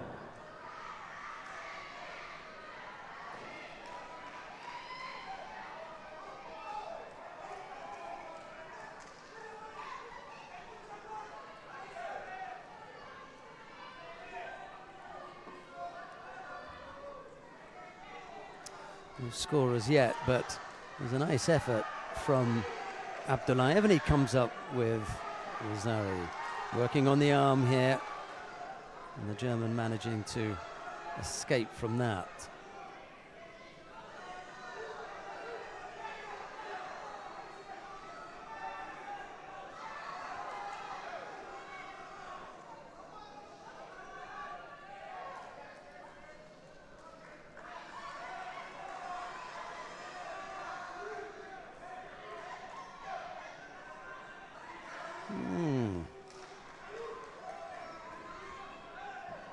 Just about squeezed that Rosari out.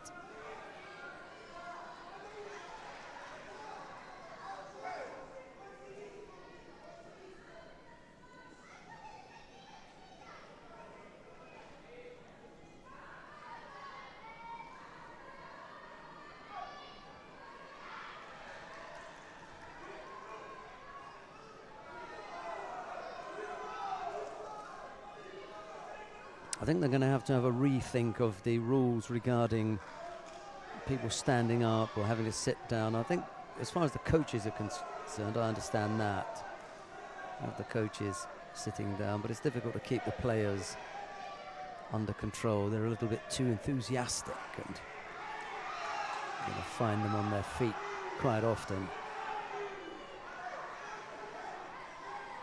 Maybe they just need to be corralled a little bit different, put in a particular area where it would be allowed for them to be on their feet.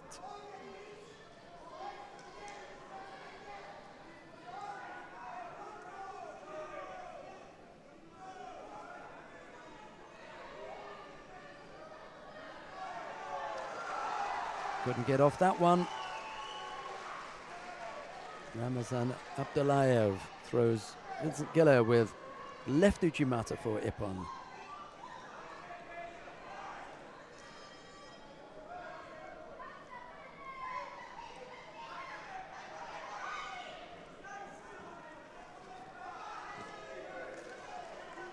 Russia now lead 2-0. Match 2 in the semi-final, the second win for Team Russia, which is in the lead with 2 wins to 0. Next is the under 57 kilo category. We see white from German team, Seya Ballhaus, in blue for Team Russia. Coming up next, Seya Ballhaus of Germany faces Dana Nagusheva of Russia. It's Ballhaus in the white, Judogi Nagusheva in blue. 2-0. Russia lead over Germany in the second semi-final. The first semi-final having been won by France, overcoming the Netherlands.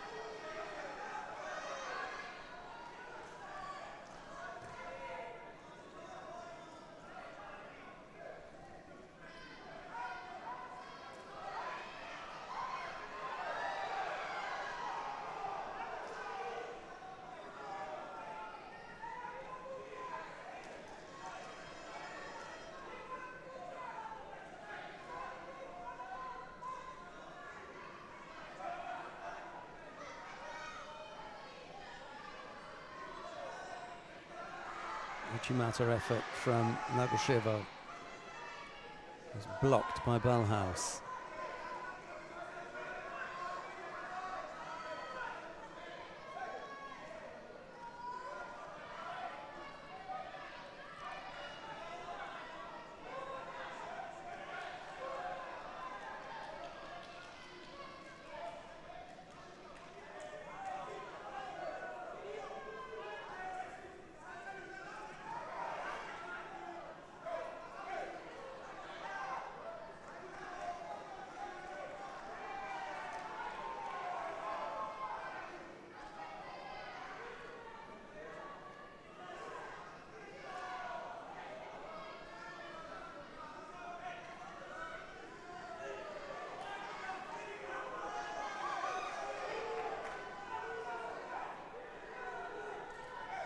No score yet between Ballhaus and Nagusheva.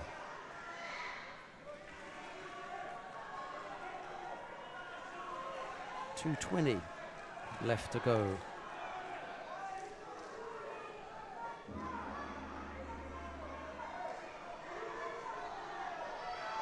Strong effort over on the left side from Seya Ballhaus.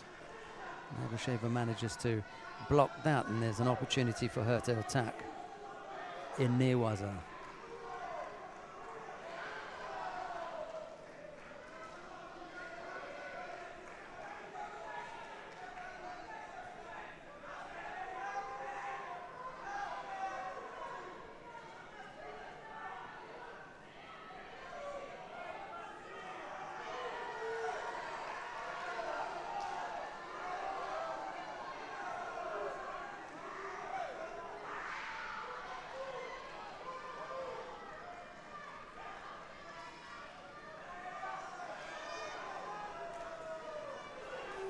Again, it's Ballhaus who is on the attack.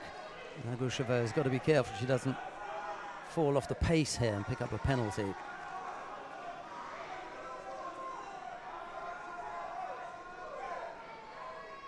got a minute and a half left to go.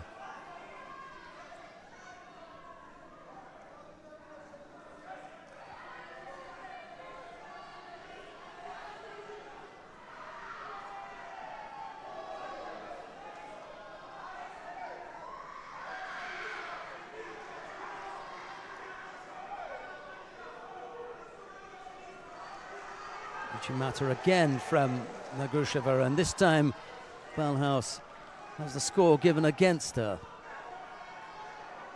Not quite sure that there was all the control that you would want in there, but the score is on the board.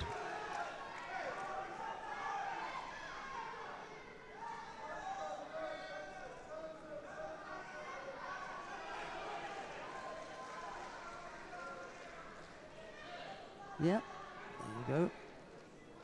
That was enough.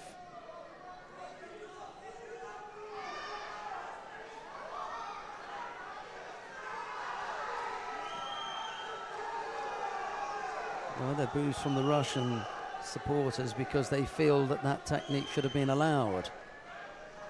Anyway, the referee called Mate. A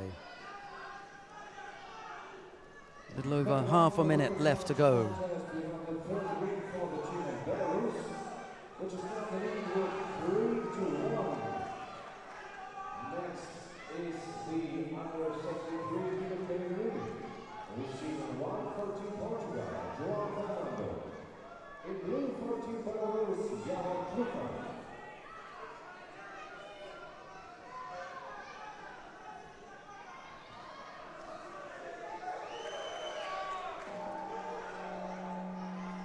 .20 seconds left to go. Still the Wazari lead for Nagosheva. She picks up a penalty for a false attack.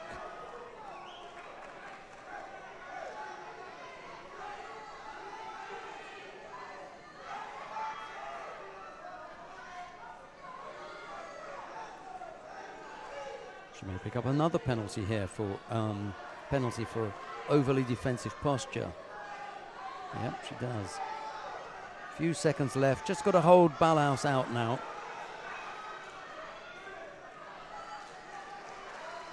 And she does. And Russia take a 3-0 lead.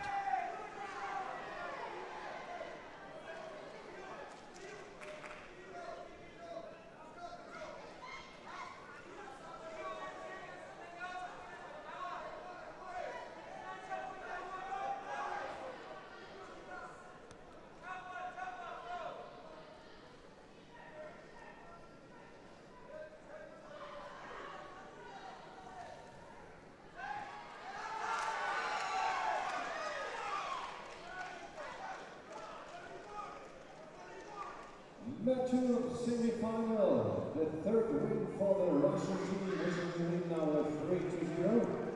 Next is coming up next, Kilian Ochs of Germany faces Georgi Elbakiev of Russia. It's Ochs in the white judogi, Elbakiev in blue.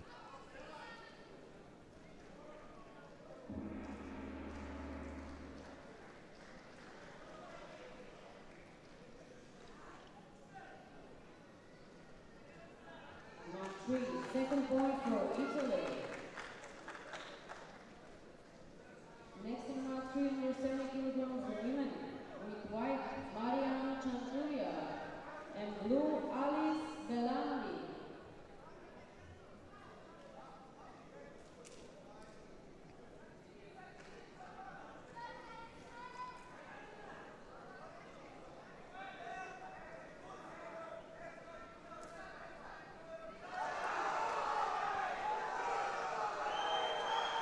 Well, Elbakiev given Wazari there, but truth be told, he absolutely lashed Ochs here, look.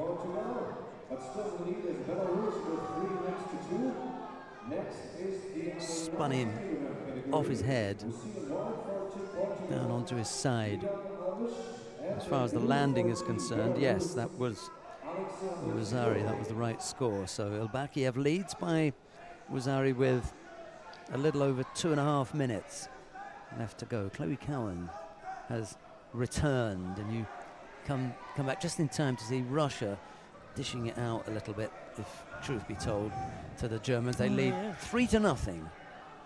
The French having already made their way into the final.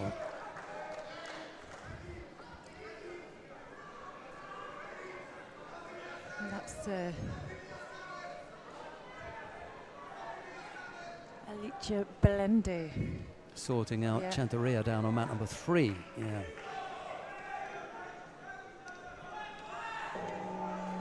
I think she'd given everything in a previous contest at Chanteria. Wasn't anything left, yeah.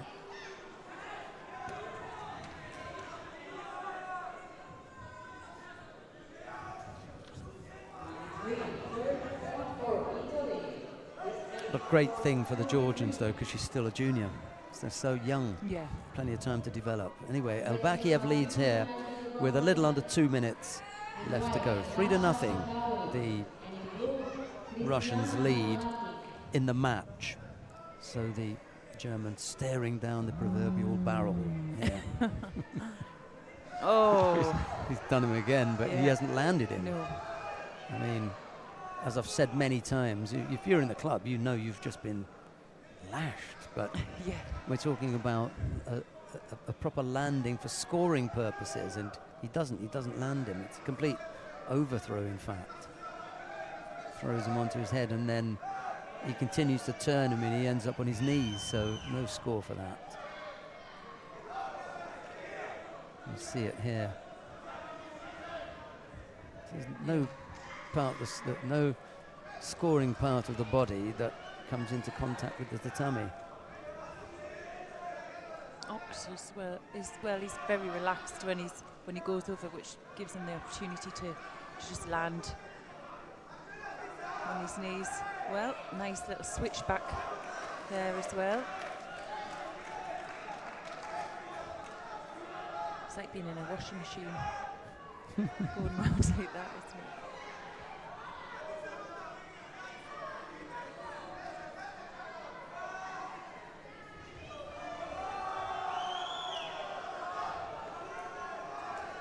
Slightly over-ambitious with that effort.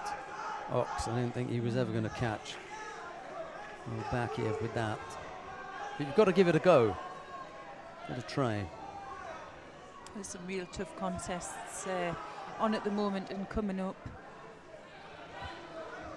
You were right about the support, the team support from, well, just fellow team members. It's fantastic, isn't it? Really gets the atmosphere up here. Looking for the Sangaku. Well, not just to waste time for me. That was looking very strong.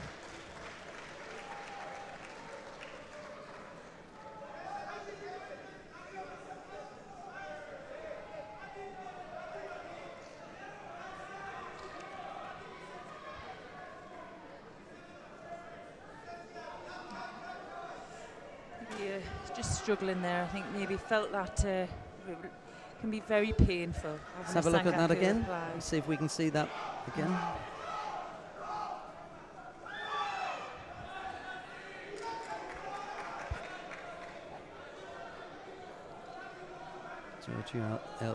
Georgi Elbakiev, Russia, dishing it out a bit.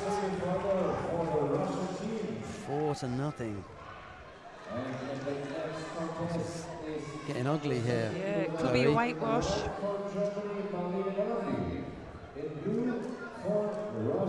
Marlene Galande from Germany, she's taken to the mat and she's facing Medina Taimazova. Yeah, Taimazova. She didn't do too great in the individuals. We were expecting her chance. Yeah, #1 seed.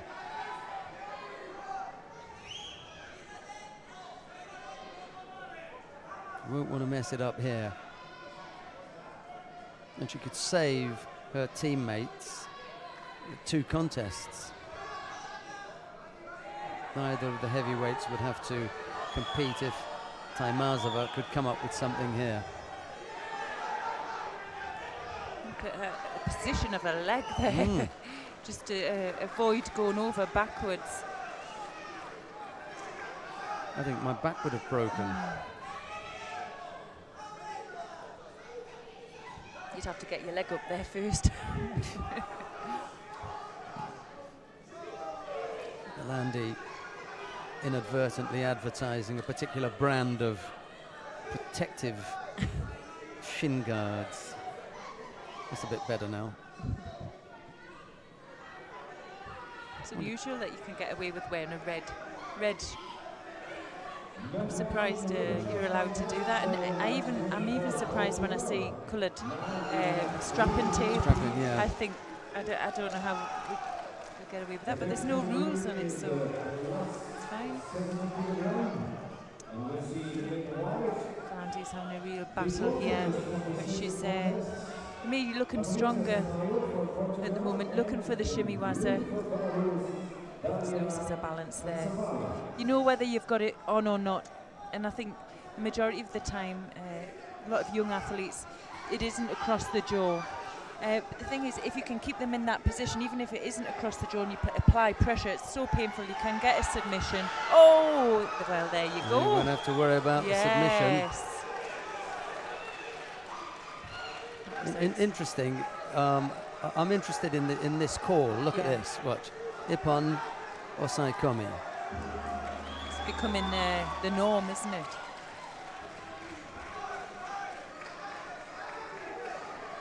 I'm not at all sure that that's in the refereeing manual.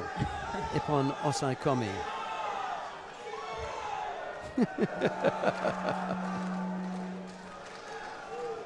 And he gives it so quickly that, you know, it can't be that he's heard in his ear, oh, nope. That's Wazari. Yeah. You know, anyhow. Questioning. Madina Taimazova of Russia wins out there to make it a 5-0 drubbing. That's the word that we apply to 5-0. 4-0 is a thrashing, but 5-0 is a drubbing.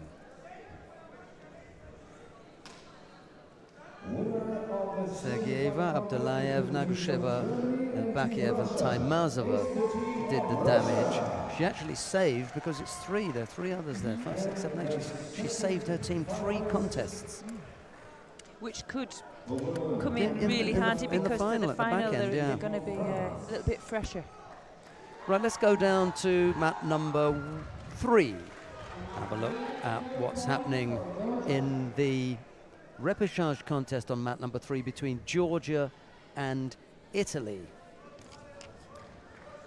We join the match nicely poised at 3-3.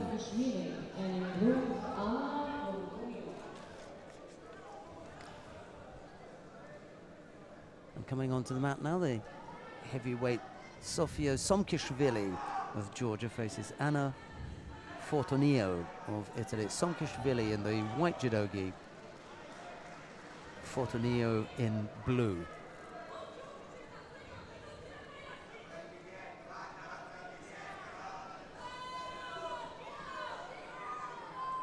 Fortunio looks to be an under 70 kilogram athlete. It's a little bit sharper there underneath. It's just whether she can manage this style of judo. She's going to have to, where she's going to have to avoid the strong grips and the pulling in from Somkishvili. She's going to have to move, grip, move her opponent, get some really deep attacks right underneath. But we see now Somkishvili coming forward, just a bit of touch of Ashiwaza, and she goes down like a... she goes down sharp. Yeah, we should leave it to your imagination. She kind of has to be brave here as well, and it's difficult because the power she'll feel. But that's what she needs to do, even though she's got to be careful, because just dropping underneath isn't deemed to be an attack. There has to be some force of drive over. But what it has done, it's forced the first penalty for passivity. And this is where Somkishvili in a previous contest, she struggled because she's not used to getting in so fast. So she's just managing to get her hands on, and opponents have already attacked. Difficulty here is Fortunio has to make sure she has a grip, and she has to move her opponent, because if she's turning in when she hasn't moved her, it's like hitting a brick wall. And she manages to escape that one.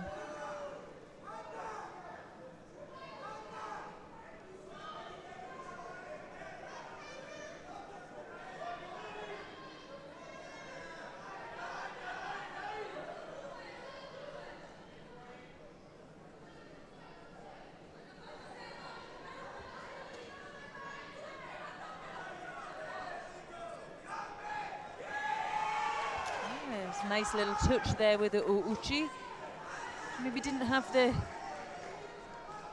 confidence for it. She didn't really think it would work, maybe didn't drive enough, but she'll had a feel from that, so she'll have it in the back of her mind, right, I can maybe come underneath, I might be able to switch it back as well. Needs to get those reactions going. Dragged back there. Yeah, unfortunately for Somkishvili, she's going to pick up a second Judo here. She just hasn't been proactive. And now Fortunio is the problem. Why have they stopped? I thought it was time for a passivity penalty. Yeah. So did the referee, but they've overruled it. The only thing that could have saved Somkishvili there was, and it shouldn't really, because it's not whether Fortunio's attacks are meant to throw, and she's just action. She just wants to show that she's having some action, and that she's not actually trying to throw Somkishvili. It's whether Somkishvili is attacking. That's what the passivity penalty is for.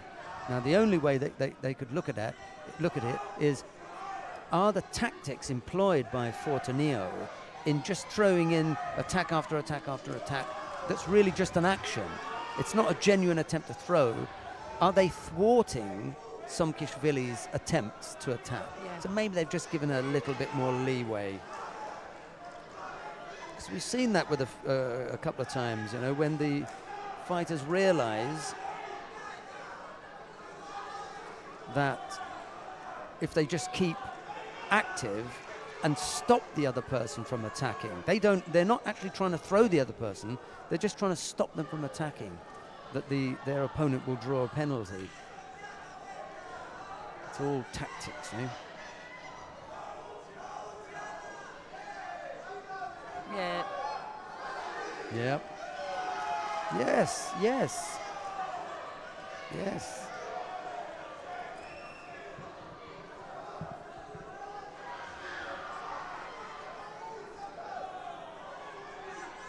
Well, let's have a look at this then.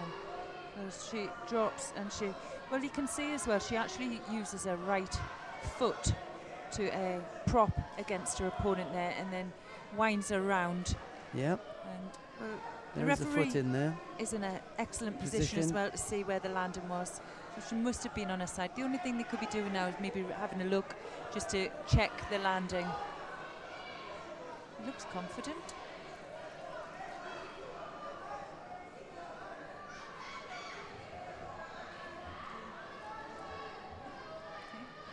You can see, you know, you could see a slight piece of the elbow, but not enough, I think, to stop that as a score. Shame, because, you know, for me, it's valid to attack the fighter when they're in that position. And as you say, the foot was in there. Anyway, we continue. Yeah, and then, you know, well, how it's how you deal with this, isn't it? Because she's coming in for an attack, but we know it's not really an attack, because there's no way she's going to catch her with it, because there's no setup, there's no kazushi. But what it's doing is it's preventing Somkishvili from attacking. So neither of them. The only thing you could go with is false attack. Yes.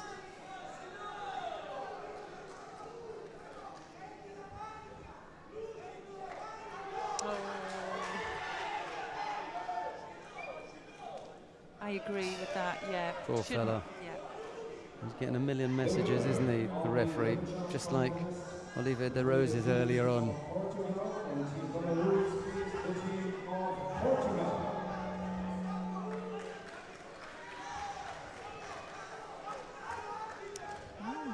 Yeah, there's a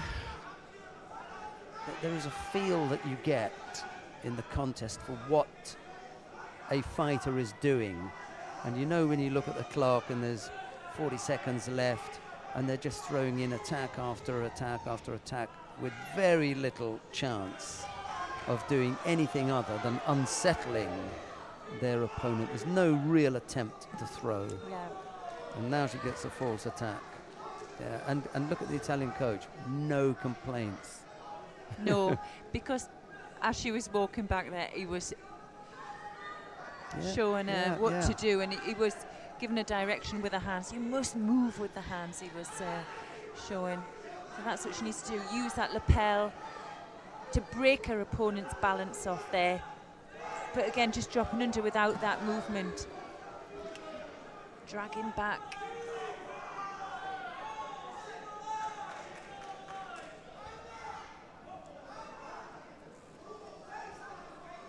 Somkashvili first up to her feet.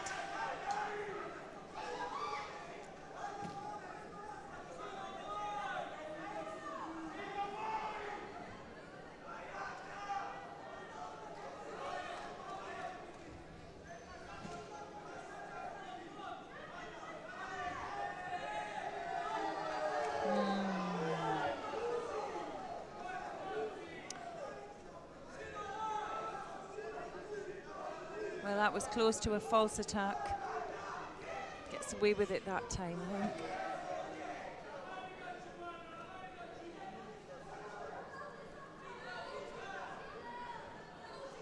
Oh, she's ducked, that's ducked underneath the head. Fortunio, ducked underneath. Second penalty, just what you didn't want. Especially when Somkashvili does that regularly. He's going to put her under pressure again here in the golden score period.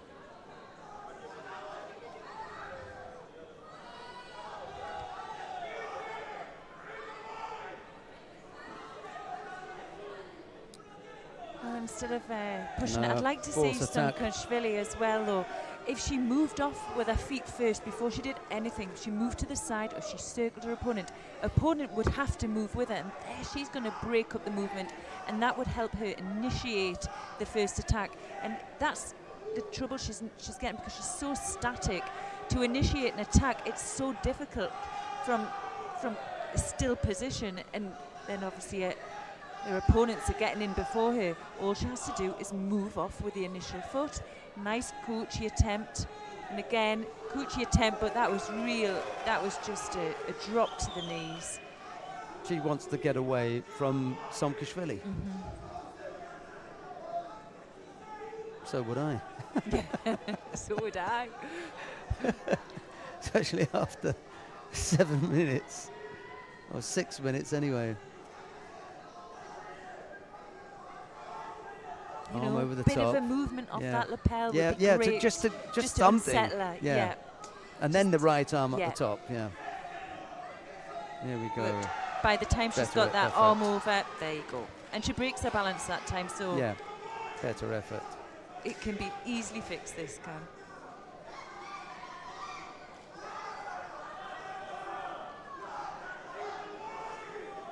Hats off to Fortunio. She's managed this contest well so far. She's so much like, now I mean a bit of business. I want to finish it off. I've had enough of this. Yeah.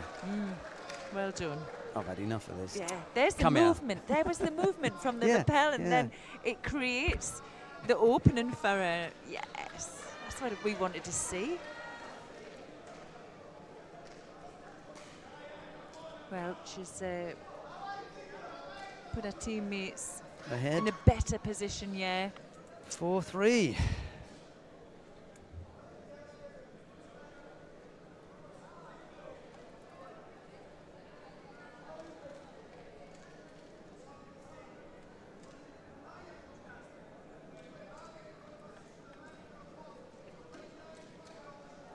Match 3, another win for team of Georgia. So Somkashvili takes that one. It puts Georgia in the lead 4-3 with one contest to come. That contest features Amirani Sikoridze of Georgia. He's up against Lorenzo Agro Sylvain. appropriately named individual for a combat sport, aggro. Let's have some aggro.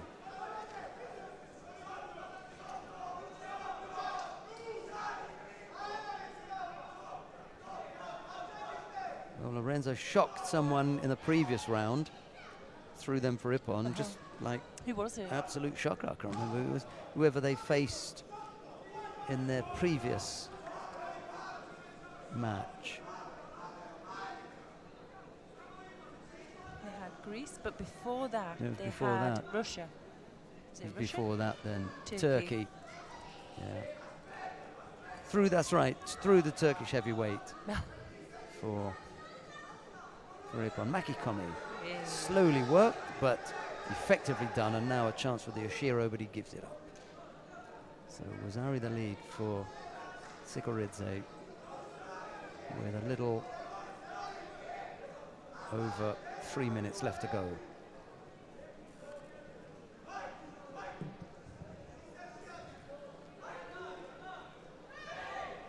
Chigari left-sided from Agro-Sylvain.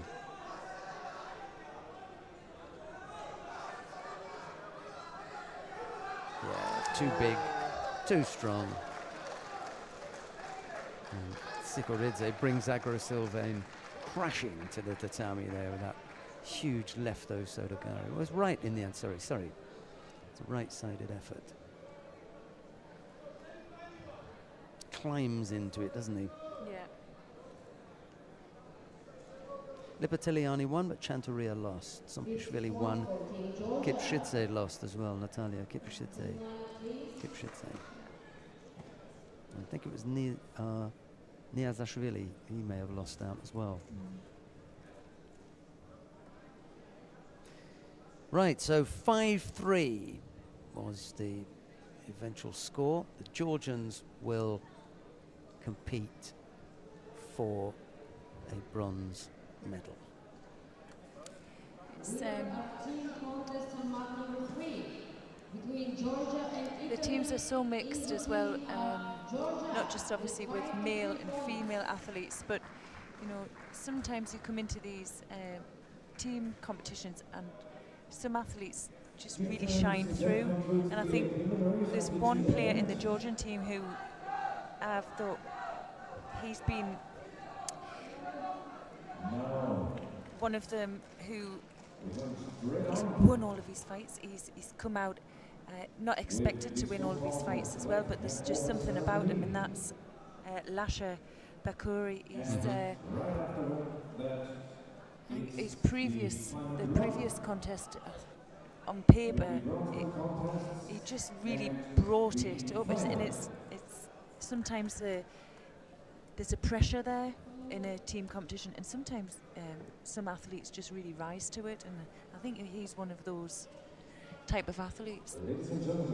Well, we're going to have a bit of a pause as we, in the action anyway, as they have the flag handover ceremony. It's going to be staged in, where are we going next year? Is it Vanta? Vanta, yes, in Finland? Next year. That's where we'll be, but before that we'll be a few other places. Not least of all next week when we're in Baku, Azerbaijan for the Senior World Championships. Those of you that, you know, can take time and join us. And here we'll be back in a couple of minutes once the, with action, once the awarding ceremony is no, not awarding ceremony, the flag handover ceremony, sorry.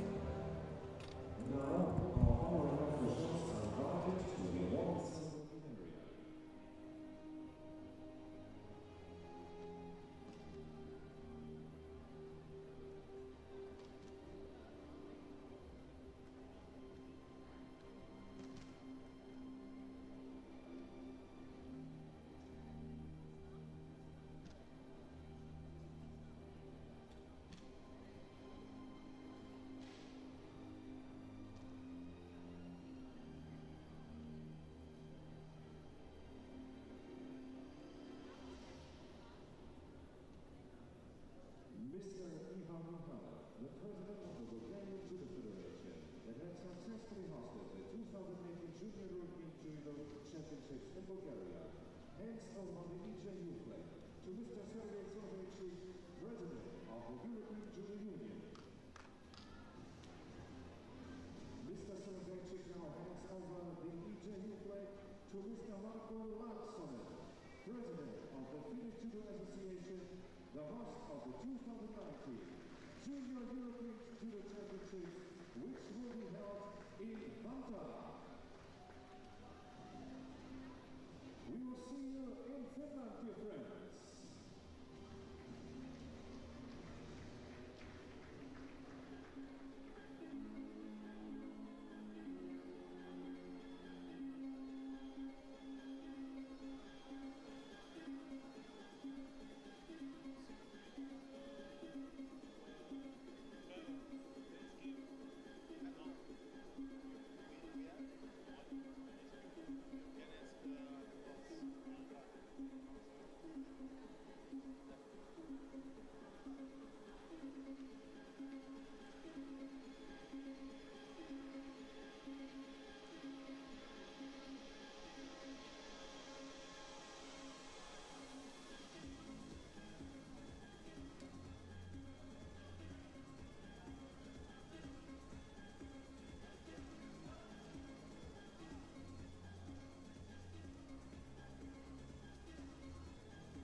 So, dear friends, that was the flag handover ceremony. So next year, we are looking forward to be guests in Finland. Now we prepare the area for the final block. And in a few minutes, we start with the bronze contests on mat 2 and 3.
Now, I don't know if this is going to work at all, but we've got a few seconds before we get back underway with the medal matches at the mixed team event of the Junior European Judo Championships, and we haven't yet decided, Chloe, Cowan, Vickers, myself, we haven't yet decided whether we're going to watch the bronze medal match between Portugal and Germany or Georgia and the Netherlands. So what I think I'm going to do is to give you a chance at home to choose where we go as far as the commentary is concerned. So the first person that types in on the YouTube page the name of the country that you want to see, Portugal or Germany, Georgia or the Netherlands, that's where we'll go. You've got a couple of seconds to do it, because it takes a few seconds for it to come through to us. But let me see who's going to type that one of those countries, that's where we'll go. Portugal or Germany, Georgia or the Netherlands. We'll see what comes up, because it takes some seconds for it to get there. Oh, there you go. German. Nicholas Kunze. Oh, actually, Kira, you just missed that. Germany, oh. Germany. It's all going crazy now. Mark Flitzer. But you were beaten there by Nicholas. He was onto the keyboard as fast as you like. Now, you can watch whichever mat you want. Mat 2, Portugal and Germany. Mat 3, Georgia and the Netherlands. Just click on 3. Those of you who want to watch Georgia and the Netherlands, click on 3 and you'll get that one. We're going to see the contest on mat number 2 between Portugal and Germany. And I'm going to get off the YouTube quickly before I start getting any abuse. Right, we're underway with the opening contest in the match between Portugal and Germany. It's Teresa Santos of Portugal. She faces Masha Ballhaus of Germany. It's already 1-0 to the Germans because Portugal are missing an under 70 kilo category fighter.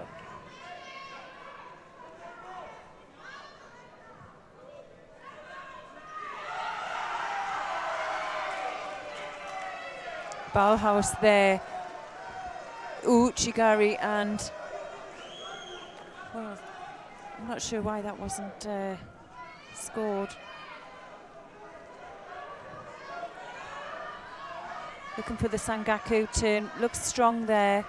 She needs to tighten up on those legs. She's reached over the top for that near leg and secures the hold. See, those legs, you could see they were just crossed. You need to get the ankle joint behind the knee joint. And well, she's going to go again. We've already seen her in this position before. She's very fast at getting the foot behind the knee. Just really depends on the defense from Santos. Well, she's caught the leg. Now she'll come up and secure the head really from that position. Well, she's looking up maybe for the score.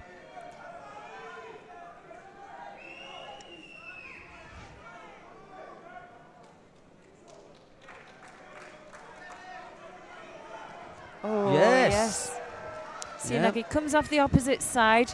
This time, the Wazari goes on the board.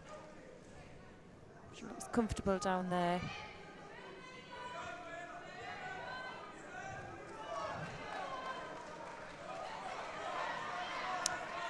Off the two sleeves here, the Sodi, and just switches off the opposite side.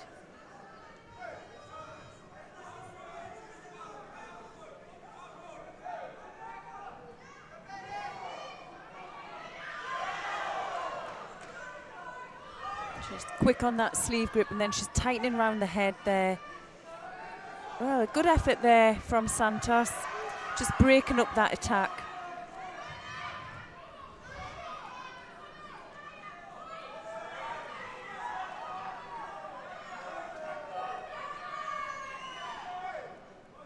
Again on the sleeve, double sleeves again, reaching for the Osoto.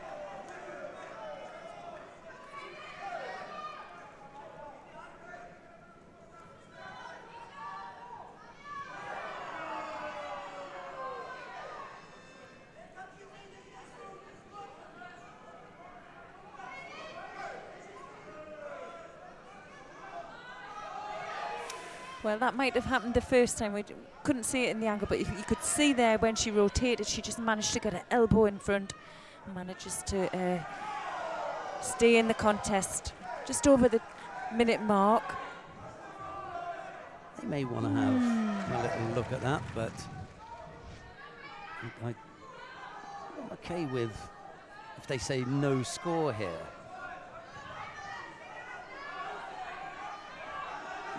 There's the hip. That's it. The leg is, you know, the elbow's out. So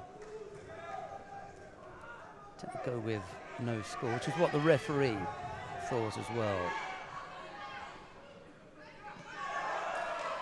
Yep. Okay. We continue. Little over a minute left to go. Ballhaus leads by Rosario. She's pressing hard. There's a second effort that brings Santos down. Again, not quite on the scoring part of the body. She's trying to stay in control here now, looking for the arm, but again, loses that alignment for the Jujigatami.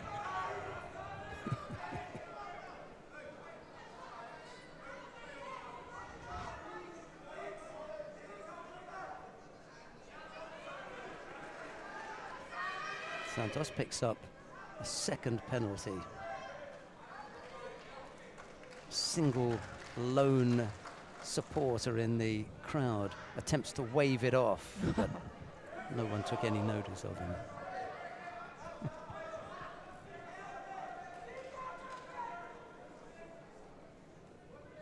I can see the frustration in her face. The match is ebbing away. Just under the 30 seconds now. And another Saudi attack there. Manages to get the rotation, but the landing for me was really on the near point of her shoulder, and the continuation was too slow.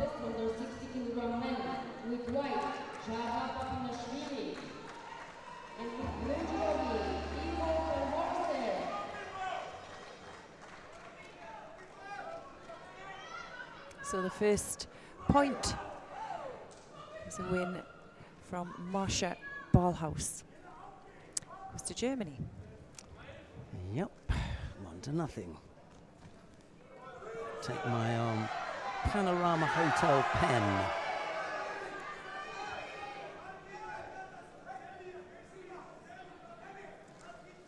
Keep score of what's going on here. So really, effectively now, it's 2-0. Oh yes, of course. Because the Portuguese are light one player, 70-kilo player. We're underway with the second contest in the match between Portugal and Germany, this bronze medal match. Lucas Catarino faces Vincent Giller. It's Catarino in the white judogi, Giller in blue. Contest number 2 in the match.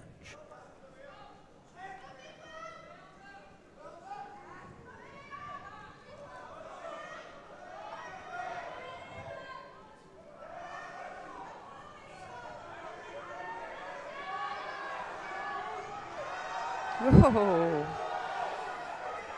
Well, I don't know if that was warrants a score, but it was well done. He looked like he was on his way over himself with the Uchimata, and he just popped his hand out and managed just to stop that. I don't think warrants. So he's looking for the hold here. He's hanging on there. You can see he just has his toes desperately hanging on, but the referee will leave it as long as possible, give him an opportunity, but well, he had his time there. And a minute in now. I think it's the first time we've seen Catarino. It would be nice to see him on the mat a little bit longer and see what he has. Giller, in his earlier contest, was outstanding.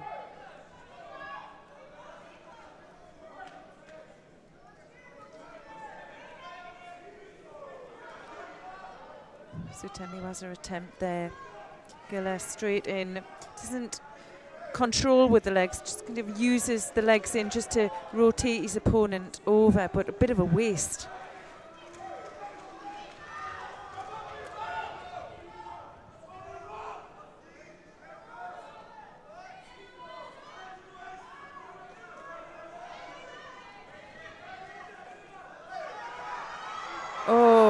there's the big ippon, Uranage.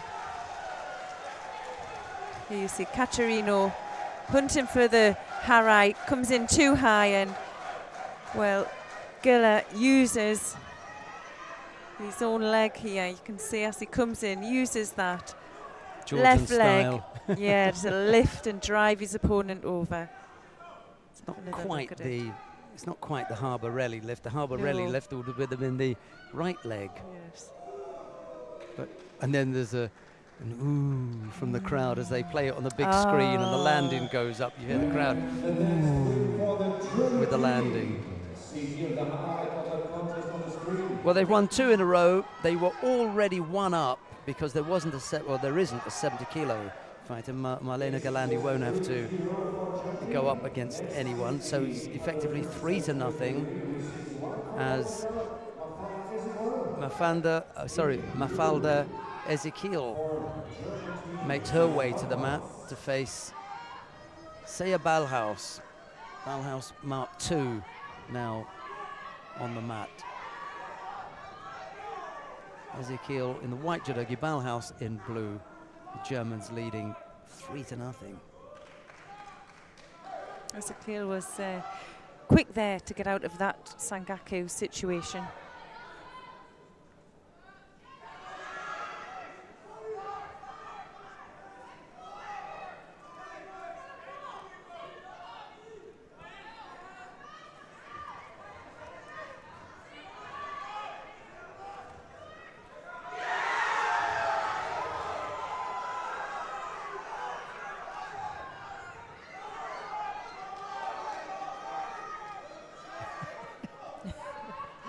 You can just see over the corner the Dutch team, and the athletes have to sit down behind the scoreboard.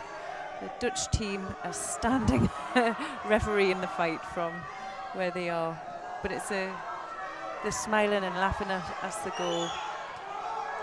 It's a good team. Well, if it keeps going like this, we'll be joining that match soon.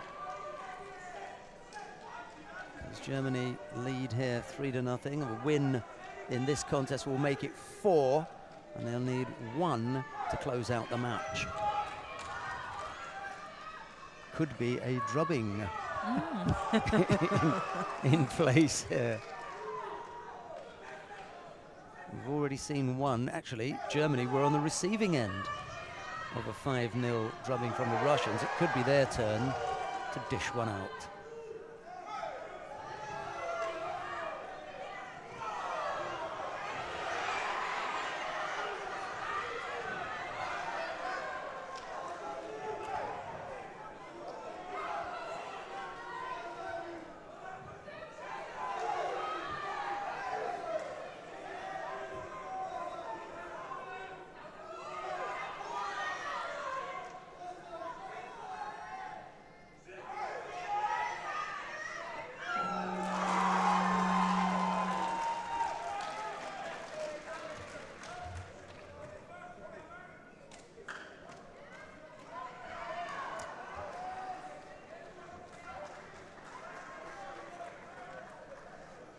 Well, we're just hitting the halfway mark, and we look at the board. Esquiel, for me, well, she's got the advantage here, but she gives it back. Oh, yes. Well, yeah, that's absolutely. fine. That's fine. Could it be the Tatisho Gatami now? Yeah. No, Yeah. trapped, and now Mate. Yeah. So you think she's in danger, and she just seems to be able to maneuver it and come back into the contest, and he was right yet to wave that off. Landing. Decided no score.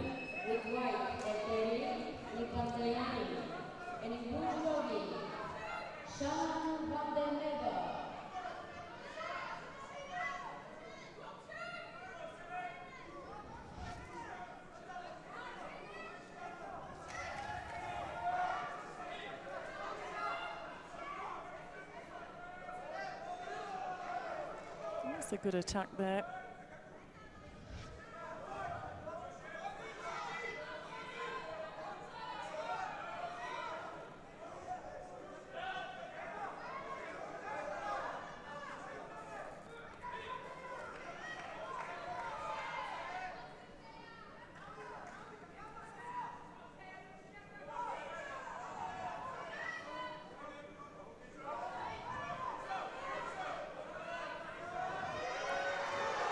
she was over the top there. Well, she thinks she's won it.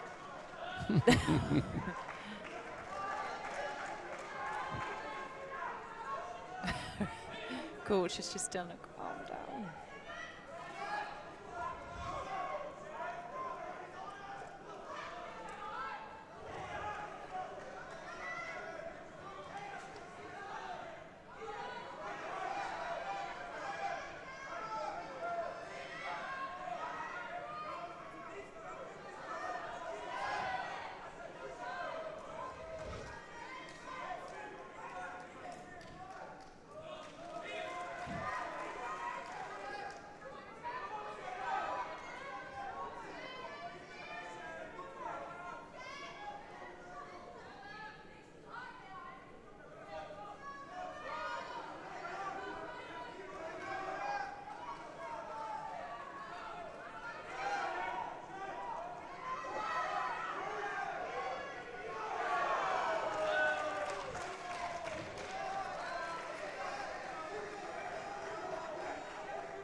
Half a minute left to go. Mafalda Ezekiel still in this.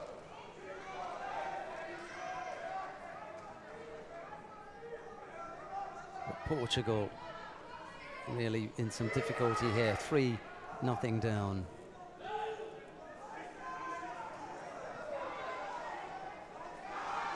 And off the other side as well. And that would be Wazari Awazeti Ipan. Seya Bauhaus of Germany.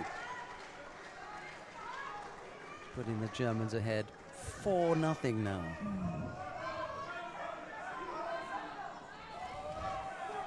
This could get ugly here, Chloe.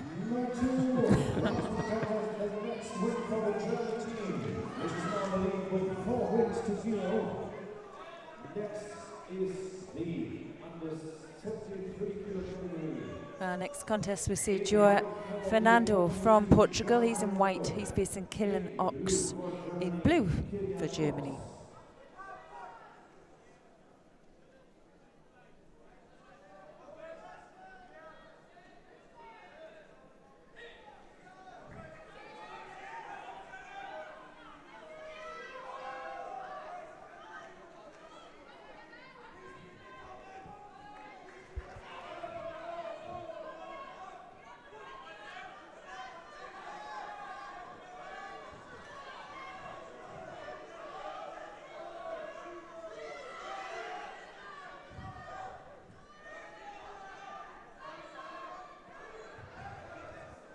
Well, this is under 73 kilogram category. It's the 4th fight out of the team.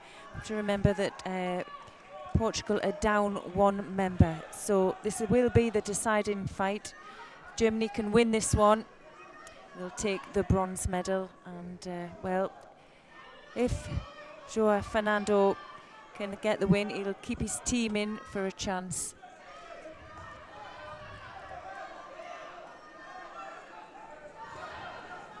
Young Mr. Chupanov, the Russian boy who came over to say thanks very much. Someone had apparently translated some of the things that we said about him on the commentary, and he wanted to say thanks very much. Oh, that's nice. He's glad that we liked his judo. He's a good boy. He was one of the best fighters during the competition.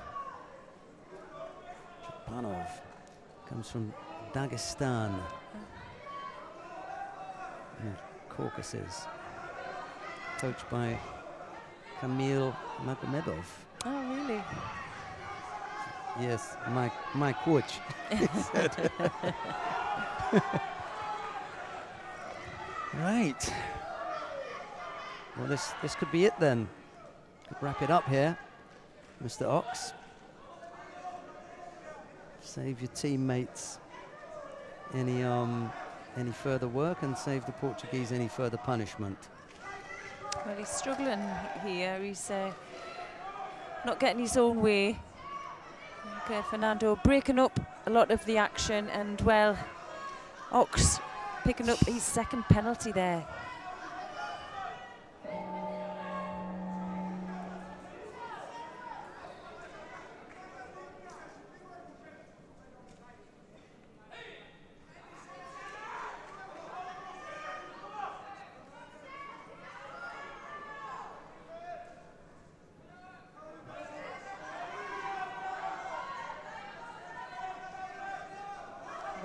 Obviously, Yanagi attempt there.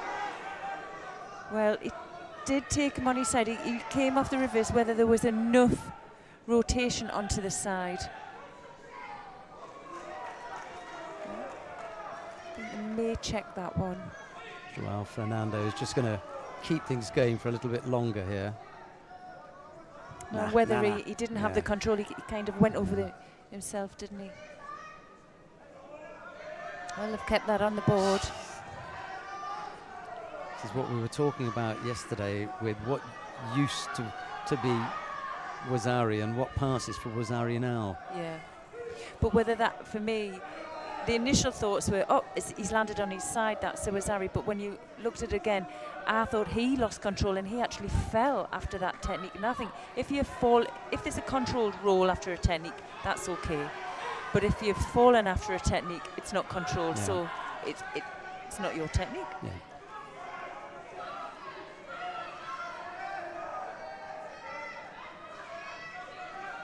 It's a busy little fighter, isn't he, Killian Ox?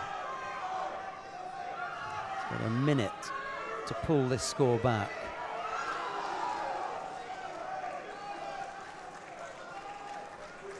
Lipatiliani of Georgia has just pulled one back for the Georgians. They trail 2-1 in their bronze medal match against the Netherlands.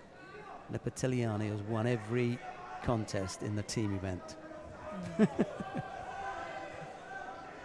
It's possible that we've said that before, but not for Kateri. Yeah. Maybe for Valem, but we better get used to it. She looks like quite a package, doesn't she? She's had a good championships throughout the individual and the teams. Terrific for her. And that puts the Georgians back in the fight. 3-0 is difficult to come back from. 2-1, there or thereabouts. Fernando there looking for the turn. You can see he's put himself underneath his opponent because he's looking for the shimmy waza. That's looking good because if it wasn't on, that was a nice bit of Nuwaza there. He's not worried him about down. it. Yeah. He doesn't have to because time's up. And you knew that was on because if it wasn't on, his opponent would be able just to stand up from there. And he wasn't going to roll out of that in that way. Yeah. He knew that the roll would put him in Osaikomi, but it was better to be in Osaikomi where you could try to struggle than trying to fight the shimiwaza where you may go out. Yeah. And we don't see it so often now, do we? They get that shimiwaza on, and usually they step over the back of their opponent, but he came underneath there, and it takes some guts, I think, to do that. Especially when it was so, he didn't have to do it. Could have killed some time in Nuwaza. Yeah. Well, the Portuguese pull one back. It is now 4-1.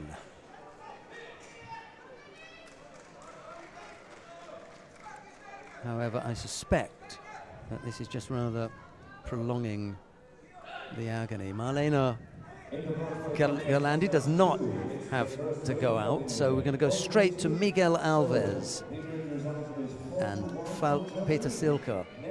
So it's Alves in the white judogi, Peter Silka in blue.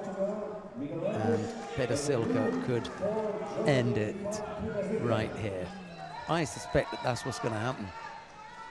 He's a difficult man to get by, and he's the current junior European champion at this weight. So a tall order for Miguel Alves.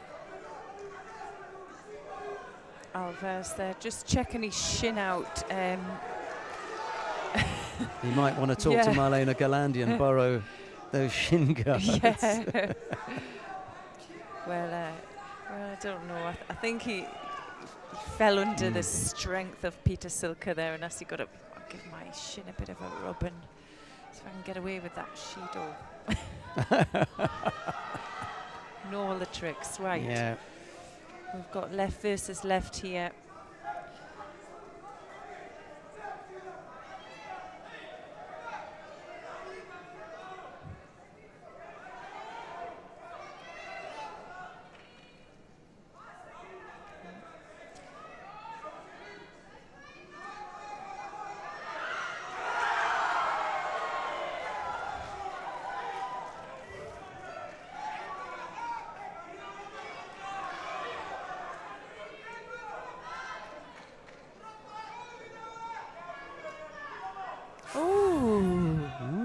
a bit sleepy there. Tasty.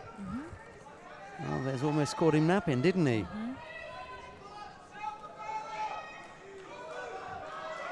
That's the thing, you just don't know sometimes with these team championships.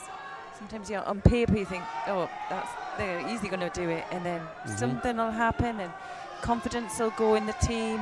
Someone will get beat who you're not expecting, and I think what you have to do as a player, you have to just be prepared for anything.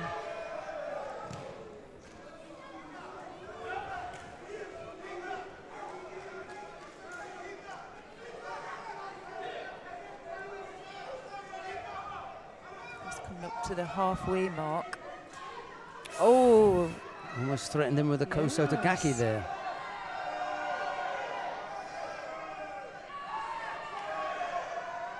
Oh, well, he catches him that time. There was no getting off that one. Here we see the replay. Oh, Uchi drives through, using both hands. You can see, let's look at his position again. So, switches, uses his hand and then drives through into the waist really with that second hand. Yeah, he'd got the right hand on the belt. Yeah. It was in tight. You couldn't really see it in the beginning, but towards the finish, you could see that was the power, wasn't it? Yeah.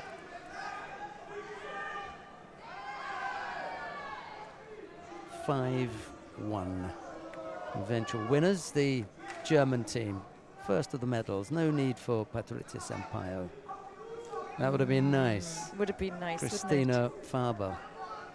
Yeah, that would have been a good one. And it was always nice to see Abramov. He's a useful fighter. There you go. Peter Silke closes it out for the German team. Now, normally we would hang around for the niceties. Well, we can, because we can't go to mat number 3 as yet because there's an injury timeout there. And once Yannick, I think it is, van der Kolk has been tidied up, we'll go down there. But let's just see the bow, you know, the ray off, the handshake. There they go. And we can go down to mat number 3.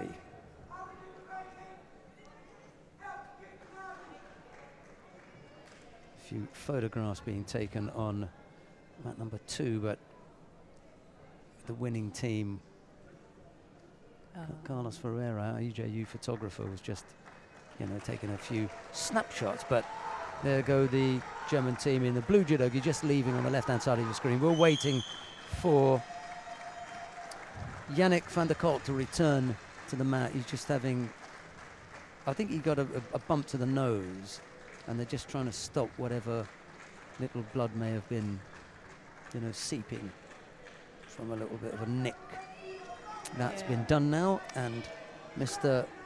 van der Kolk is back on the mat. He'll tidy himself up, and we'll be back underway with the third contest in the, fourth contest in the match between Georgia and the Netherlands, and it's the Netherlands who lead 2-1 at the moment. Scores are tied in this contest, and now Nizashvili picks up no, he doesn't pick up a penalty. He thought they were going to give him a penalty for the bear hug, but no.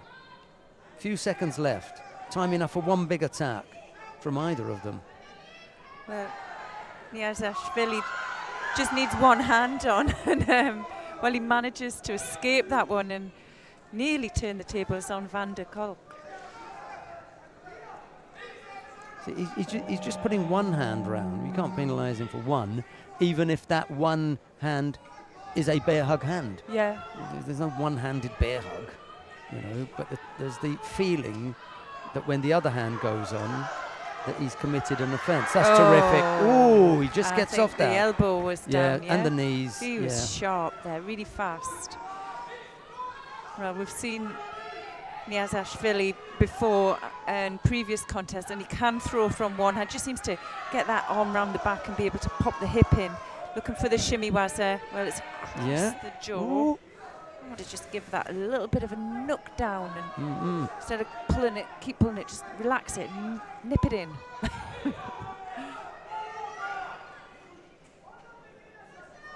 There he goes. Oh, nice turn. Yes, yes. Well, that was a bit of an error initially.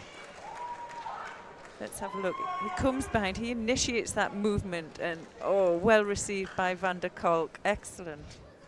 The term that they use for that one is it's a case of the biter bit. Yes, yes. Oh.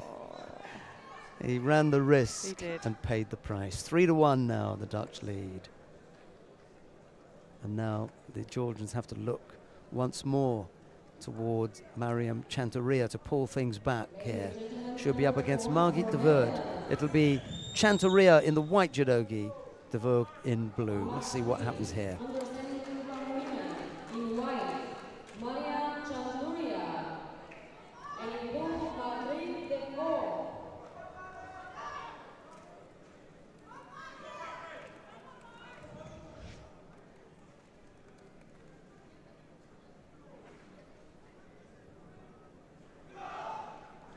Well, they fought each other in the individual competition.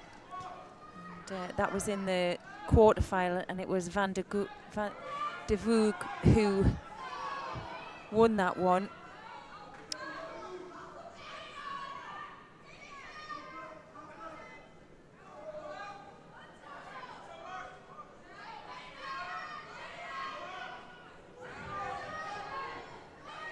I think in the conversation we had with Belandi, she was saying that de Voogd, she had a lot of respect for her, so judo player. She was very, very strong.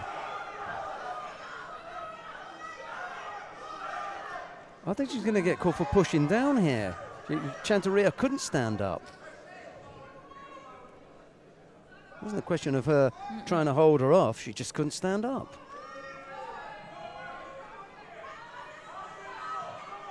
De Voogd was a little bit lucky to get away with that. She was really, you know, trying to make it look as though Chanturia couldn't stand up and pushing her down. Anyhow.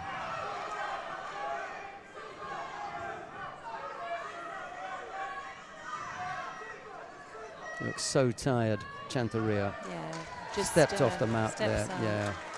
She knows as well. You can see. There's nothing left.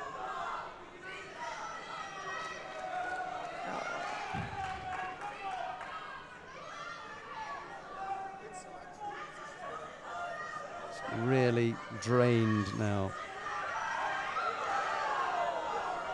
Yeah, and it's not a half-hearted attack there. She was just slightly out of line, and that's just due to tiredness. Really needs to set up before she goes for those big attacks.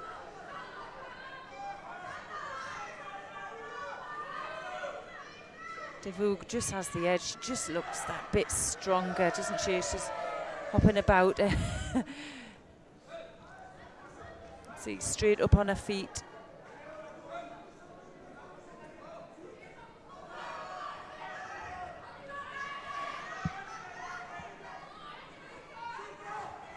It's far too big a stretch. Yeah. Way too far to go.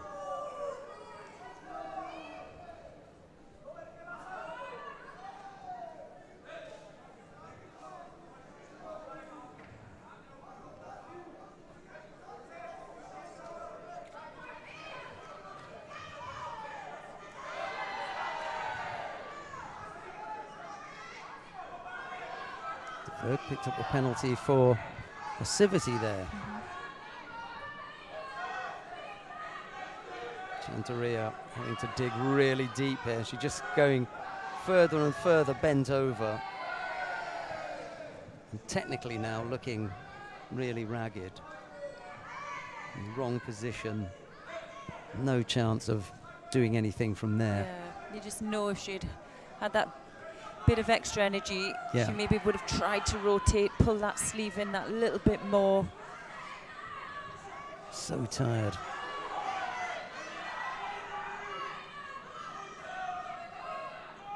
Well, de Voogd now, she has that strong grip on the head.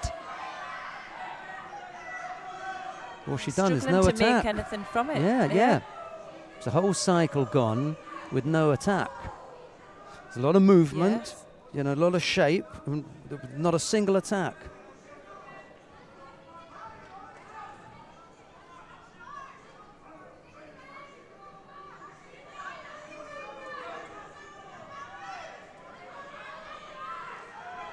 See what happens in this cycle then.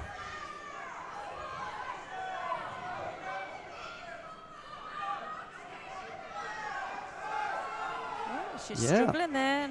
And again. Yep. That was a better effort. Again, Chanteria was the first to attack. Second cycle. Yeah. Yeah. Yeah.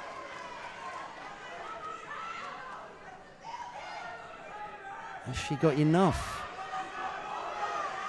Well, she's not giving up, is she, on that high hand? She's creeping back up onto it. There's the big effort. Yeah. And Oji as well. Yeah. So she may be tired, but she's still got a fight in her. There she goes. Can she keep it? Yeah. Yes. Good Another attack. good Now, attack. where's the nail? Was it like you say? You just got to follow that up. It's 31 seconds. You've got 6-7 seconds to burn there. You know, you're in the low 20s rather than the high. And she could have recovered as well a little bit if she would have went in for that. Go now now. she doesn't want to be getting pulled in here. Well, the mate had been called, and the mate may have been called because of the edge. And I don't know whether Devug there just wandered out. I wonder. It could be. I think you might be right there. I think you might be right.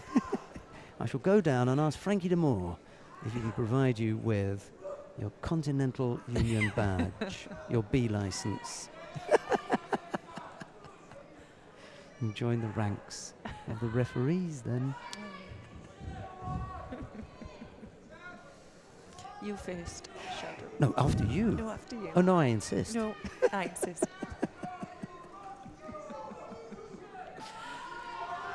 Well, what's going to happen here?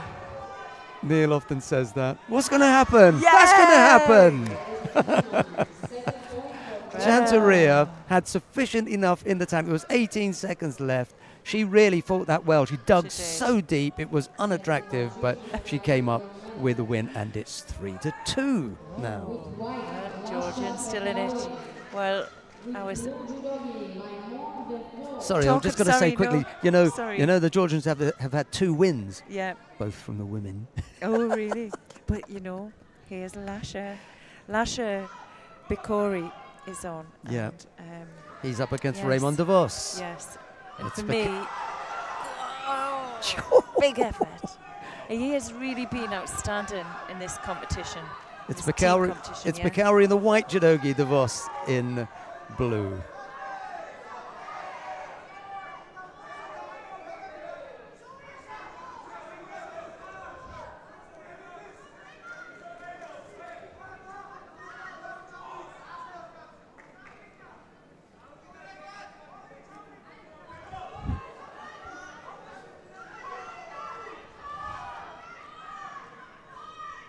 Cowrie had to have his head taped up from a cut to the forehead or just above his eye that he picked up earlier on.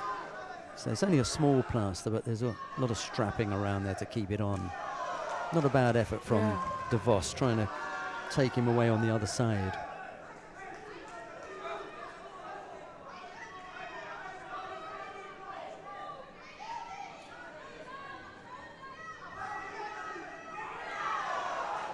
Another nice effort there.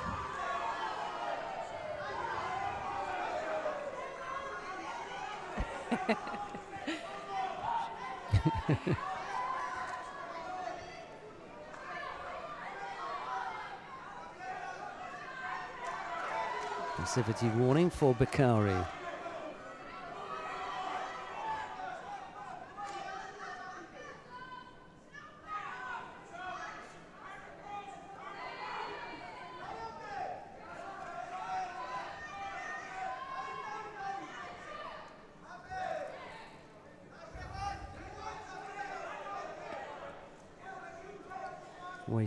Waiting in the wings, Sofia Somkishvili.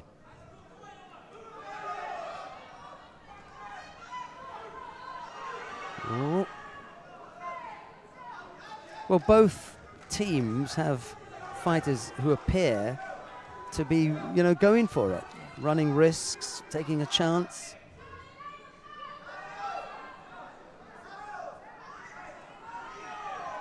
Well, that was a nice initial grip there, I thought, from Bakori, and I think DeVos felt a bit of pressure there.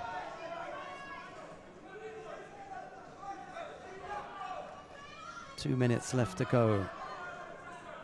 Bakori picked up a single Shido. He goes over on that one side and attacks there. Just dwelled a little bit long on one side, but an attack did come in, and it didn't look as though he was trying to set things up. He was just slightly slower in coming up with the attack, so they haven't penalised him for that one.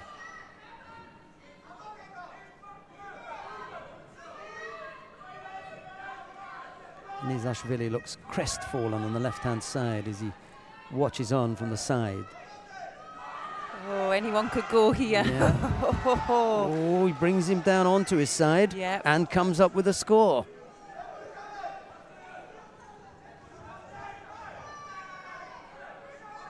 Bakori looking to have a bit of a breather.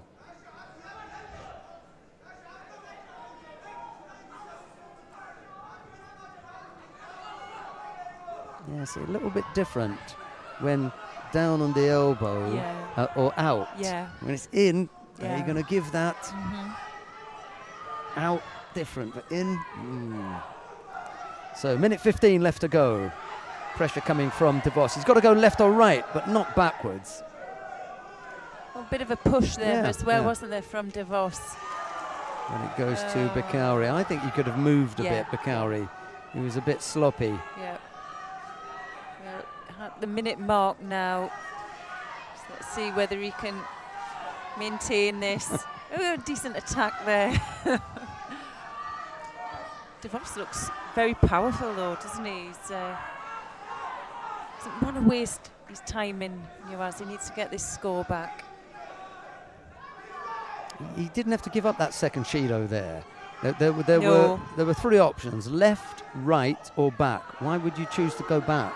That's the one. That's the worst of the three. And he picked up a Shido. And DeVos wasn't giving it the full push. No, of course he was pushing him. You know, he was giving him. Oh, yes, great turn. What touch. DeVos didn't have a grip, did he? Went in and they just. That was lovely, nice. Just an autonomous movement here where you can see he's controlling the shoulder. Comes in and just uses that inside thigh really to get that movement. Does it again, Lasha, Bakori. Yeah, you called it. Saving the day. Called it, yeah. It's 3-3. We haven't had the final yet. Well, I think this is a really difficult one coming up here. Rene van Haasler up against Sofia Somkishvili, a genuine plus 78 kilo fighter. Rene van Haasler, not the same kind of weight. Whether that's going to tell or have anything to do with it, we shall find out now. It's Somkishvili in the white judogi, van Haasler in blue.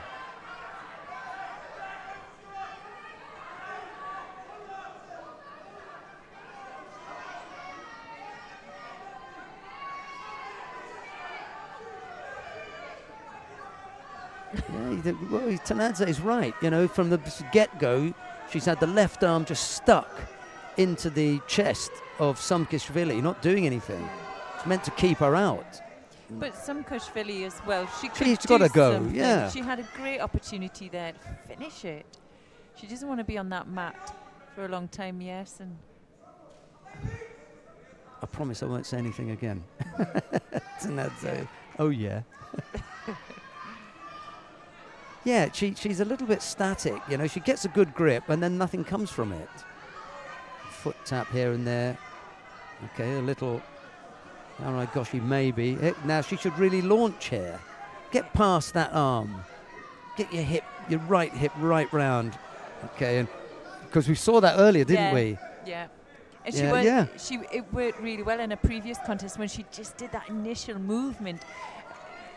Opponent couldn't do anything about it because she couldn't stop it. She finished it off well. You get the feeling that she's strong enough just to lift her up. Yeah. You know, as she moved her there, it was like, well, it wasn't a great deal, was it? It wasn't that difficult. Oh, here we go. Missed out. For once she managed to get far enough across, but then didn't come up with an attack. Well, she's losing her own posture. You see, if she's bent over, it's just so much more difficult to get underneath your opponent there. She's switched it back again. Nothing there in Yuaza.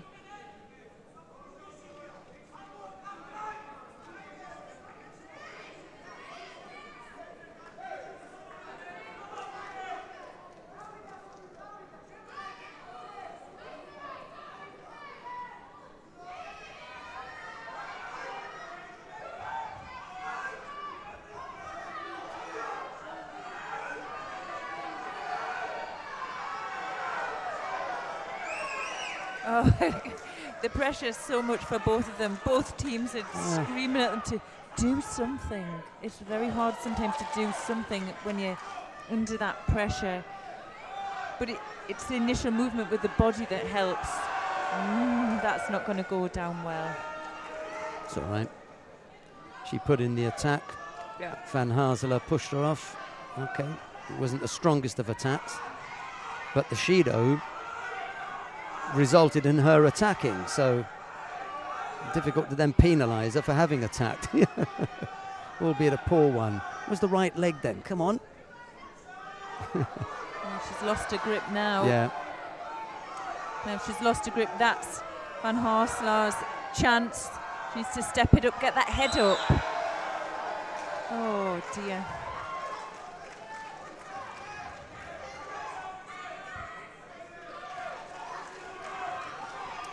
Second Shido.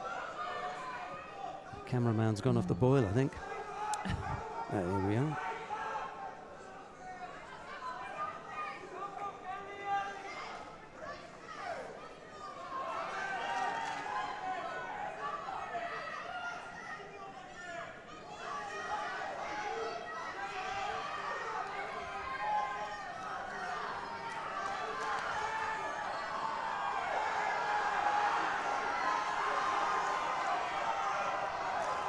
Oh no. Well, there was a bit of a drag down as well. That's what I'm thinking. Yeah.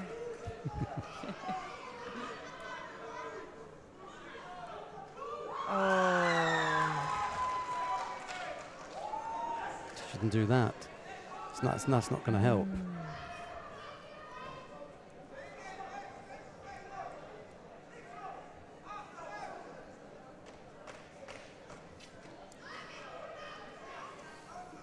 This is going to be close.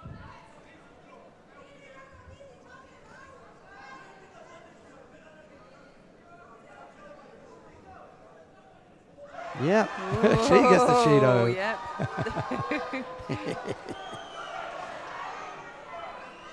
That's what that. Yeah, we want to see they've been doing Judo. that the whole match. Yeah. They know that the Georgian women are not that technically adept, and the Dutch coaches are pretty clever. She wants just to get her arm right round the waist and get close. That's more like it. We want to see Judo here. Don't worry that she's got her arm pinned in. It doesn't matter. Let it have her pinned in. Just reach over it and pull her in. You're going to have to go through that.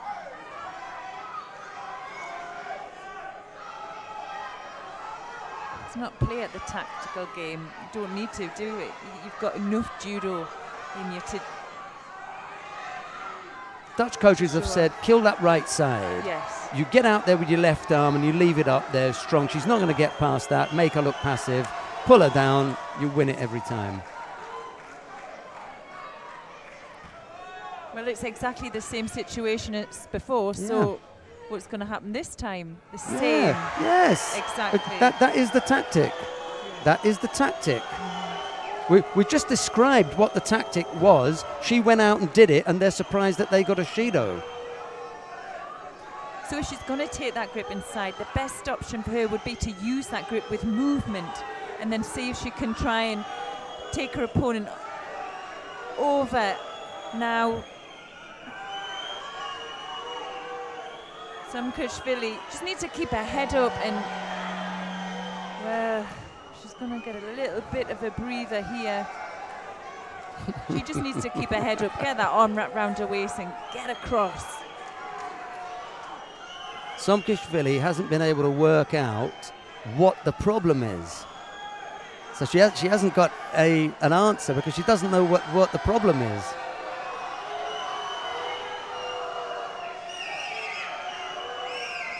And Van Haasler, the only thing she's looking to do is to make her look passive. She hasn't tried to throw her in this. If she'd put in 2 or 3 efforts to throw her, we'd have ended this a long time ago with another penalty for Saakashvili. But this is all that they've been begging for. That the whole push for the whole contest has been to see how many penalties they could get against Saakashvili. That was all it was. It's such an unattractive way to go about it, but it's effective, and they now lead 4-3.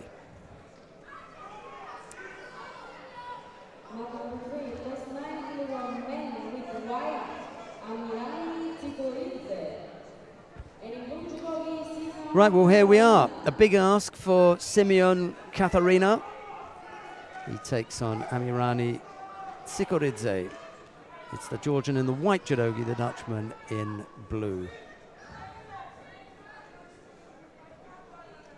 Well, Simeon Katharina didn't have a great individual. I think he went out in early rounds, and we thought he would have done a bit better. He's cadet world champion. He's a senior European Open winner. At what weight? Maybe not 100s. He doesn't look 100s. Let me check. Well, he was under 100s for the individuals.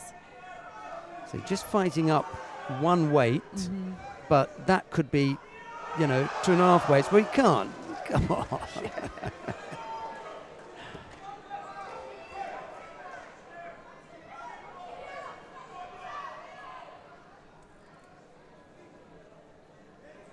If he's used his arm to bring him down, should be a Shido. Yeah.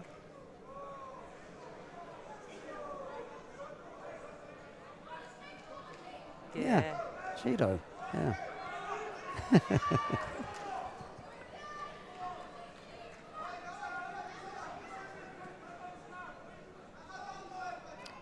The Dutch have gone completely different in this contest, looking for skill and speed and potential throwing skills to defeat the heavier opponent, whereas in the previous one, their lighter weight went just to close things down and make it difficult. Yeah. But they pick the right ones. They've picked the right people, and they carry out the right tactics. It's difficult to fault them, those are the rules, and they know how to play them.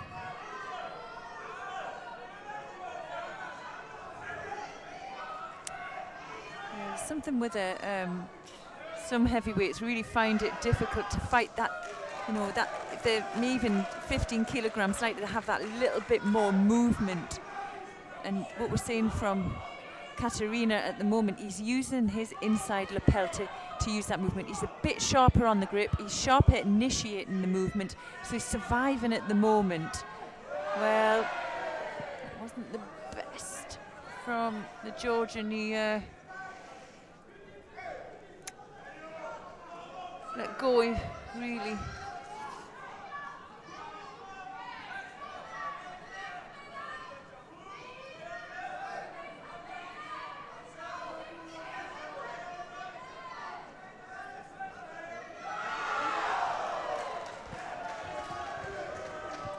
Serena just slips underneath him.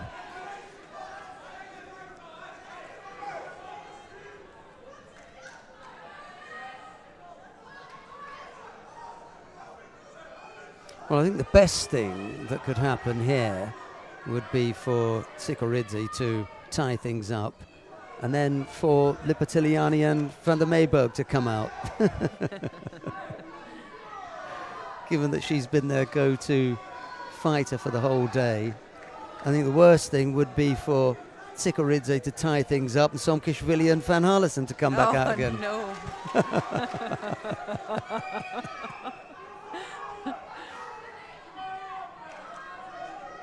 Sikoridze would do well to draw his opponent towards him. He's going to be that much stronger, that bit more powerful.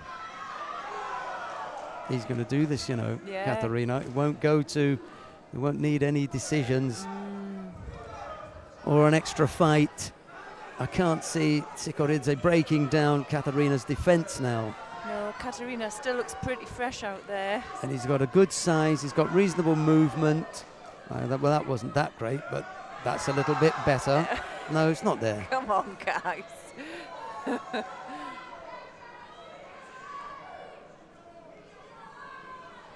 Inside the last minute. Sikoridze, Slipping away, isn't it, from yeah, the Georgians not here. able to threaten Katarina with any big attacks at all. It's the Dutchman who's been coming up with the attacks. Uchimata effort there from Sikoridze, and maybe there's a chance here. He's got to stop. And that was sporting of Sikoridze not to attack him when the jacket was quite clearly over his head. He slowed up, did the Georgian, and I thought that was good behaviour. Half a minute left to go. Now's the time, or else your medal chance disappears. Must score now. 22 seconds. Terrific effort from Simeon Katarina to go the distance with Amirani Sikoridze. He remained scoreless. And it's Sikoridze who is up against it now. Not going to happen. No, he hit the wall, didn't he? It's not false attack, he hit the wall. Exactly. He went in there and he just bounced off him.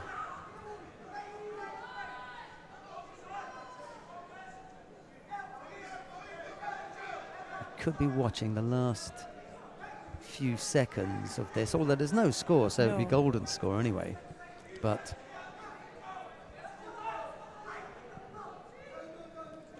Sikoridze would have liked to have finished this off a while ago. Oh, false attack there. Oh, I think that was harsh, given that he really did try to attack, but it was just like hitting a brick wall. And when he did, he just collapsed, and it looked worse than it was. Anyway, golden score, we're underway. And we probably had 2 or 3 seconds before the clock got going. Thought about going over for an Osodagari, little Diashibare maybe, or Kosoto. Nice turn from Sikoridze. He should teach his teammate that. Almost got caught there. Sikoridze looking for the Makikomi, and Katarina almost taking it over. Didn't have the power.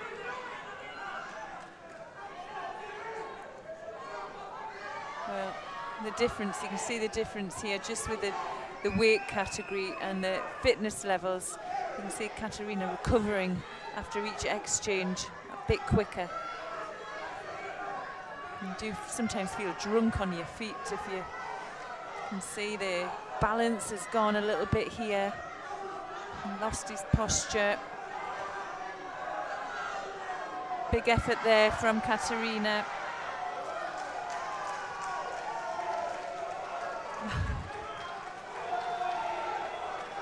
It's not looking good, I'm afraid. I think they'll let this go one more. But if Katarina's clever, he'll come in, attack, and that will be it.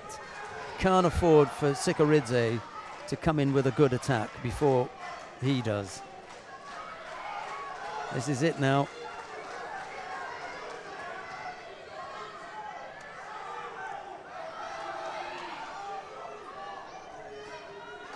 One big attack here, that'll be the end of it.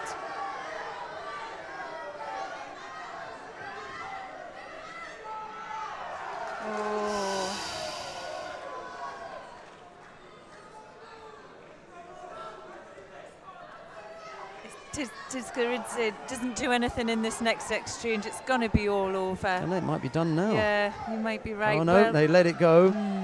Well, this really is it. If that attack had been stronger. Yeah. Oh, and he's turned in. Yeah, Is that enough? He does need that over-the-top grip. Yeah. He needs to draw his opponent forward. Whoa. Here's one effort. Couldn't come up with a combination. Well, that definitely saved him. Yeah, he's still in it then. Oh my God, the pressure from the teammates.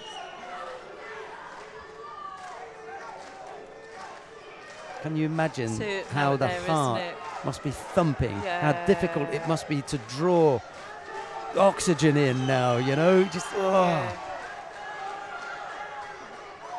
Your brain's telling you one thing and the body's saying another. Oh, well.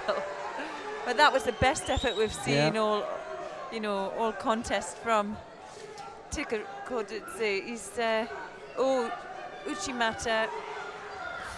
Elbow, you can see that elbow just above, that was close. Both struggling to get to their feet. Tiscaridze with the best attack of the contest, really. I think so. He came very close to scoring there. He's finding it very difficult to get to his feet now, Katarina. He's given everything, including maybe 45, 50 kilos maybe. No. Well, I don't know whether the roles have been reversed here, and you can see Katarina, you can see it in his face, he's really struggling. Looks painful out there.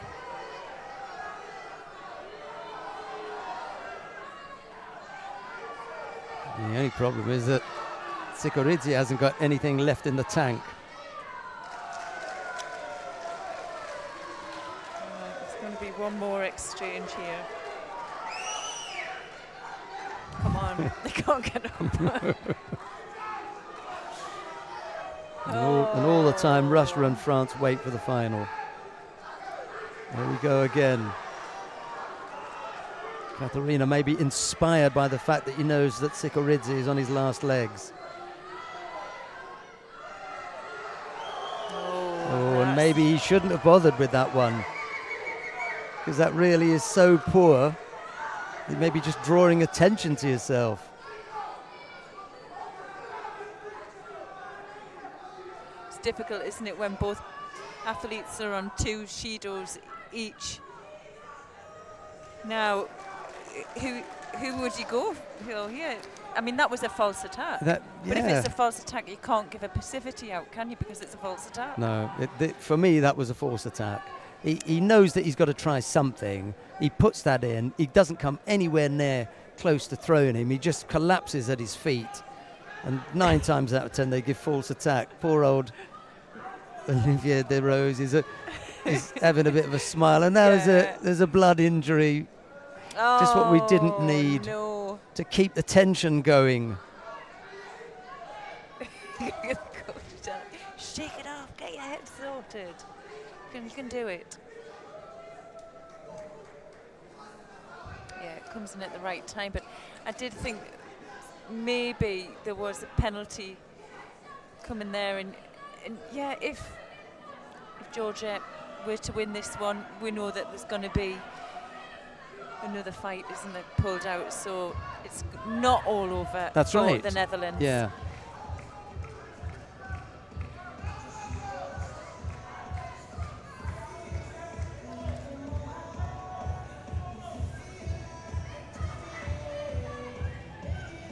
Few valuable seconds here to recover. Well, I would imagine that Katarina's recovery time is far better than Tiscaridze, because his conditioning is better. And, you know, he could, every 10 or 15 seconds he's out there, you can add another 5 seconds to how long you can stay on there. Yeah. You know, you need much more recovery time than you are going to have for output. Here we go. I think that was a good decision there.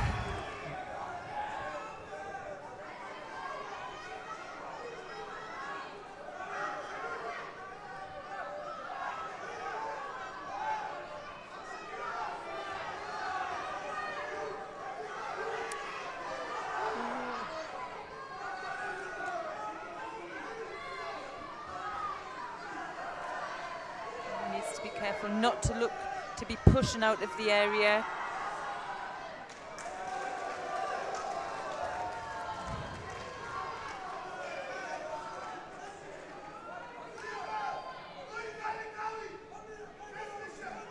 So would you mind sitting down? A bit more rest. Here we go. 3 minutes of golden score. They've allowed this to go on because they want someone to come up with a throw. And now I think Katharina is going to take it. Yeah, edging it here. There's a big effort there from him.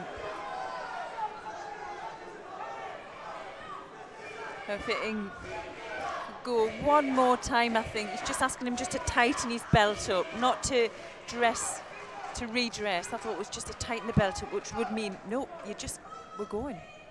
Yeah. And he needs, and if he wants to stay in this contest, he needs to get that big right hand of his on that first. Oh, no. Yeah, that's it. He's seen enough now.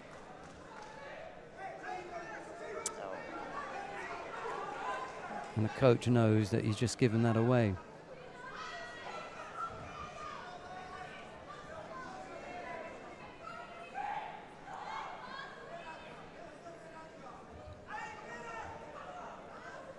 Passivity to Sikoridze. Yeah.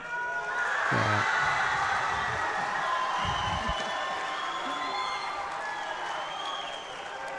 And the bronze medal goes to the Netherlands. Yeah, well, Simeon Katharina, he fought out of his skin there, didn't he? And look, his teammates are coming on there to give him a congratulatory pat on the back. An epic battle. Yeah.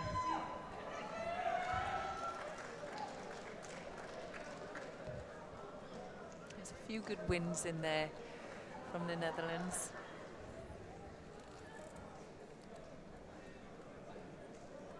Winner of 5-3. The Netherlands run out winners. It's Netherlands.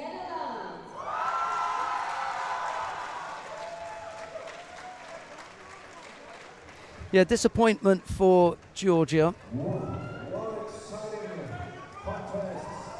And there are good signs, however, for the Georgians, but the Dutch take the plaudits in that one.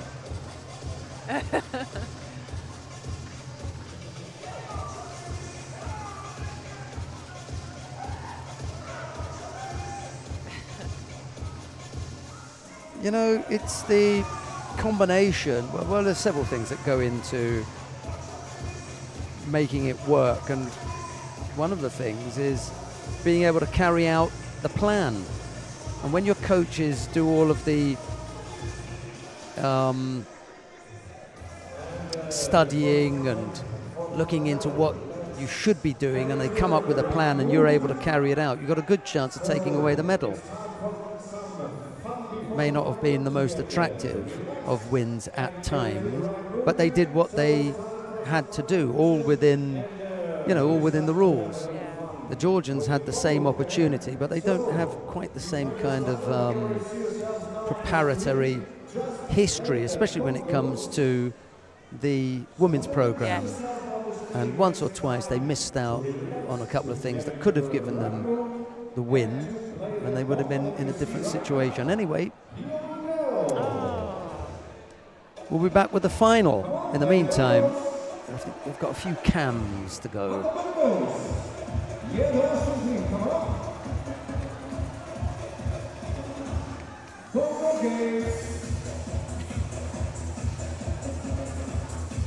Yeah, very good.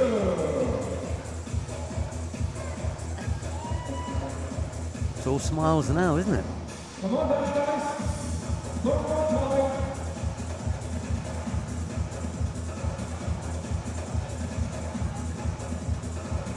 Well, again. Come on.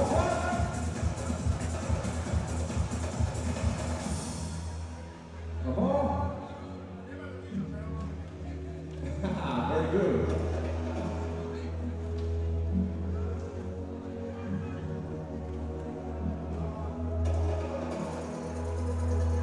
I'm too busy looking at myself.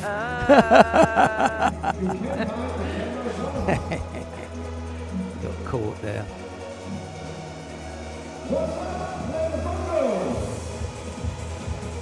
I thought it was the muscle cam, sorry. Maybe the referee's getting there.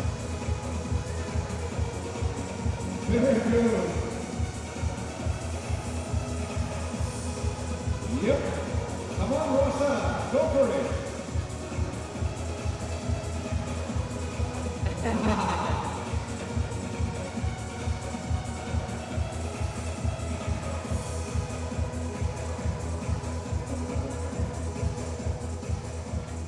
Okay, I guess that's it for now. Thank you very much for having that fun with us. But now, it's time for the final of this team competition. Now, please welcome for this final in the blue judo. Right, we come now to the final of the mixed team event at these Junior European Championships. The two teams that we're going to see are France, and they face Russia.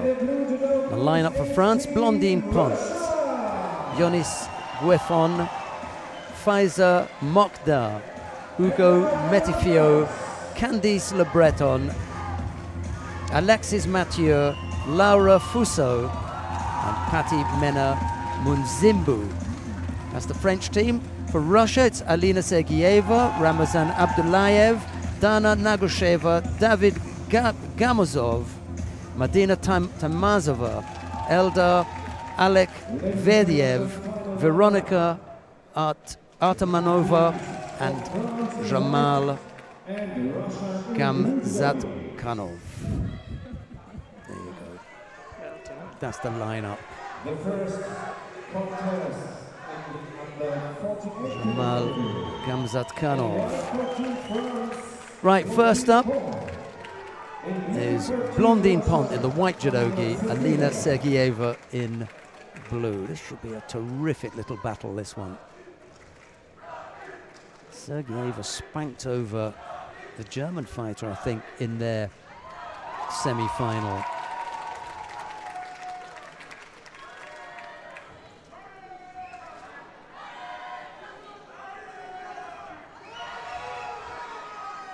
Yeah, it was Masha Ballhaus who went flying. It was 5-0, remember, that the Russians downed Germany. This is a bit of a surprise package for me, the French being in the final. I didn't think they were going to make it this far.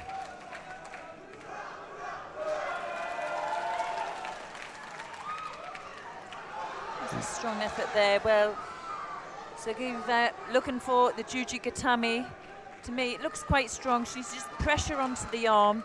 Just use her legs, pull her opponent over the top of her body instead of over her opponent's head, because she's using her head to block out. It needs to be circled round. It's a good start there, though, by Pont.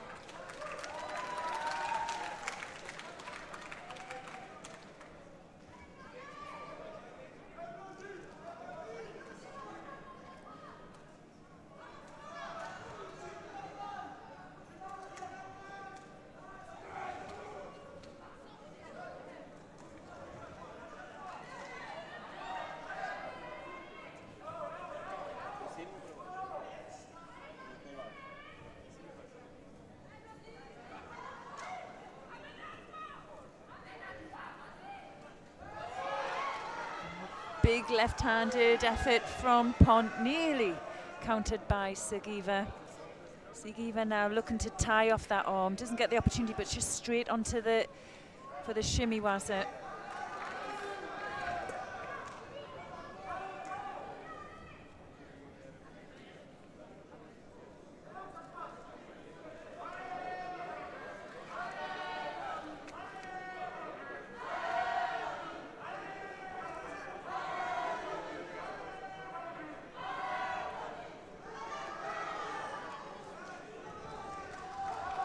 Both athletes putting in good efforts to throw, both losing the control of the upper part of the body.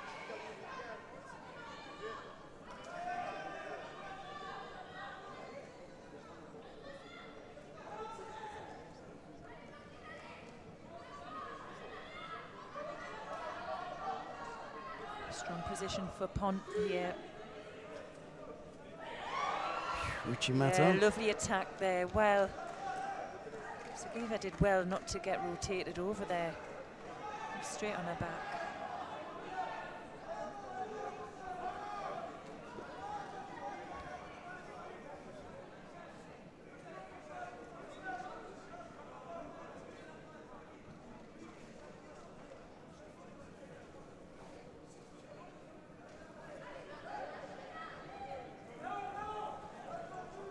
Second of the French coaches just being asked to sit down. You've got no problem with them being, you know, mat side or whatever, but they know. I don't have to keep telling them.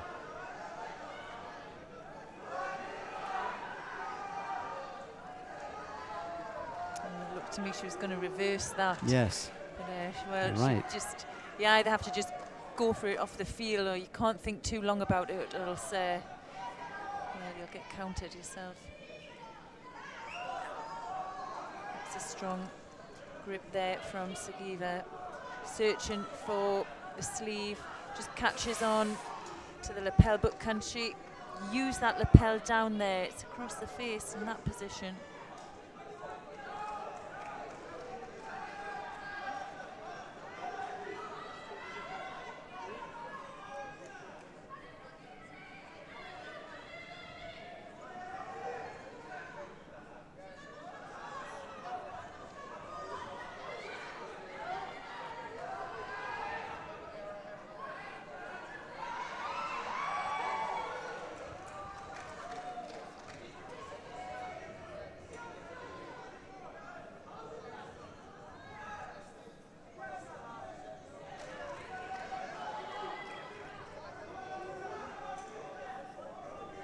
I just have a feeling one of these athletes is going to go big.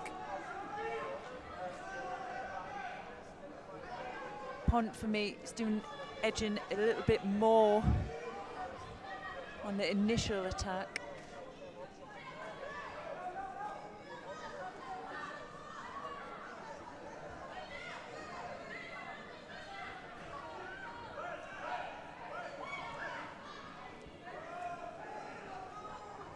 Get that right versus left, and the understanding that the controlling of the sleeve across to your side of the body when you're attacking forward is really your most important grip to drive your opponent over, and obviously they both know when the opponent's in or halfway and they're dragging that sleeve back.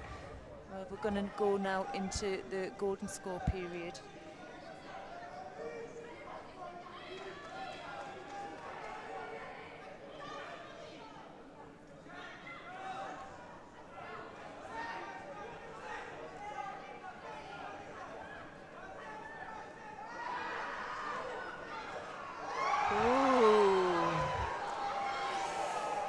Well, did that start in, and was it a continuation? Or had he called a mate? We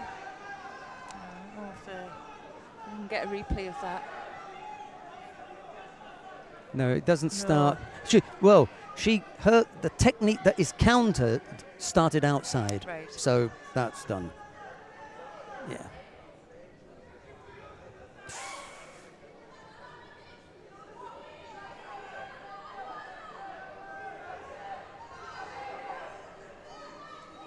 There's an opportunity there.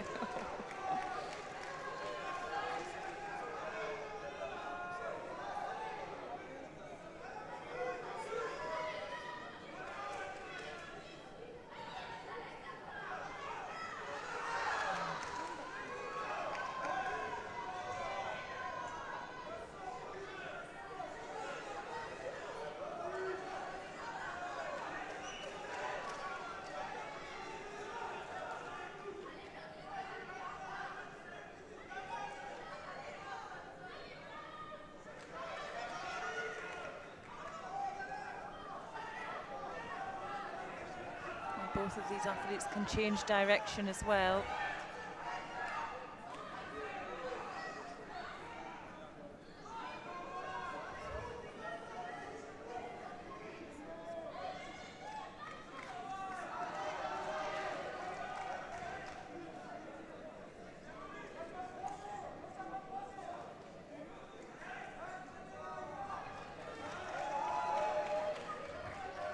first Judo to Pont.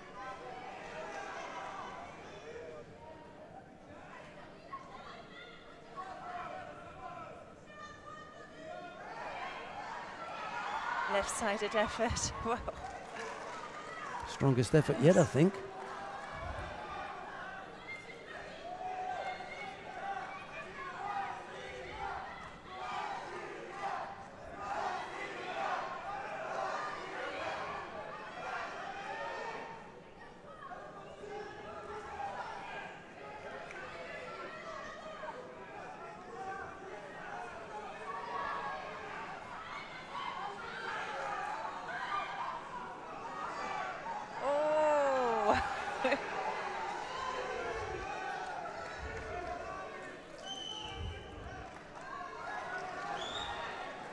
Just so evenly matched.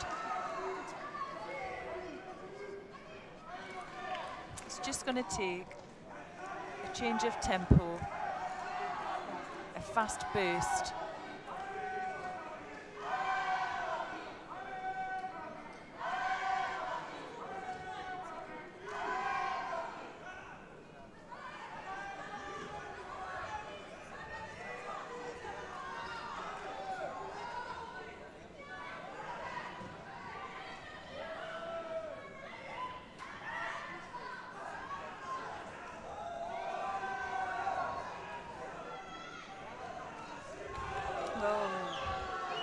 Just can't be a half-hearted effort, because a half-hearted effort is going to get countered, and now they're getting tired.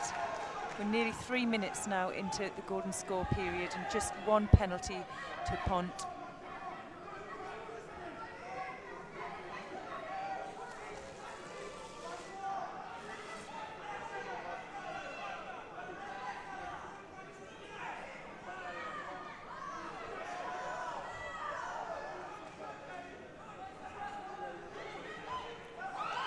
Brilliant effort, yeah. Yes, brilliant.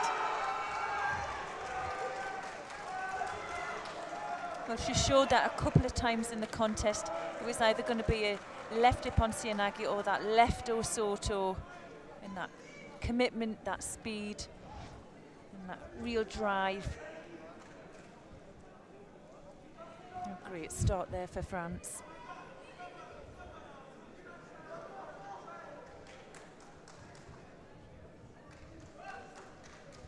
Winner, first win in this final.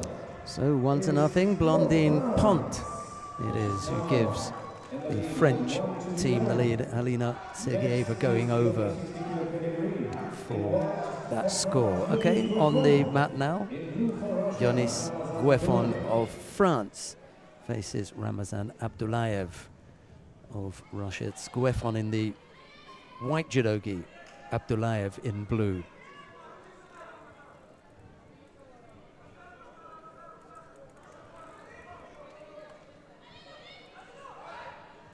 Got right versus left here. Again. Yeah. Well, that was I think for me a continuation. I think that deserving of a score.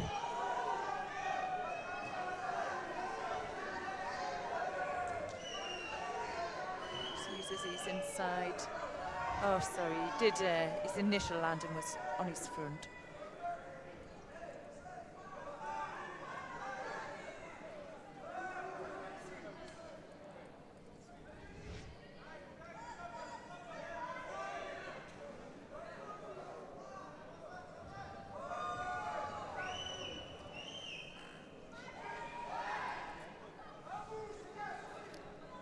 Gueffon almost looking as though he's trying to ambush Abdullayev, you know. As soon as he gets a hand on, he's off. Well, Abdullayev here using that pressure into the shoulder. So you can see he's trying to slip the foot there, but when he slips the foot, I think he's going to be too high up. Well, he still has some purchase on there where he can rotate his opponent over. Is an opportunity even to go onto the leg, but it looks to me to be pressuring on the shimiwaza. Yeah. Yeah. Gueffon looks well and truly stuck there.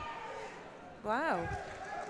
He did extremely well to get out of that one, even as a glance up by Abduliev, and how did he do that?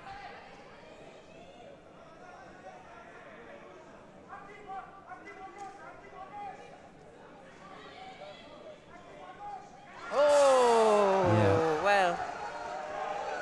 Didn't put him flat on his back. No, he didn't. Let's have another look at this one.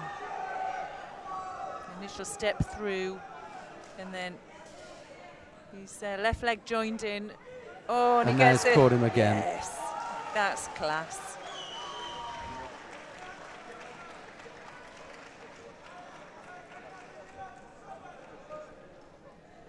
ABC, that nice rotation. Oh, evens the score up 1-1.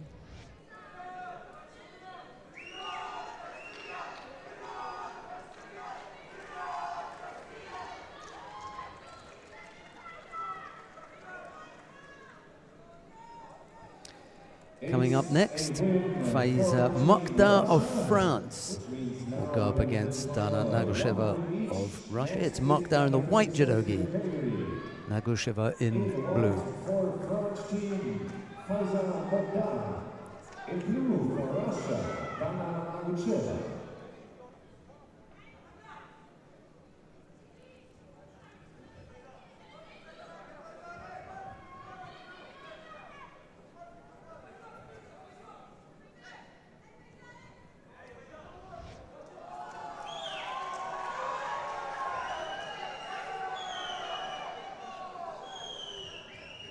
Dirch, the referee in the middle, deciding to penalise Kusheva for taking that strong grip and just blocking down, not doing anything with it.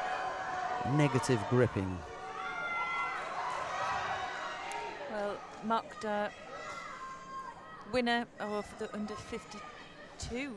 Was it 52? Isn't it? She won. Yeah.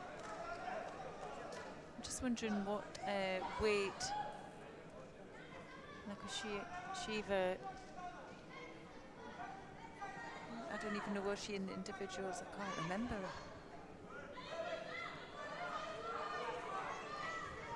Yeah, Mokhtar beat Annika Werfel of Germany in the under 52 kilo category.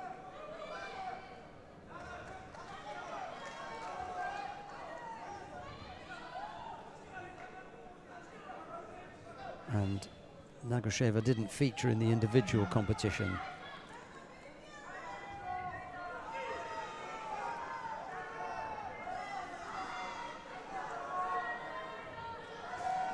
Yeah, looking for the shimiwaza, but it was across the face, so remembering Mokhtar, she's very young, I think still only either 16 or 17. She won the Cadet European Championships just a few months ago, really, and came in here and really stormed it. She has a nice repertoire of techniques, but for me a strength is a Nyuaza transition. She's very fast at getting into, has good spatial awareness, but she's has some really nice skills as well in Nyuaza.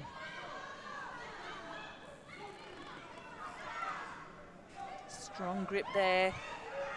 Almost turned. Yeah.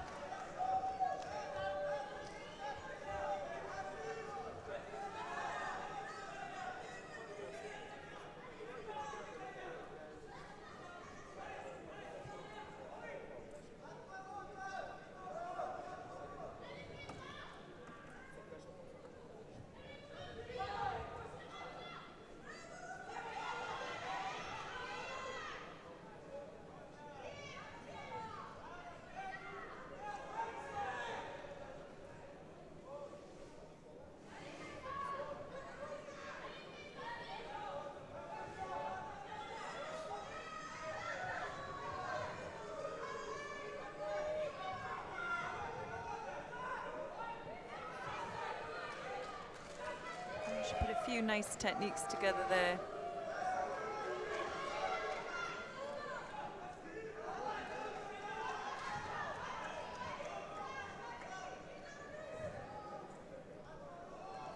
Oh dear. They're asking Kamil Magomedov to leave the coach's box altogether.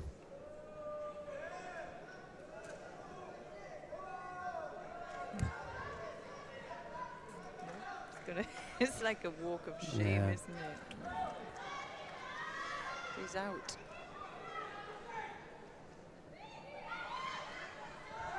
They got some big screens in the back.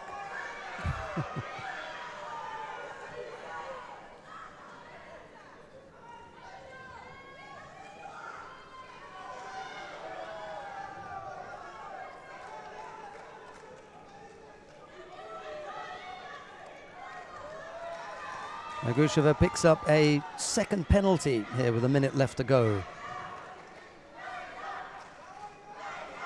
Mokhtar having stepped up to the under 57 kilo category, beginning to look quite comfortable here. And she picks up a penalty just for blocking that grip.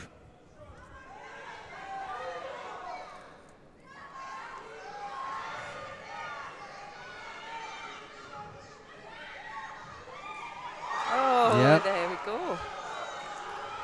Good score.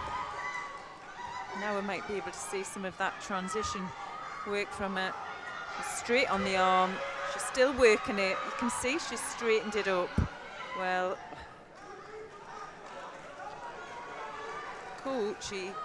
Uchimata changes it into a low Sionagi.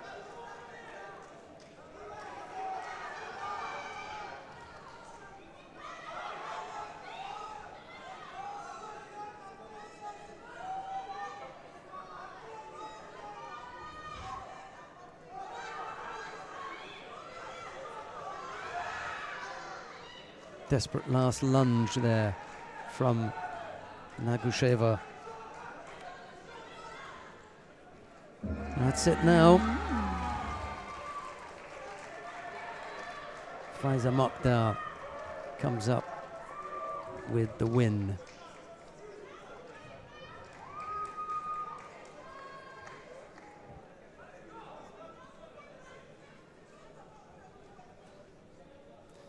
Making it 2-1 for the French.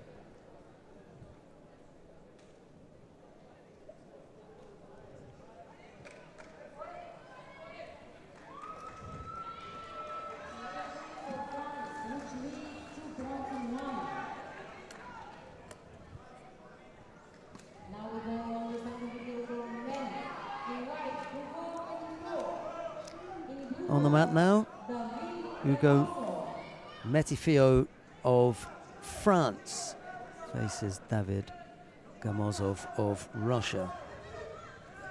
Metifio in the white judogi, Gamozov in blue.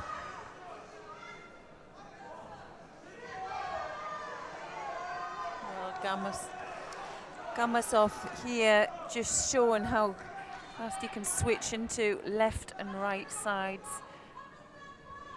I feel he's just warming up. Oh, yes. Sharp transition as well there, just misses his opportunity to finish it. Nice piece of Ashiwaza, wasn't it? Super quick. Sense that opportunity and take advantage of it.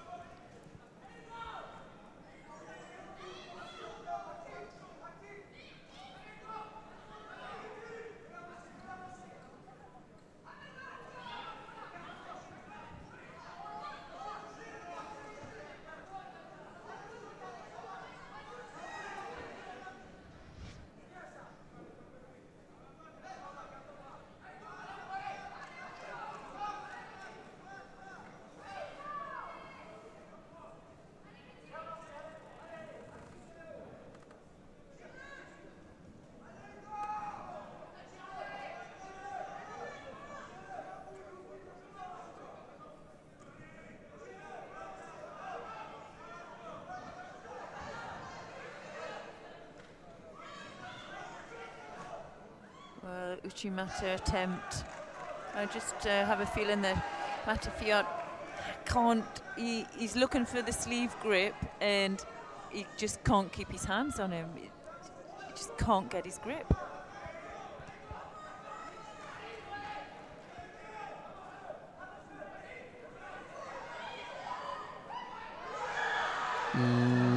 Afterthought. Wasn't really anything there.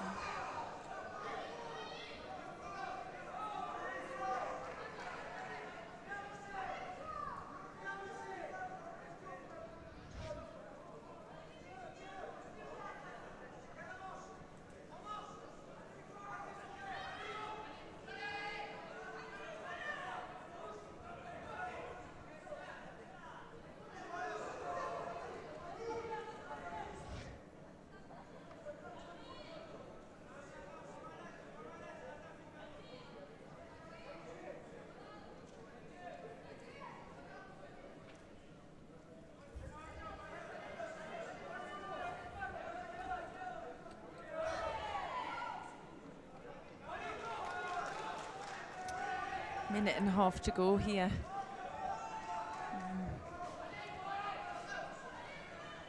See, I think Russia are going to even the score up with this contest. See a Nagy attempt. See if you can follow this up. Opening the Nuaza. Oh, who else?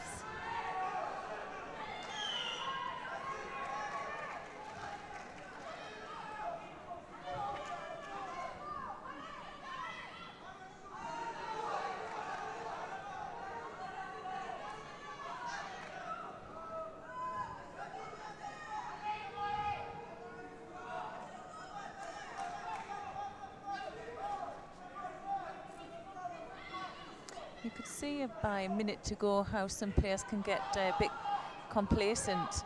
You know, the match has gone all their way, and psychologically they think, well, I'm okay. And you can see there, Metifiot is just come into the fight a little bit.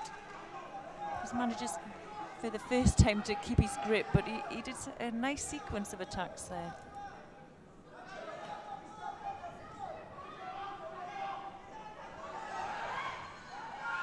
Oh. Yeah, he catches him a second time.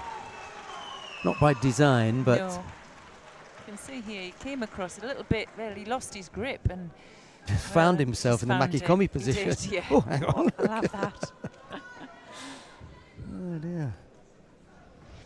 I was looking for that.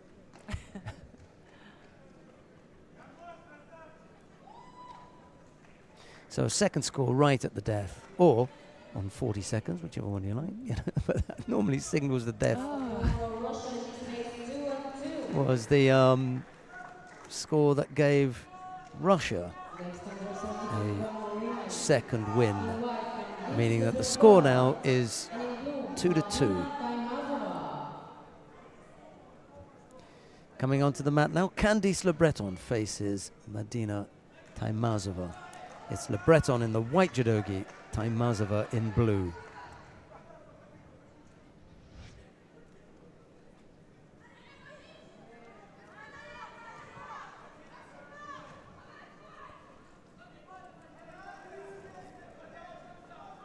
Well, Taimazova, she didn't have her own way, did she, in the individuals? She kind of messed up her first contest and went out. But during this team competition, she's been back on top form.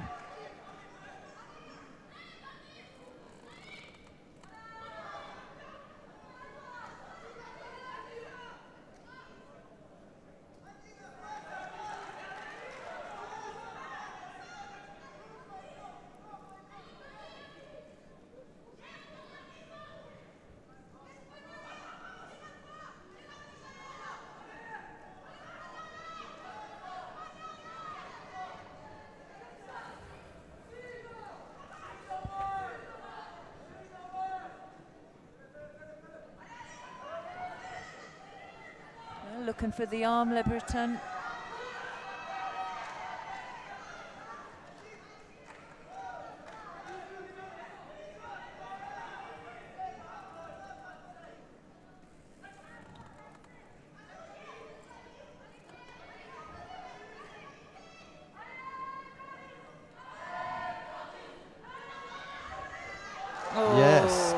Beautiful.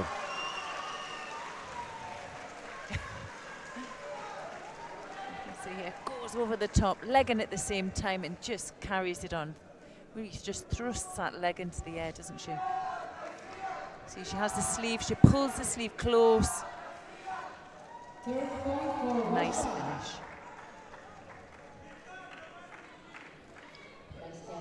And now it's the Russian team who take a lead 3-2.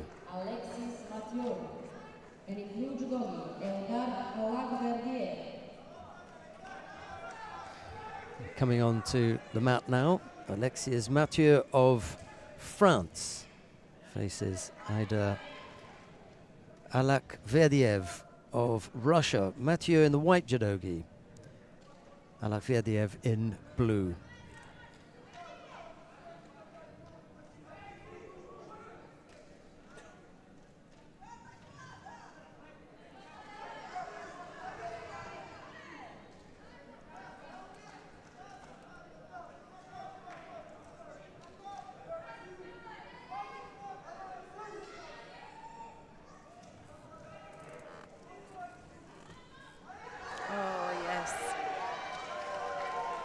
Alakverdiev there, just see, just popped underneath there, just caught him. Yeah, really low.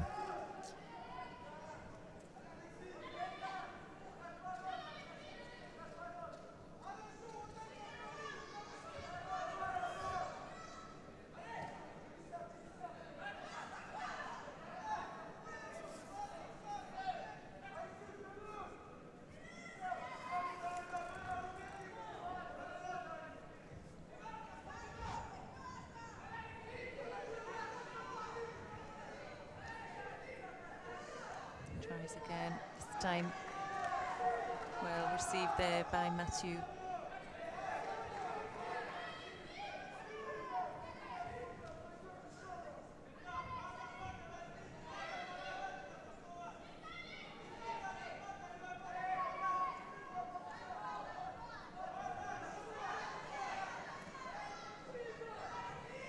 And this time, yeah.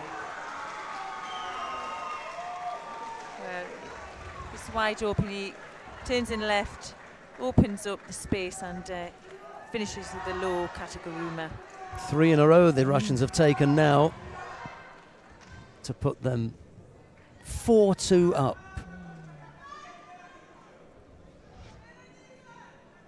So they just need one more win to take it. Blondine Pont and Faiza Mokhtar were the 2 French wins. And we were talking about where the medals were going to come from. You know, certain teams had done well and were high up in the list of medals that had been won. And my question was, a question mark with the French team was, where were they going to get the wins from the men? Because they hadn't had them in the individual, whereas in the women's they were top. Yeah. They topped the medal table for women, but they didn't feature in the top 10 for men. They have it, and now they've turned to a woman again. Yeah. You know, Laura Fuso this time turns over Veronika Aratmanova. Yeah, well, all the women have won, apart from Candice Le Breton, and she had a good goal, didn't she, to the number 1 seed. Yeah, Taimazova, that's right, yeah. So...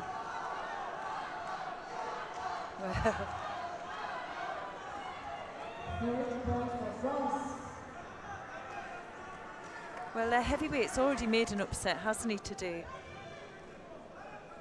Well, he's going to have a hard time against Shamal Gamzatkanov, I think. Yeah. It's Palti Mena Munzimbu. I think he's going to have a hard time against Gamzatkanov. Yeah.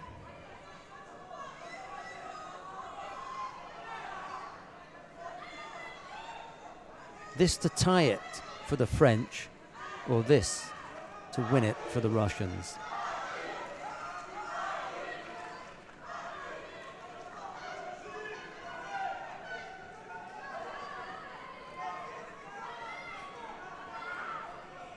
It just looks as though he's waiting for it, doesn't he? Gamzatkanov just looking for that opening.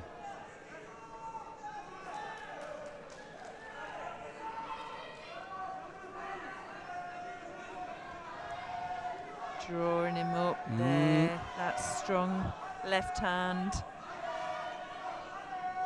And pressure in the corner, trying to get a reaction. Well, Mina Munzibu steps out and collects his second penalty, and that's in the first minute. He's not going the distance. And now Gamzatkanov not looking to do anything other than just pull him around. Well, that's not going to go down well.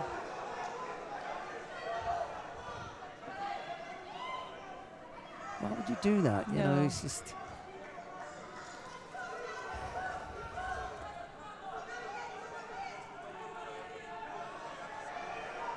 Oh, don't. Oh. This is not going to end nicely, I'm afraid. Well, it's a shame because we know that Gamzatkanov could throw. And he's given the opportunity to do that. It wasn't finished then. He's not helping himself, though. No.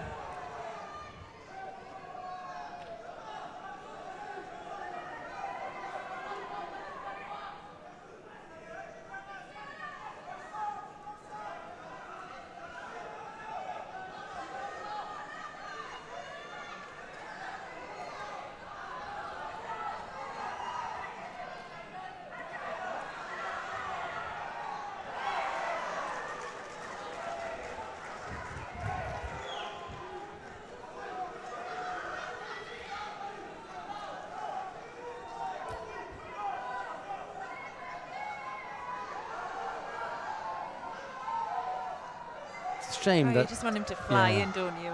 Don't want to see that. That could go the wrong way for him. Just pushed him out. Yeah, just pushed him out. That was a crazy.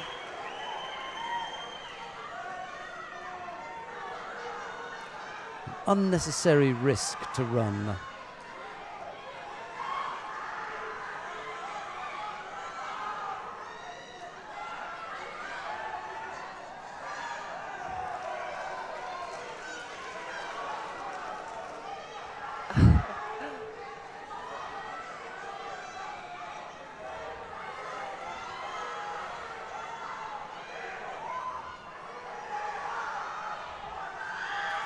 That'll do. That'll do it. Yeah. That's what we wanted to see. Let's have a look at this one. Well, definitely starts in. Left out, she drives him back. We didn't get to see the finish.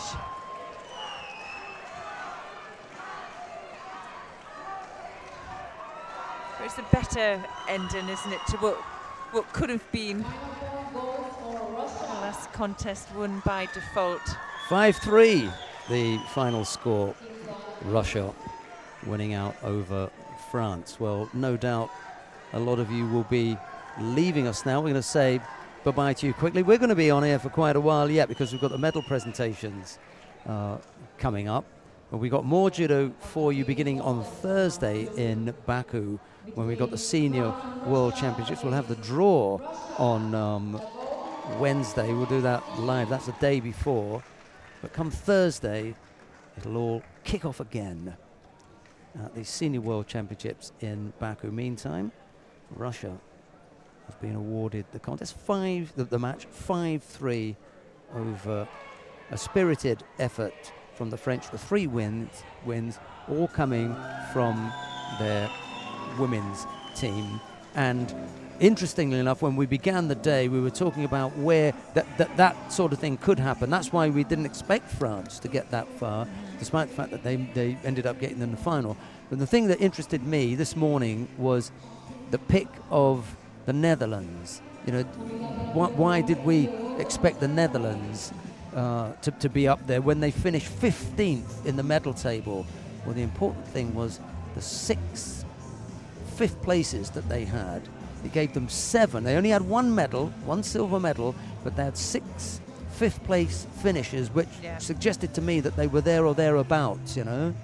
And so it turned out to be they came away with a bronze medal. A bronze medal wins for the Netherlands over Georgia and Germany over Portugal. France went down 5-3 to Russia. Stay with us and we'll give you the we'll bring you the awarding ceremony. We've just got to get the Russians out of their blue judogi and into their white judogi, and then we'll be able to wrap things up. I'm going to ask Chloe Cowan, first of all, Chloe Cowan, because for her thoughts on the final, because that's fresh in her mind, and then we'll have a little chat about her highlights from the day. Well, I think the first contest between Pont and Sergieva was fantastic for France because it was so close, and what was interesting with the French, not just the females but the French lightweight males, especially Gouffin, because we saw him in an earlier round and he shows that he has an individual style which I haven't seen much of, and he had a nice ability to be able to switch in to the left side as well, which we saw with Pont. She did a similar move that he does, and that was really nice to see. Fraser Mokhtar, well, for me she was one of the best players in the individual, because she's only 17. She's just come in, she's still a cadet, she just won the cadet European Championship. She comes here, she wins the Junior Europeans, and here she is pushing. And well, she's obviously supported and helped the French team get into the final, and she didn't disappoint there either. And that's behind Sasik. Yeah, that's right. Yeah, Sarah Leone Sasik. Yeah, they popped her in there in the weight above, and she did extremely well. On the opposite side, well, the Russian team flew in a lot of their contests. Temova, Medina Temova. Well, she was stunning in that fight, and she has been throughout the team contest. She didn't get her own way in the individuals. She went out first contest, but for her, it's one of the strongest weights, though, wasn't it? Yeah, it was. To be honest. Yeah. 70 kilos. Yeah. And in the end, I think it finished that match finished well. It finished with a big score, and well, that's the way we want to see it, isn't it? Well, the medal table in the end reflected was reflected in the results in the team event. Georgia came fairly close. Italy were there or thereabouts. France were in the final. Ukraine, well, maybe they were unlucky because I think they went out quite early on to the Czech Republic, which was a bit of a surprise. Germany were in there, they medalled. Russia came away and won it. Azerbaijan, well, we know what let them down there. Portugal were in. Hungary had a bit of go. Slovenia, not in it at all. Yeah.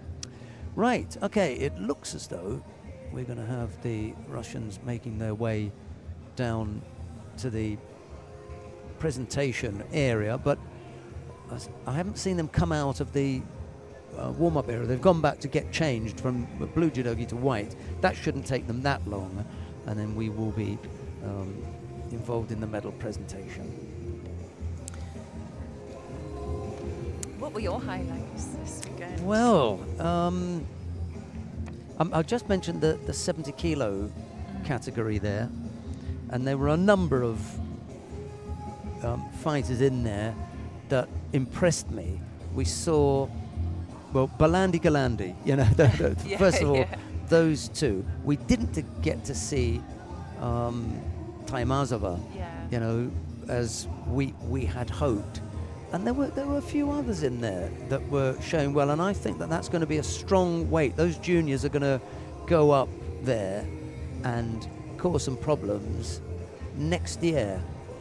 Right, the Russians are beginning to find their way down to the presentation area. It is a little after 6 o'clock here. Those of you who have stayed for the medal presentation, thank you very much. We hope you've enjoyed the broadcast. Chloe Cowan-Vickers and I myself have definitely had quite a time here.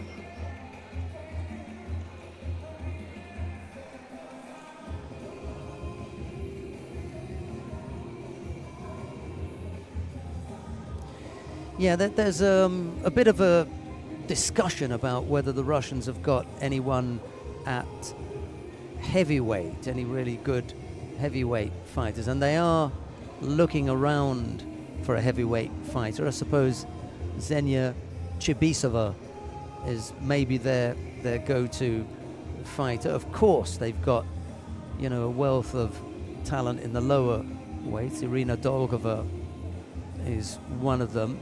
Natalia Kuzyutina, an Olympic bronze medal winner. Alessia Kuznetsova has just moved up to 52 kilos.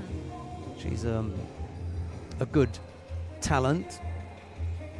And then in the under 57 kilo category, well, you've got quite a few there. You've got a choice. 63, there are a couple. Elena Prokopenko at 70. Anastasia Dmitrieva at 78. You know, there's nobody that's going to, you know, really clinch it for the Russians there as far as the heavyweight women are concerned. Yeah, they are struggling, but there are enough of them to support a strong men's team, because you are going to have a strong men's team. What you do need to do is to do what the Georgians have done and find 3 from 4 who can medal. Yeah. That is what the Russians are going to have to do.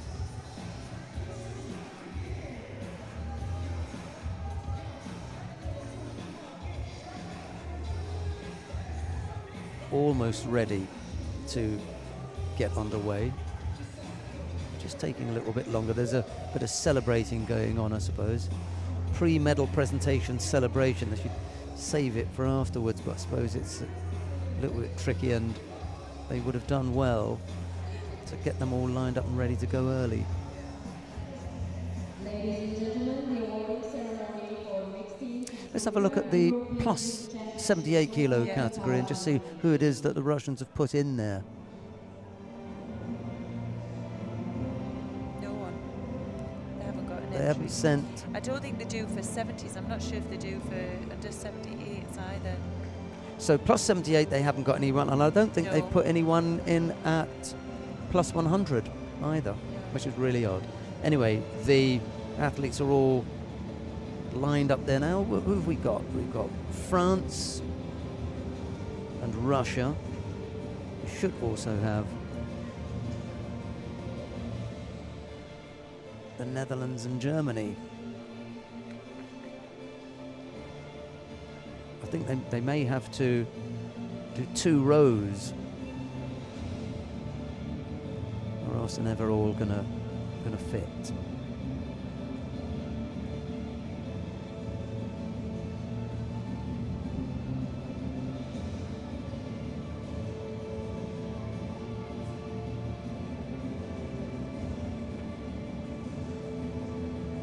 A couple of Germans who we didn't see get out there. Christina Faber, she was going to have a go, but then for whatever reason, her opponent, she didn't have an opponent, did she? Germany. Right, so the bronze medals are being presented first, and they go to the team from Germany, and there's a bronze medal as well for the Netherlands. Ellen Henniger is up there, Ivo Verhorstedt, Shannon van der Meeberg, Yannick van der Kolk, Margit de Voogd, Raymond de Vos, René van Haasler, and their team captain Simeon Katarina, who had that epic battle against Amirani Sikoridze in that bronze medal contest. winner of the gold medal and junior European team champion, Team Russia. Silver medal went to France, but the gold medal goes to Russia. They take to the podium now. Who else was up there for Germany? Masha Ballhaus, Vincent Giller, Seya Ballhaus, Kilian Ox, Marlena Galandi, Falk Peter Silk, Christina Faber, Eric Abramov, and others. For the French team, it was Blandine Pont, Yonis Gueffon, Faiza Mokdar, Hugo Metifio, Candice Le Breton, Alexis Mathieu, Laura Fusso, and Palti Mena Munzimbu, heavyweight for France, who gave it a bit of a bash in the final but lost out to Jamal Gamzak-Khanov. Up there is Alina Sergeyeva, Ramzan Abdullayev, Dana Nagusheva, David Gamozov, Madina Taimazova, Ilda Alekverdiev, and Veronika Artamonova. That was the winning Russian team. That's Nagusheva collecting her bronze medal. And then who's coming through the back there? You can hardly see him. Taimazova over that flash of hair, that big crop of hair.